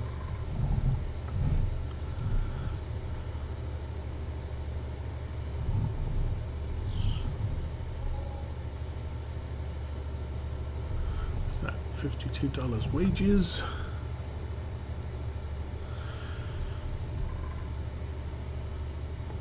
So spraying the herbicide changes the texture so that the lime is no longer visible.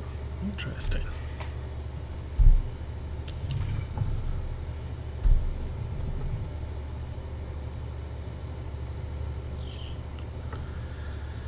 And the next job is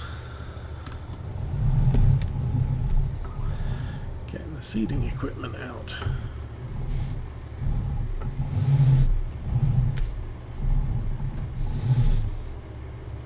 What are we doing? Oh, I missed some. Oh, don't do that, don't do that, you're wasting it.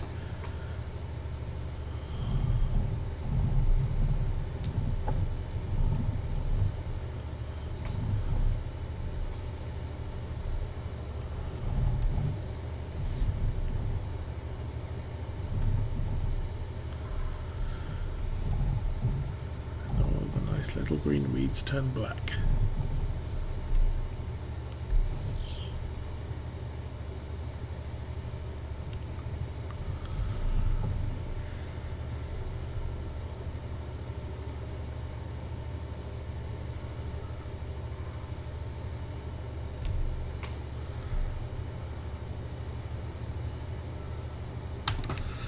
Okay, I'm going to have to do a reverse loop. Because trees.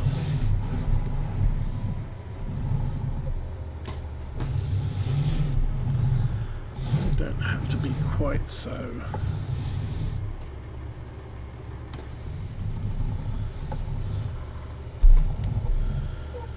Crazy with the.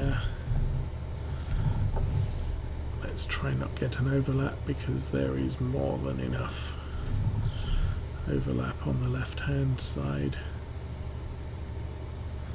For the last row.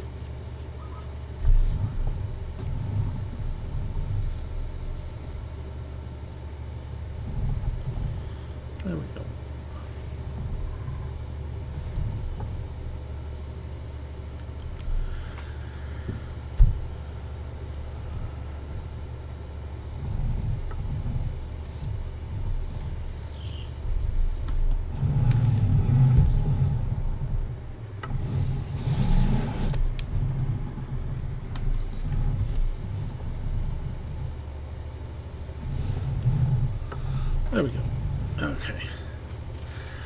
Kill some weeds at the edge of the field too.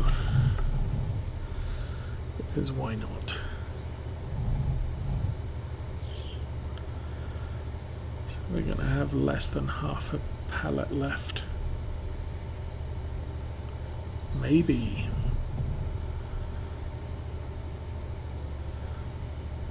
It's going down quite quickly too. 63, 62, 51, and okay, to herbicide 2 fields takes less than a pallet, half a pallet. So I'll be able to do that again with this setup.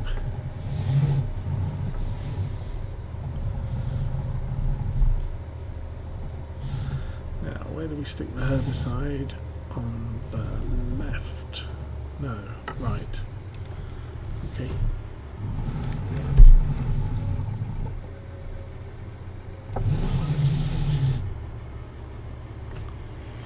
So we can unload that. Now. Huh. Okay, I'll put that there.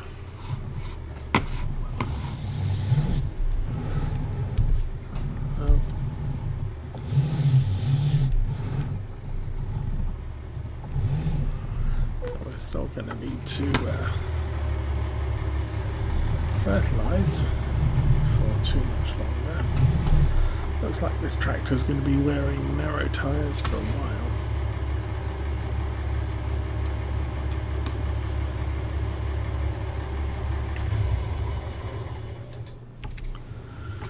Drain harvester thing. You drop the thing at the back off, so start that up.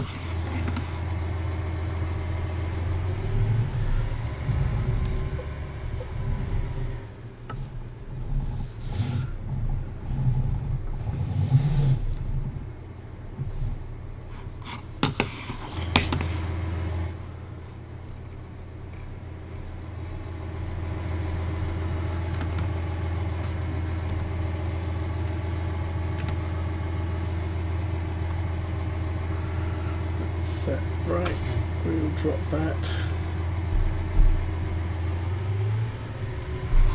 Good grief, this tractor's filthy.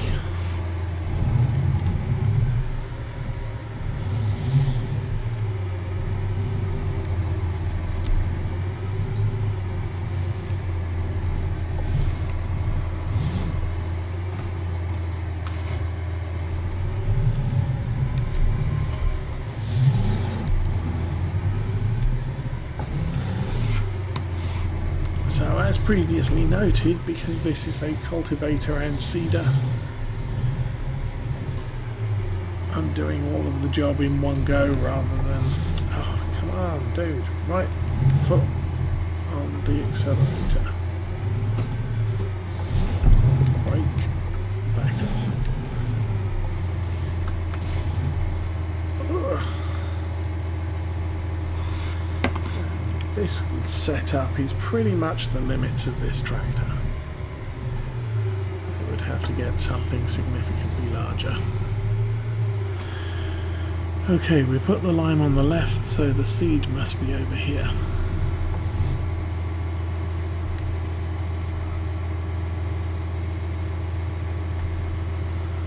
And that is full. Put the lid back on. Stick this over on the field.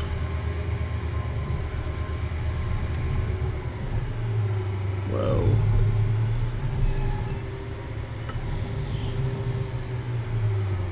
Very bouncy bold.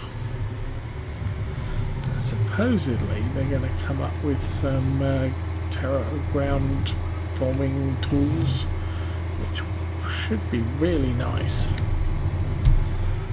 Be able to smooth out all those bumps and stuff. Okay, I am going to shut down that tractor there. I will exit the vehicle. So that land is ready to go. We still have No eggs.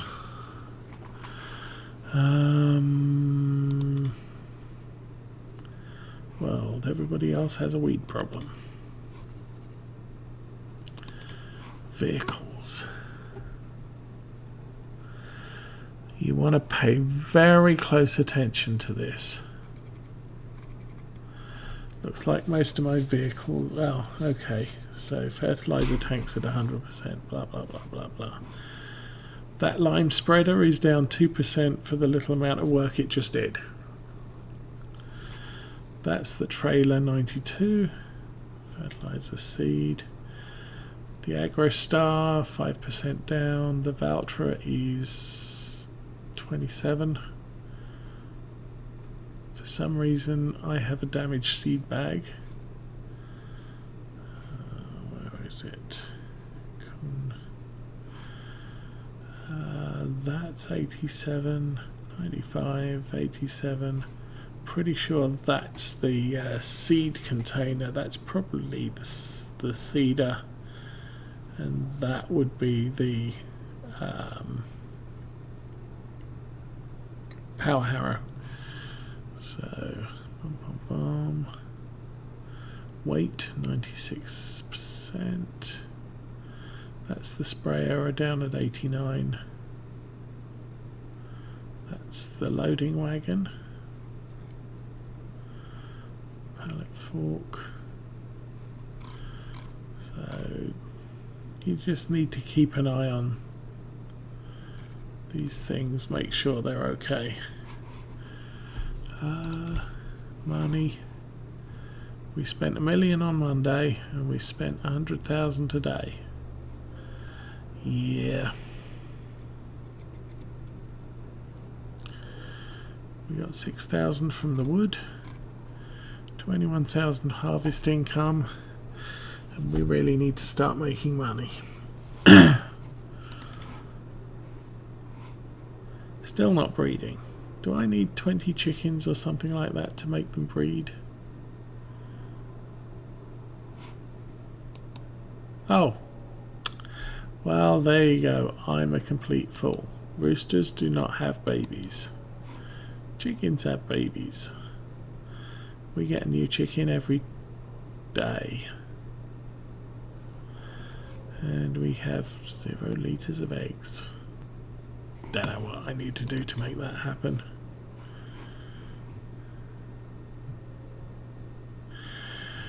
So, first job tomorrow.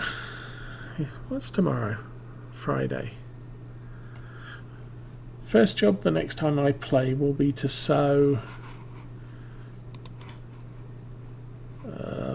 Where do I live? That field there. With something. Probably canola. Then I might start looking at jobs.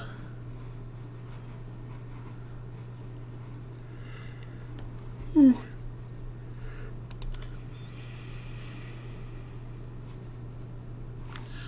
7.5 hours total, 2.5 more hours, and I get a achievement for playing 10 hours on one save.